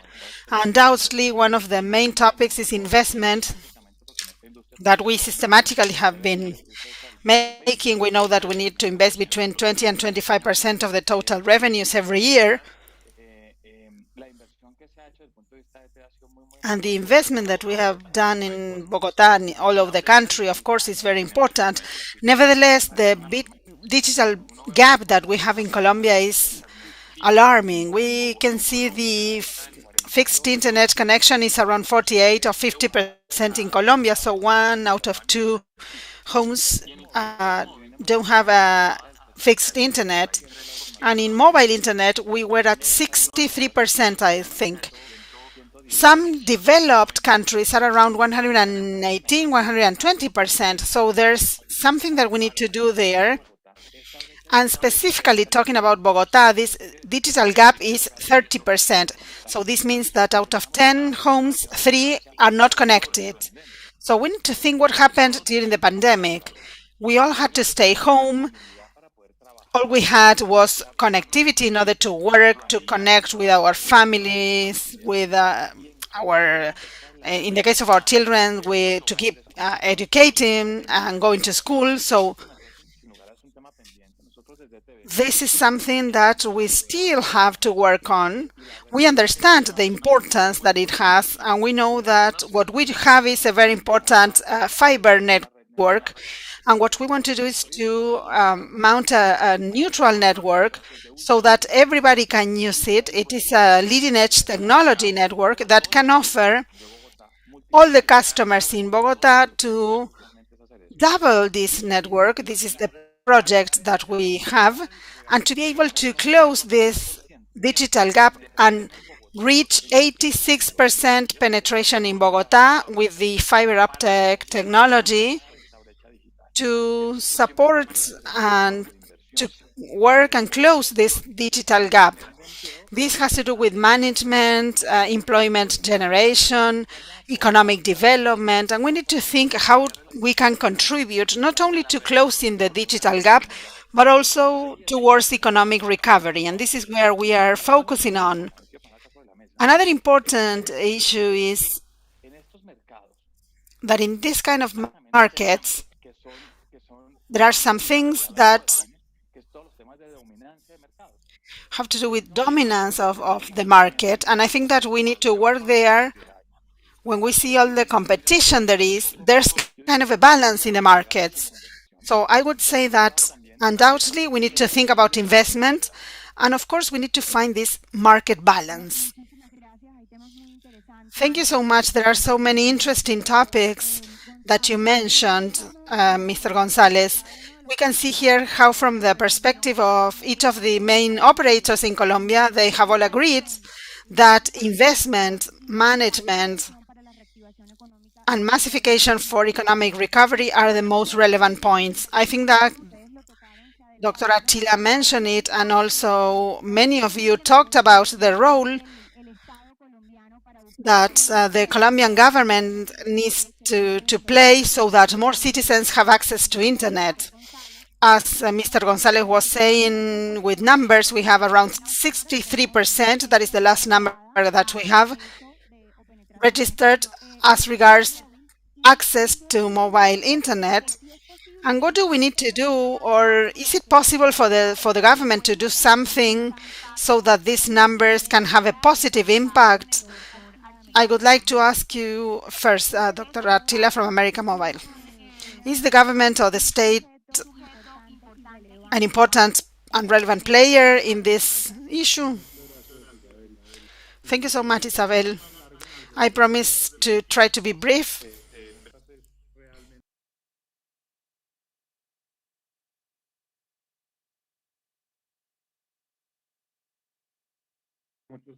Comentario. Hombre, yo sí que tengo que insistir con el... I need to insist on the fact of market balance.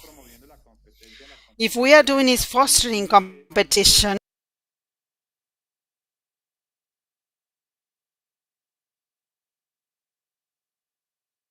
usuarios.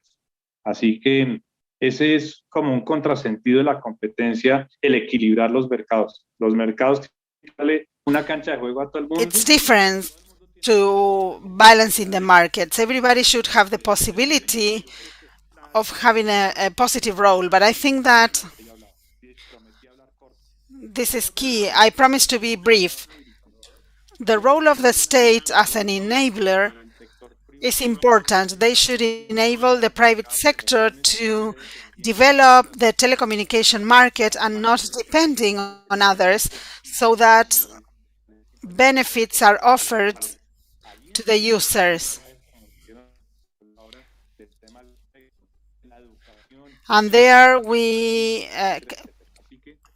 there are some elements that come into play. So the government should enable the other players. That is the role of the government in this sector. I gave the floor to Carlos Attila first because he talked about legal certainty and regulations as the two elements that we should analyze in the next few years, or that should be part of the debate as regards massification. But I would like to now give the floor to Mr. Fabian from Movistar Colombia with the same question: which should be the role of the state? Should states, or are states doing what they should do in order to give access to all citizens to internet?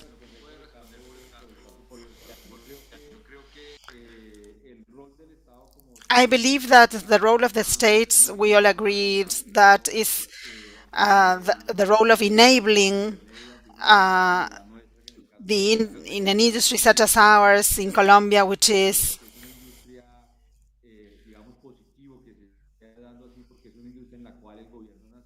an industry in which the national government doesn't have to take resources to promote companies and to invest them. Nowadays, 95% of financing in the industry comes from the players in the industry and from the companies that are here in this panel. So I think that in that case, for the Colombian government, this has been great. And the state needs to work on access conditions, and legal certainty is important, as we were saying. The spectrum is important, and all the ways in which we need to work towards rural areas connectivity and all the efforts with the public policies of the government in the rural areas as well as in cities, because as you were mentioning, in the cities there is much to be done as well, and we need to work together towards that goal. And the other role that the government has is related to accessibility. If we have the connectivity service as a luxury service with rates that are quite high, that is going to be a barrier, and the state needs to play an important role there, offering this kind of massification. And the other thing that I believe the state should think about is to go a step beyond that, and as regards connectivity services,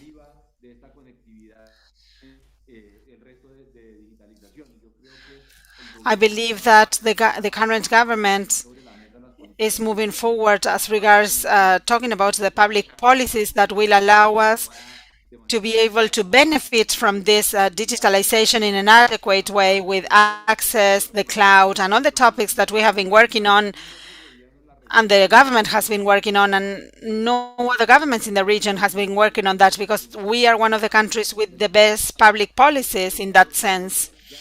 And I believe that there we are working a lot, and we need to continue working, and that is the main role of the state, to have these public policies that we need and to have the conditions for access, and to have models that will allow us to do that. In the case of Colombia, we still need to work a little bit more as regards demand, so that there's better affordability for those services. A short while ago, we know that there was a law that was passed declaring internet as a basic utility, as many other countries in Latin America, such as Mexico and Argentina. So I think that's a very important step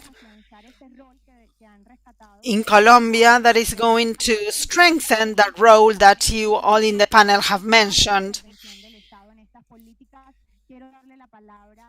That has to do with the state being part of this kind of policies. Now I'm going to give the floor to Mr. Carlos Teres.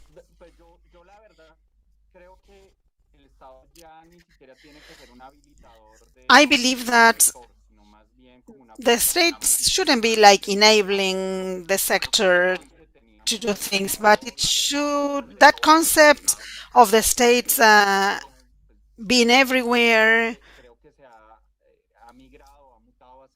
it's changed, has changed, and now we have like a sustainability platform. What I mean by that, the state should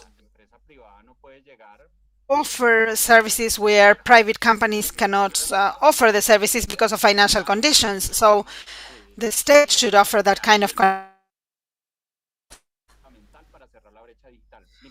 that is vital, essential to close the digital gap. I think that we all that are here participating the new or participated in the drafting of the new telecommunication law, and I think that an important point in that law was to make the state not an investor as regards public resources, to put money in public resources, but to make it like an investment banking. FUTIC has to justify the investment that they do in the different projects, and they need to be profitable. because that is what the Colombian people are requesting, not only for the private sector, but also for the public sector, that public resources are well invested and offer future profitability. Telecommunication projects that after a year won't work or won't offer connectivity to people are not good enough. So what we have now is this kind of sustainability platform, and that also poses a challenge for the private sector. We need to be able to make the closing of the digital gaps sustainable. 20 years ago, we were talking that people couldn't use the phone,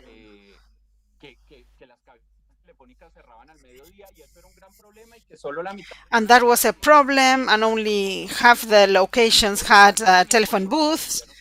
Nowadays, 40% of Colombians cannot connect to internet, so we need to be able to make this sustainable, self-sustainable, and that public resources are multiplied. That is what I call the sustainability platform of public investment, and that should be the future of telecommunications. Thank you, Isa.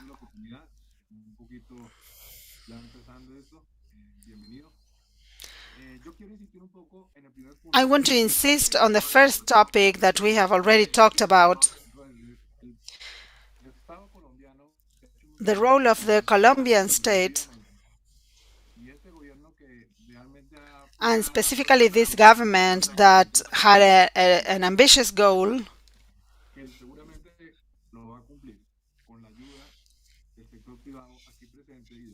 that I'm sure that accomplished together with the private sector. There are different aspects to take into account. There's some research that mentions that the cost of the spectrum in Colombia is higher than the rest of Latin America. We need to think about that because that is something that Colombians are paying. Mobile communication has a single kind of income, and that is the rate. So we need to think about that.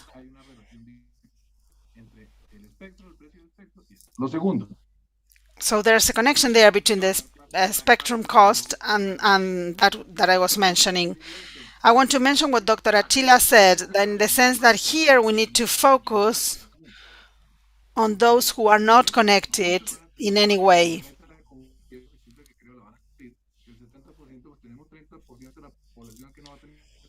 30% of the population doesn't have access to internet, so it's like we need to make a huge effort and focus there. With the national fiber optic network, it is a very important project. I think it was a very good idea, but it needs to have better coverage.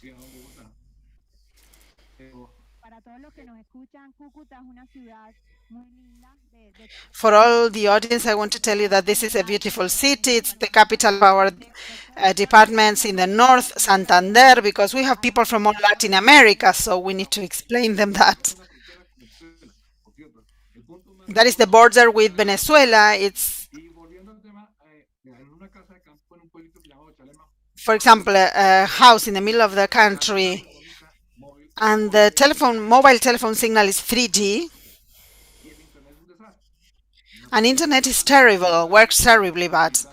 During the pandemic, I was enjoying the nice weather there, and I could see that it was very difficult to access internet there. In small municipalities, this is also the case. So there is a digital gap that we need to close. We need to make an effort to work there. And in those kind of places, it should be also part of the goals of the ministry. And finally, I want to say that clearly, we can do a lot of things more efficiently, and to contribute and to use part of what we pay in order to offer coverage to more people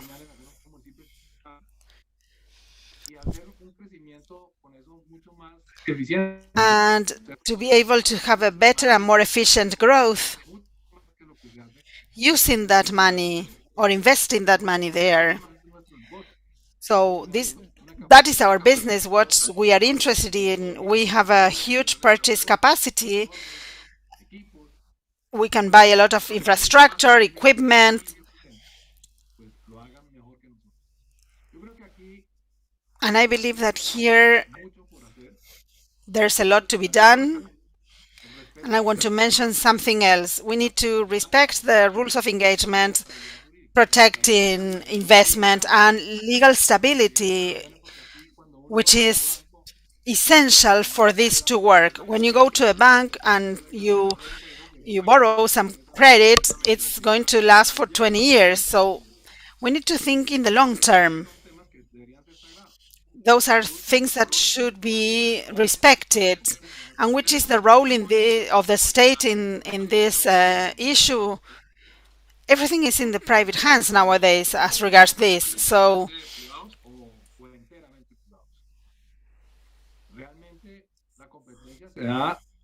competition is something that takes place, and the state should not be partial and shouldn't favor anybody, and to bring this competitive balance in the market. In Colombia, we are seeing the effects of WOM coming into the market. Rates have been low. Everybody reacted. Nowadays, Mega Colombia is cheaper because we were able to reach the market.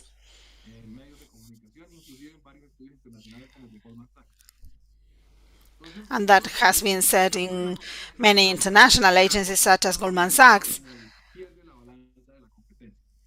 And the state should be monitoring competition, but not favoring anybody or excessively regulating the market. So we need to pay close attention to all those issues. And I believe there are many things to be done, but the status and executor is not something that should be like that. Mr. Chile also mentioned this, and Juan Carlos as well, and I agree. I also agree with Mr. Sergio. We need to do things, and we need to do it now.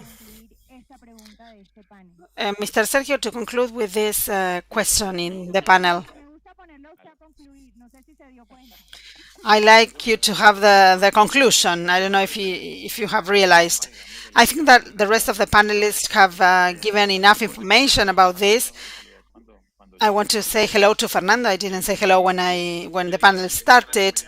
And I would say that I would summarize this in three aspects. The first one is important from the point of view of the regulator. I believe this is a market that we could say that is kind of a mature market, and it's like kind of self-regulated. I think that we have an excessive regulation in the markets, and this is one of the things that we should consider. And I would also add two essential aspects. When we talk about the digital gap and the role of the state, if we take into account that digital gap, we can see that it's focused in the first and second level. I would say that 80% of the digital gap is in those two levels, and those are levels that are difficult to reach. I believe that part of the resources where all of us contribute every year for this fund should be destined to look for a kind of a program to subsidize demand, so that these levels can have access to that kind of technology that allows connectivity. And I think it's not only going to be about supporting demand, because as connectivity goes, that is not going to be enough. We need to see how people get connected. So I would say that to summarize it, we have to think about three aspects. First, regulations. I believe that there are markets with a lot of penetration, so that can be self-regulated. Secondly, how these funds can help in this massification and closing the gap, specifically at level 1 and 2, and not thinking only about connectivity, but also think how as a state we can contribute so that people can have devices to access that connectivity. I think that those are the three essential aspects that would allow us to close a little bit that digital gap. To summarize, we have two ideas that we need to think about as regards the role of the states to offer massification of internet. The first one is the state as an enabler and a self-regulated market, reviewing the spectrum cost with the private sector and protecting investment, and also the state being a sustainability platform like an investment banking, offering resources to close the digital gap, giving priority to projects that at the end of the day will have an impact on the quality of lives of all citizens. We have been talking about infrastructure and access. Let's talk a little bit about allocation. Which is the role of each of the organizations in this matter? It is important to have access to the tools, but also we need to learn how we are going to use it to give priorities and to benefit the most from these tools in order to have an impact on employment, economic development, culture, education. So I'm going to give the floor to Mr. Sergio first, so that he's not the last one. Thank you so much, Cristina.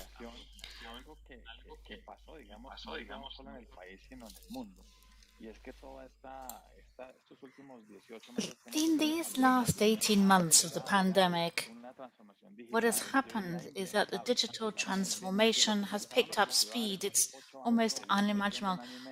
What we thought was going to take us 8 years, we did in a year and a half. And part of that has to do with the appropriation of technological tools. We're all far more digital than we were a year and a half ago, because we had to. My message, or the things that I want to say, Dr. Sergio, we seem to have got a frozen screen here. We'll just have to wait for it to come back. Hello? Perfect. Back to you. It happens to the best of us. What I was saying, what we've lived in the last year and a half, which has been this appropriation of technological tools in an accelerated way. Now we need to see how we make the most of this to improve people's quality of life, and also another thing we've achieved is we've improved people's mobility, we've improved the environment. In Bogota before the pandemic, we had a really complex problems. We had a red alert when it came to the smog. And when people started connecting, it's had an impact, and we reduced our smog factors. So we need to find a way in this new normal, in this openness that we're seeing, in this model where we return to a new normal. How can we make the most of what we lived during these last 18 months so that henceforth we can use these technological tools in the best way possible to benefit citizens? One concept I like a lot is, it's spread the joy. Spread the joy amongst the employees.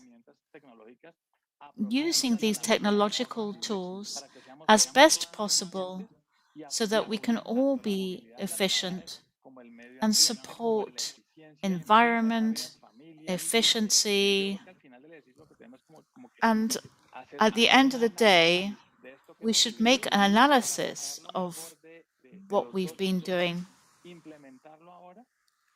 and implement this so that we can all understand how important these tools are and how we can use them to benefit everybody in terms of development and in terms of how we're going to make sure that everybody is connected. Colombia has some user strategies. It needs internet, obviously, to change many of the things that are related to its life. Fabian, tell us a little bit about these tools. You're one of the operators with the largest number of users, and you understand how important it is. I think the problem is that this appropriation needs to take place at a better place.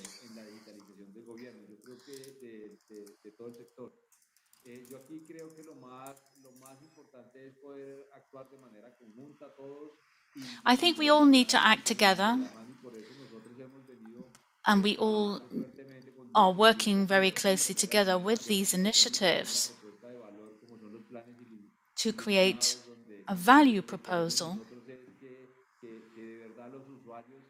so that users can have a value proposal to enable them to remain connected. This will also enable better connectivity and solutions which will enable the economic reactivation. And this will in turn lead to greater appropriation and digitalization. Now, everything that has got to do with solutions and the companies as a whole during the pandemic and exiting the pandemic, we're looking at solutions for working from home, for issues such as biosecurity and biosafety using digital platforms. And the idea is to be able to identify all of those needs so that we can provide the full range of services in this aspect. The other important aspect is education,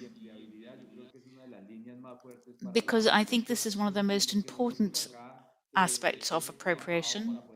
We've been working to achieve a social impact on all Colombians by deploying platforms to strengthen skills among the community, including, obviously, helping them to learn these new skills related to technology. And this also includes teachers from the entire community so that they can acquire these new tools and learn how to work with these platforms, impacting on over 2 million Colombians and 1,500 municipalities throughout the country. Another key aspect is to be able to accompany the way in which people are incorporating this into their work lives. We're looking at technological skills, making available these platforms to citizens so that they can acquire the skills required by the digital sector. This is very important. We cannot allow this situation to go past unnoticed, as we must tackle it to close the digital divide. Jose Fernando Bautista, would you like to add something? Well, thank you very much. Yes, indeed. I believe that this point is key, has to be a joint task undertaken by the public and private sectors. This is the only way to make things happen. We have all changed. Even WOM, which has uh, a new activity in this country, it only started in April. We've built something that was unimaginable. Dr. Taylor said something that is very valid. If there is one sector where we have made massive advances, it's internet. I remember when you used to buy a house and you had to put in the deed that whether or not you had a telephone line. It was almost impossible to get a telephone line. In fact, it was a reason why you would buy a property was whether it had a telephone line. Today, there are more devices than Colombians. This shows how much the country has changed. Now, where are things not good? First, in the inequality between the rural sector and the cities. There is a great deal to be done. Having a 3G antenna to cover a small municipality isn't enough. No, we can continue in a good way, but the fiber optic network are key. In some of these municipalities are going to need 4G and fiber optics. There is no single sector of the community that can escape the need to make investments.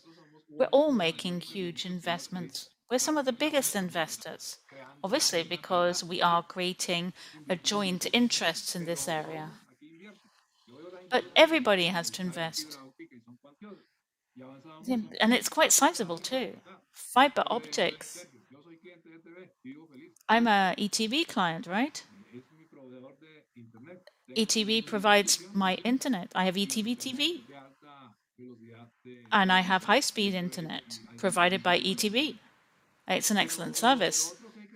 But the other thing that we have to do is that we are all in this together.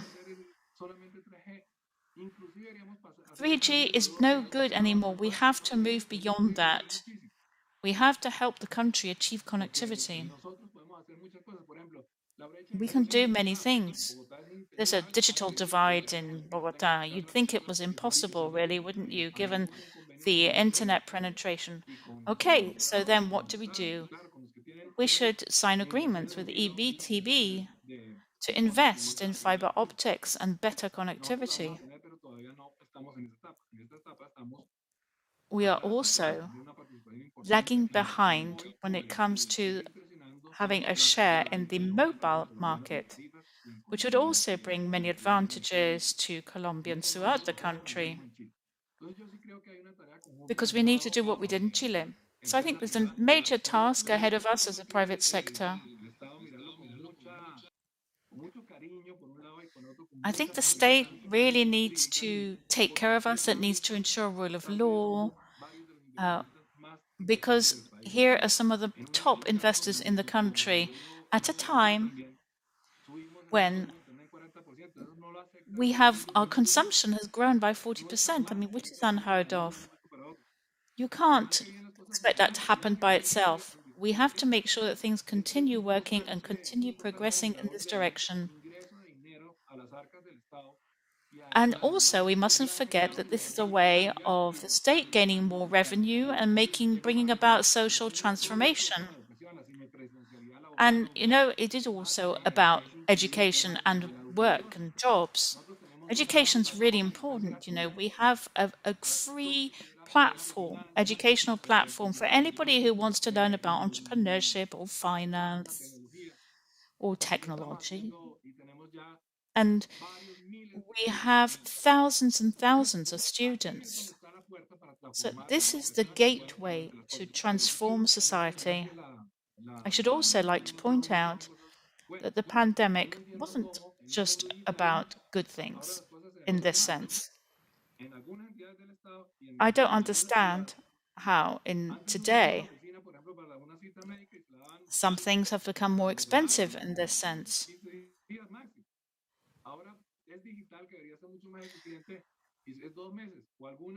And then there are other things that work too, which are procedures. Government procedures have speeded up.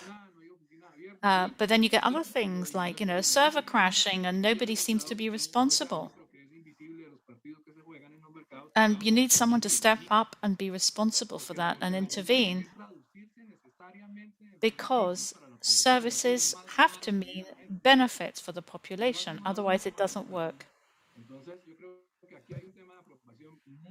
So I think this is a matter of great concern, and it's a good example of a highly dynamic sector which is investing a great deal in the country, which should receive far better protection and to have the rules of the game remain the same. Thank you very much, Dr. Tellez.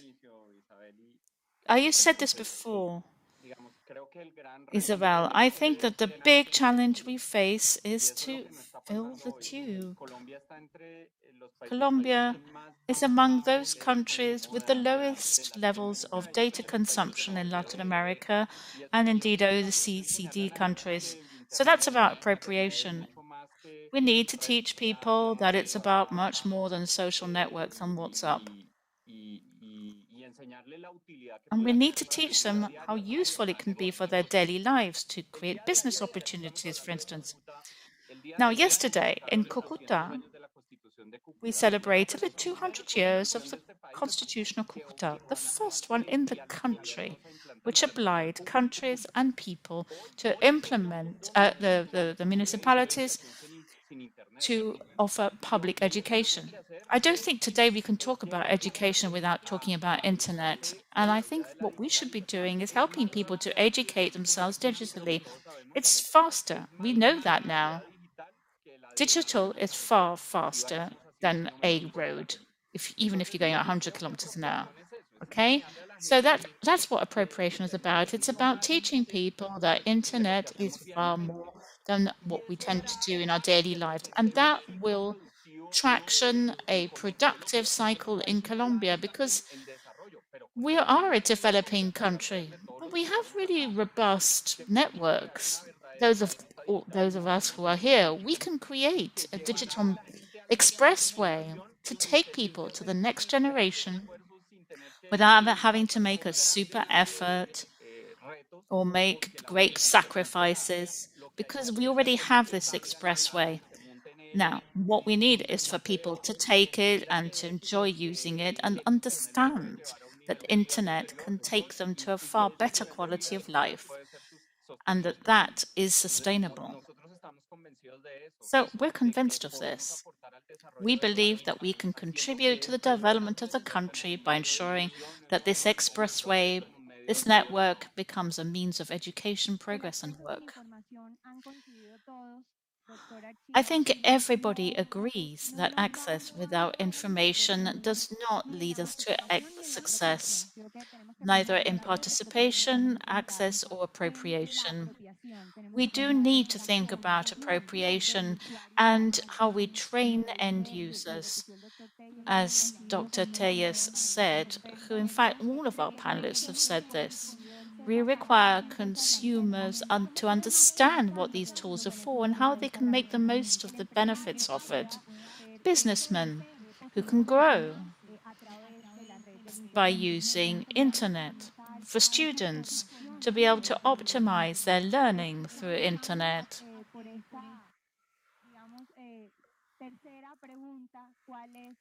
We heard about your opinion about appropriation.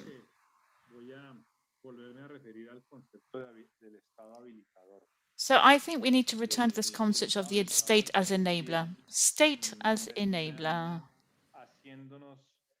should direct the entire ecosystem and take it in a dual direction. You mentioned the issue of the development of networks, accessibility.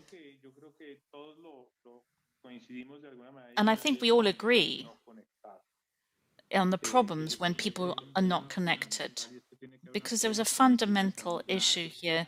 There is a clear public policy, and instead of promoting competition and protecting companies, offering the rule of law, and encourage investments to ensure that that development takes place, we are going to need networks which reach rural areas and produce competition throughout the market. Somebody talked about the FUTIC. I think that the FUTIC has to be seen as an enabler for this to happen and attract that kind of investment. And the second aspect of this role, which you talked about as appropriation, the state here really needs to enable education. And there are 2 points here. Appropriation per se by people around the world, individuals. Somebody said that going from appropriating social networks to entrepreneurship, jobs. And then we have the issue of digital transformation in companies, small and medium-sized companies, and in government. And I think that that is where we should be focused. That will not be undertaken by anybody else. We as companies can provide support, we can provide platforms, we can make them available and so forth. But this has to be part of the general stream of education. One might say, how is it possible that we don't have an appropriation curriculum within the public education curriculum? At the moment, we are working on reaching all schools. But we need to change the curriculum, because what we used to learn is no longer helpful for our kids. We have to make that adjustment, and that is something that the state should do. Okay. I think everybody agrees that this is a joint effort between the state and the private sector, particularly from these key carriers, because they have plans and programs to create value for their clients. They provide digital solutions and how to contribute to a process of education which will help them to maximize profits. We've talked about biosecurity to foster greater confidence in using these tools. And finally, the divide between the rural and urban areas, which is a task I think we all need to tackle. I think I speak for all when I say that I believe that we all need to be working to bring users closer to the benefits of technology and internet. And my last question to these panelists in this fascinating debate, we have many references in internet and on the web about all praising our panelists. And the big question is, what do we need in Colombia? What do we need in Latin America to continue with promotion and massification? It's true that we have done a great deal. This has become very clear from what the panelists have said in their role as the leaders of the top carriers in the region. But what do we need to achieve? Jose Fernandez. Well, I think we can do quite a lot of things, actually. The first is the inequality between the urban and rural areas. The digital divide is structural, so we must start to break this down systematically. Secondly, Colombia faces major challenges. It's a challenge to get everybody onto 4G. That's what would really allow people to have an efficient access to connectivity. Obviously, we have to respect the rules of engagement. Before WOM arrived in Colombia, it had one of the highest spectrum price costs in the world. But since WOM arrived, this has gone down. And that was thanks to WOM arriving in the marketplace. More competition will always benefit everybody. And that's what we're working on. And then we're talking about digital inclusion. If we cannot, there are some 20 million people in Colombia who still do not have digital access. If we add that to internet, it's very high. It's probably much higher. So we need to work very hard to improve the offer of access, making it more efficient, with better customer service and better prices. But we have to help citizens to take that second step. So many people have internet, just don't know how to use it properly. That's a barrier. A barrier because they think it's just for social networks, which are all very well, but you need to go further. Internet can be used to study and to work, to dream. You can connect with people in other countries, you can travel. The possibilities are infinite. And that's also where I think we are lagging behind. I think that the new generations are far more tech savvy, but we still need to do a great deal to bring the digital world closer to the citizens. And it's our job to do this with the government. To wind up, I think that, as always, this is a teamwork. The government is lucky enough to have some really good partners, both private and public sector, who are doing a grand job. We have an entire structure to do so much to accelerate this process and to take this where we want. I think that we need to review just how much the private sector is putting into this. Because otherwise, we wouldn't be going very far. We need to move away. Let's not forget when we were at 2G. We have to put the money in to move away from there.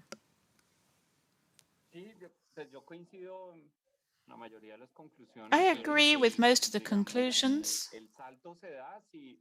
The leap can be made if we can articulate between the private and public sectors. You were talking about excess regulations. Well, that's clear evidence that there is not sufficient articulation between public and private sectors, because if there were, then we would have the regulations we need and no more. People have also talked about competition. Again, if there was a level of articulation between public and private sectors, we wouldn't be having these problems of competition. We need to talk about encouraging infrastructure building. I think there would be many more incentives to investment, and we wouldn't be talking about all these absurd barriers that we face to build infrastructure if there were better articulation. It can't be that you have to wait 6 months to get a permit to take telecoms to a particular region.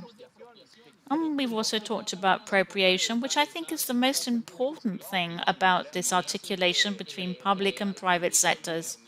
Because otherwise, if we don't make people understand that internet is the main tool of the future, we won't get anywhere at all. And then I think that there is something that is even more important, which has a far greater social impact. Believing that Colombians and telecommunications networks in Latin America can leverage development for countries that are still developing. I've been working in this area for ages, And 30 years, the developing countries saw that internet would enable them to move up the ladder. The good thing about internet and digital access is that it's relatively cheap to access because we have the networks, mobile telephone, you can connect to whoever you want. So it's like, everything together. Can we get that articulation to work so we can achieve the right formula to enable access to internet? Dr. Sergio. Thank you very much. My reflection is the following. I think that for all of us, the digital divide is important. I think it's in the urban sector and in rural areas too. And I would like to draw attention to one learning that we've had, all of us have had, where we've seen that the collective is more important than the individual. And my call is that we all need to work together, the private and the public sectors, to work together so that the conclusions that we've reached in this forum can join our efforts to ensure that we can really make this happen. These resources that we have been contributing for so long should be used to close the digital divide and help us to improve connectivity. And every percentage point of internet penetration has a direct impact on economic growth. So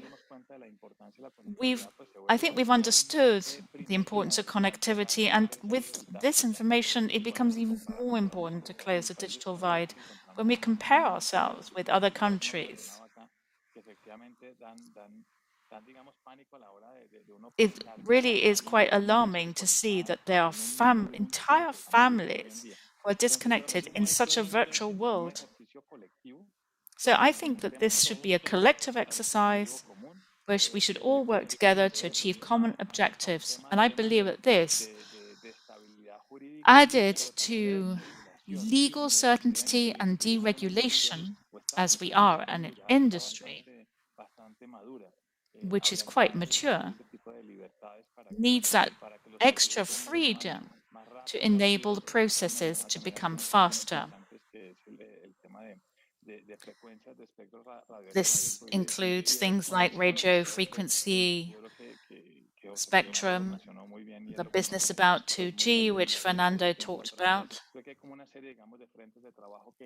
There are a series of different work fronts that if we all work together, because we have all industry represented here, I believe that we can overcome them to help society reduce the digital divide.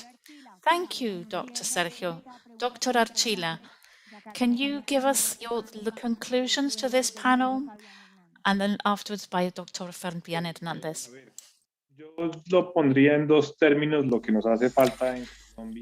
I would explain what we need in Colombia in 2 words.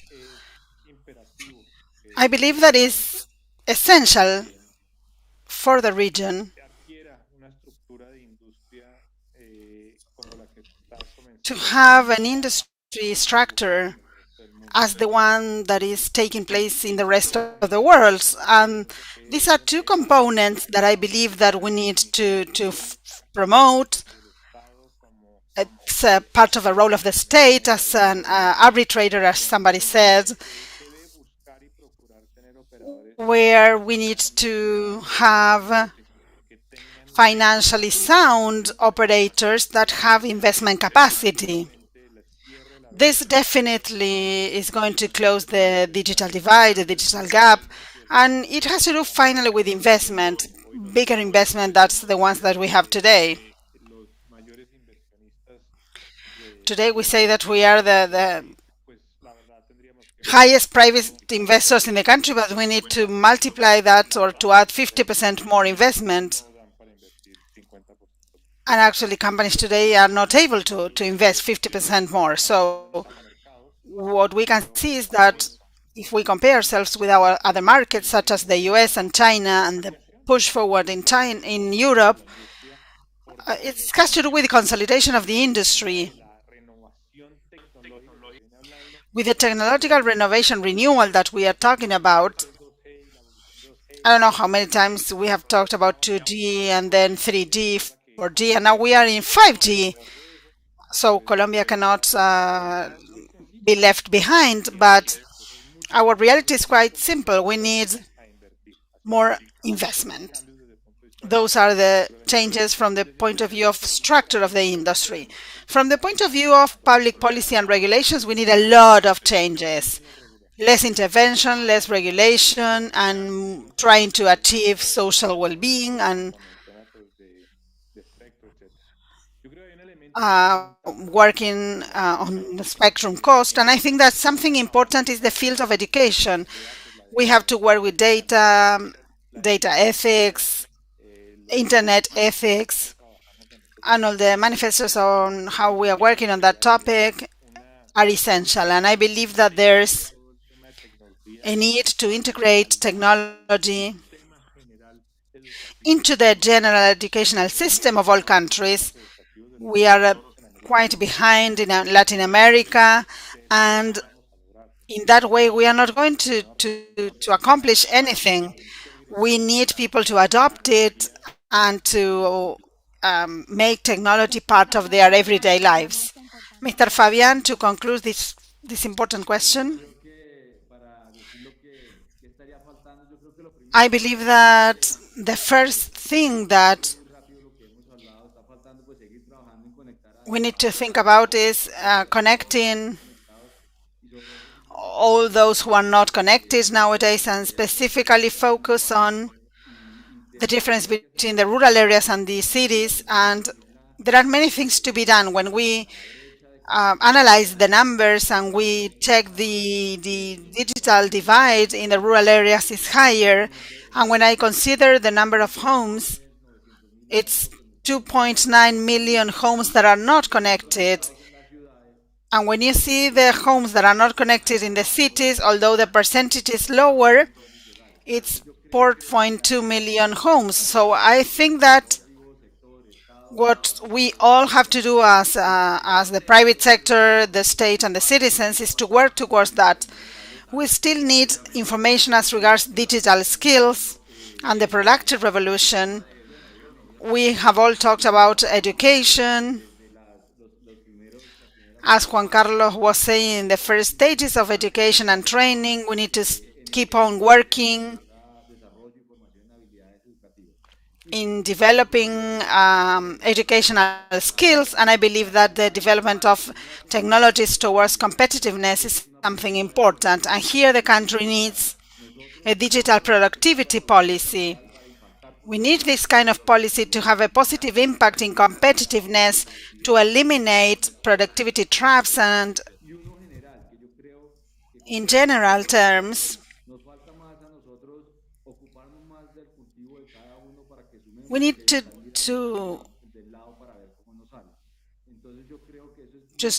we need to start working on what we do instead of looking what the others are doing. And this is a huge challenge, and we all need to contribute our part. This is essential, and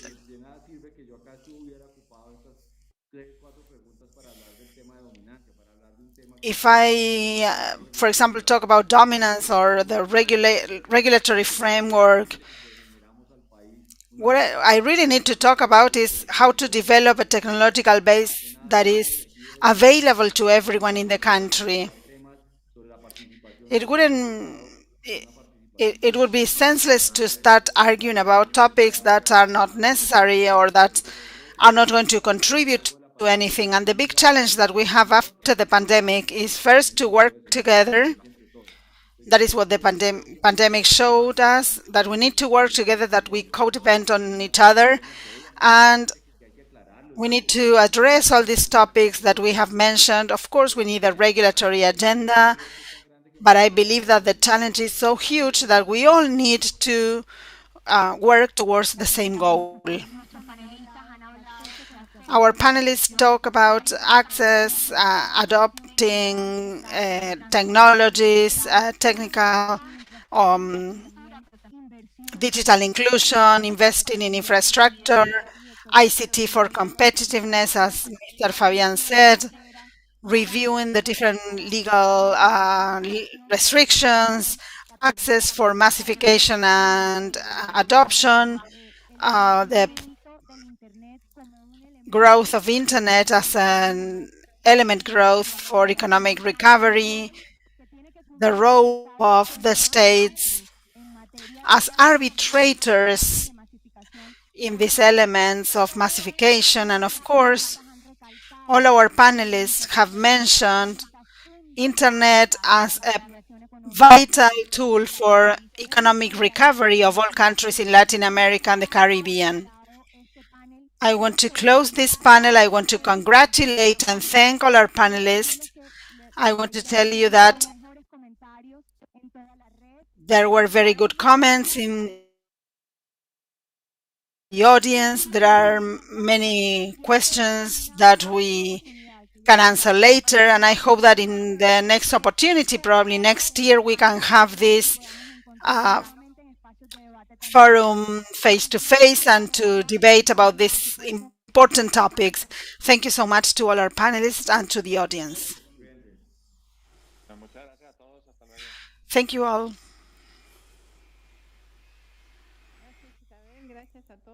Thank you so much, Isabel. Thank you to all the panelists. It was a great panel. There are many comments. There were questions. I'm going to send them by email. And maybe you can answer the questions in the Telegram channel. Now we're going to have a 5-minute break so that we can do the closing of the event. Thank you so much for being there, and we'll be back in 5 minutes.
Bueno, estamos acá en la última etapa de Okay, we esta are back for the closing of this whole week.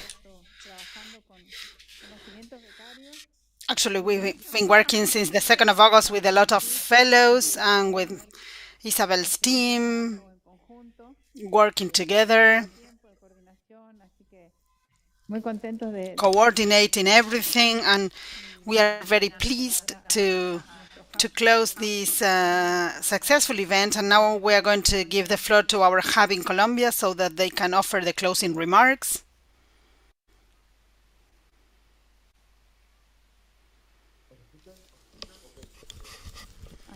Can you hear us? ahí los vemos, ahí los vemos. Yes, we can see you. Un gusto tenerlos en la virtualidad. Que nos podamos reunir. Muchos becarios me han preguntado si la próxima escuela va a ser A lot of fellows ask if the next school is going to be virtual or 11 años la hicimos if it's going to be face to face. For 11 years, we did it with de lo presencial. face to face, but with some remote participation. But then we had 2 years of this virtual school, and then we are going to see next year what is going to happen in the Internet Governance Forum.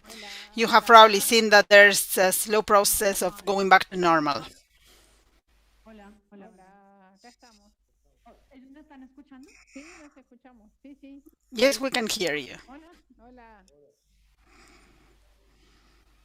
¿Cómo estás, Adrián? ¿Cómo están todos? Bien, todo bien. Hello, Adrian. How are you all? Justo comentando, Isabel, que muchos becarios me han I was saying, Isabel, that many fellows have asked if the next edition of the school is going to be virtual or face to face, and we were talking that in the IGF, they were talking in the UN about some hybrid conferences, and probably we are going to have a hybrid format next year. We don't know yet, but we hope that traveling restrictions are ended and solved, and we hope to be able to do it somewhere face to face. I'm sure that you all agree that nothing is going to be the same as before. We are going to continue working with these virtual components that have taught us so much in these last years. And we can benefit a lot from this. So we have been talking about this, and I'm going to give an answer to the fellows by saying this. Yes, we hope that we can see each other next year with these interesting topics and debates in this school. This year, the topic was Internet for a fundamental tool for economic recovery in Latin America and the Caribbean. And Adrián, Olga, and everybody there in Argentina, it's really nice thinking that we can be together soon, that we can see each other and talk. And I think that for next year, we are going to be able to be there face to face and to have this human contact that we need so much. We have said that the importance relies on human beings, on consumers, on workers, and not so much on technologies. So I believe that next year we are going to be able to do it.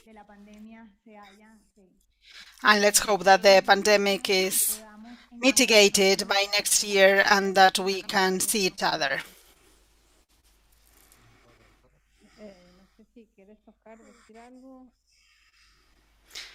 I don't know if Caris, if you want to mention something.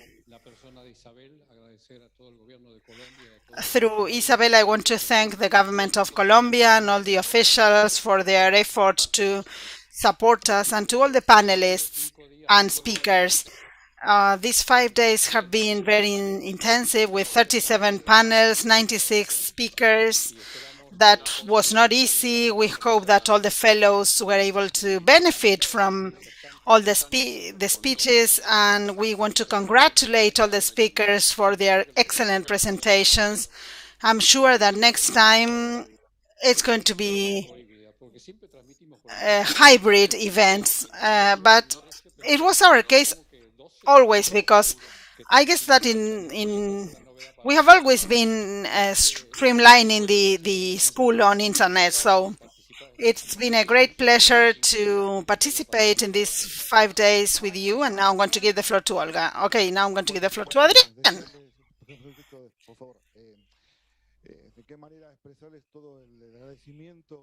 I want to thank all the Colombian team, especially Isabel, all the MINTIC that supported us since the beginning in this second opportunity.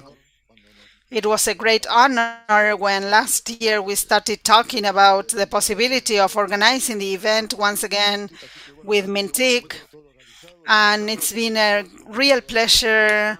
We are happy that all the efforts have been for the benefits of all of us. And we have had more than 500 fellows and an incredible technical team that helped us with this event from Argentina and from Colombia as well.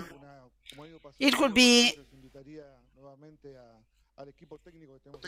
I would like to invite, as well as last year, the technical team that is here with us so that we can see them. And it would be a pleasure to see the technical team as well that was joining us from Colombia, from MINTIC. So let's see if we can see everybody on camera and get to know our faces.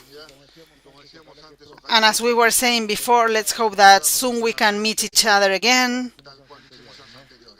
as we did in previous editions of the school. If you can all come here for a minute. Come here, come here.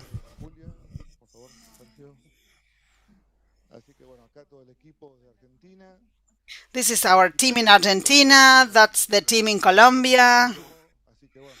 We want to thank you all.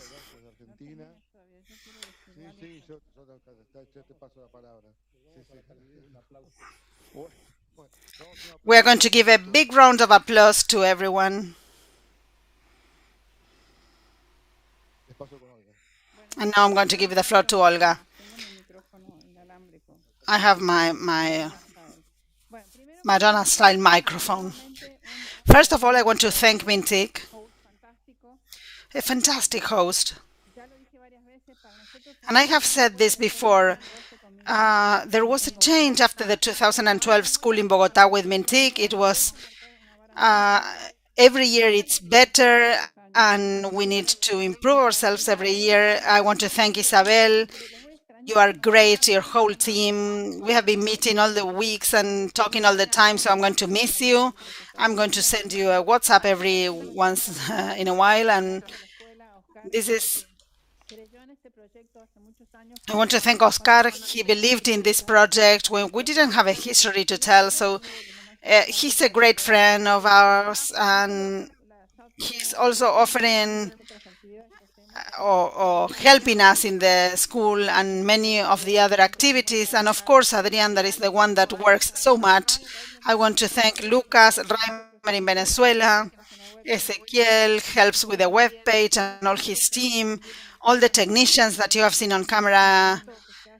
This is an event that is done in a complex environment with a lot of coordination, with a lot of work by many people. This is a teamwork, the translators, the interpreters that are in the shadows but offering their translation all the time.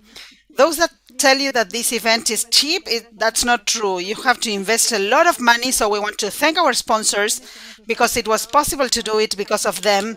In other editions, we were using the money to provide funds for the fellows, for the hotels and the food, and now we did it for this virtual conference that was not easy. I want to congratulate also to all the fellows for participating. I'm in contact with the fellows since the 2nd of August with the previous course that we did with this micro-learning concept in a Telegram group and using other modern tools, podcasts and short videos. And I want to thank all the fellows, the 500 fellows, and I hope that we can see each other soon. Remember that everything is going to be posted on YouTube if you want to use it. for research or seeing it again. We are going to have the Internet Governance School in November in Argentina. Remember that we also have the book. Many of the panelists have chapters in the book. You can find the book in our webpage in Spanish, English, and Portuguese, gobernanzainternet.org. Thank you so much to all of you, to Mintic, to Oscar, Adrian, and the whole team. And I hope to see you soon. Adrian, Olga, thank you so much. As you said, we want to thank the fellows that were such an important part of this 13th edition of the South School on Internet Governance 2021.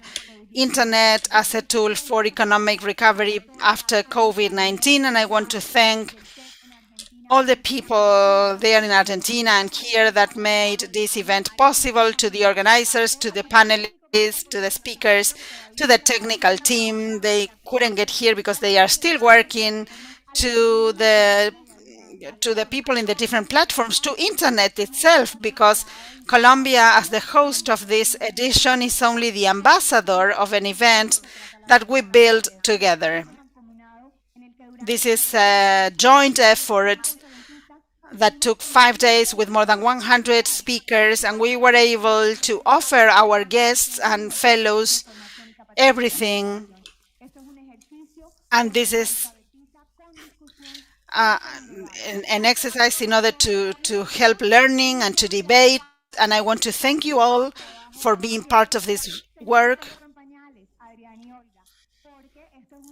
And we still need to continue working because we are in this stage of developing or constructing this. We need to keep on maturing the process. It's been 13 years of work.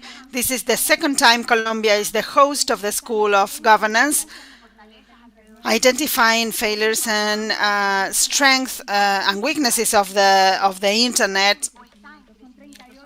And it's been 38 years since the creation of Internet, and it is still growing and developing and evolving. And probably there's a lot to be done yet. I believe that now we are still seeing the potential of Internet as a very powerful communication tool for the world, with a lot of benefits and also things to take into account and to consider. This is a tool. The tool makes the change possible. The commitment of all the players as well, not only the state, but the society, officials, the academic sector, the private sector, different organizations, community leaders, parents, and all the neighborhoods in the communities that allow us to have this synergy between citizenship and governments in order to have solutions and answers to the different challenges that we face, so as to foster this tool in society. Internet is our responsibility as a society as a whole. It is clear that although there is no authority to determine the management of this tool, there are people that can decide what people see or won't see. So we need to write the rules of the game together and to promote a digital dynamics. I want to thank you all. I want to thank all the participants, all the fellows, for being part of this version of the school that, as Adriana and Olga said, we're going to continue working in the next following years about these important topics that have to do with Internet. Thank you so much, and see you next year in the 14th edition of the school.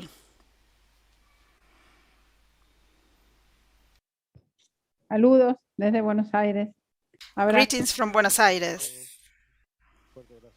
Gracias. Para todos desde Argentina y para todos los que nos están Bye viendo bye. en diferentes Thank you. Bye bye. Thank you so much.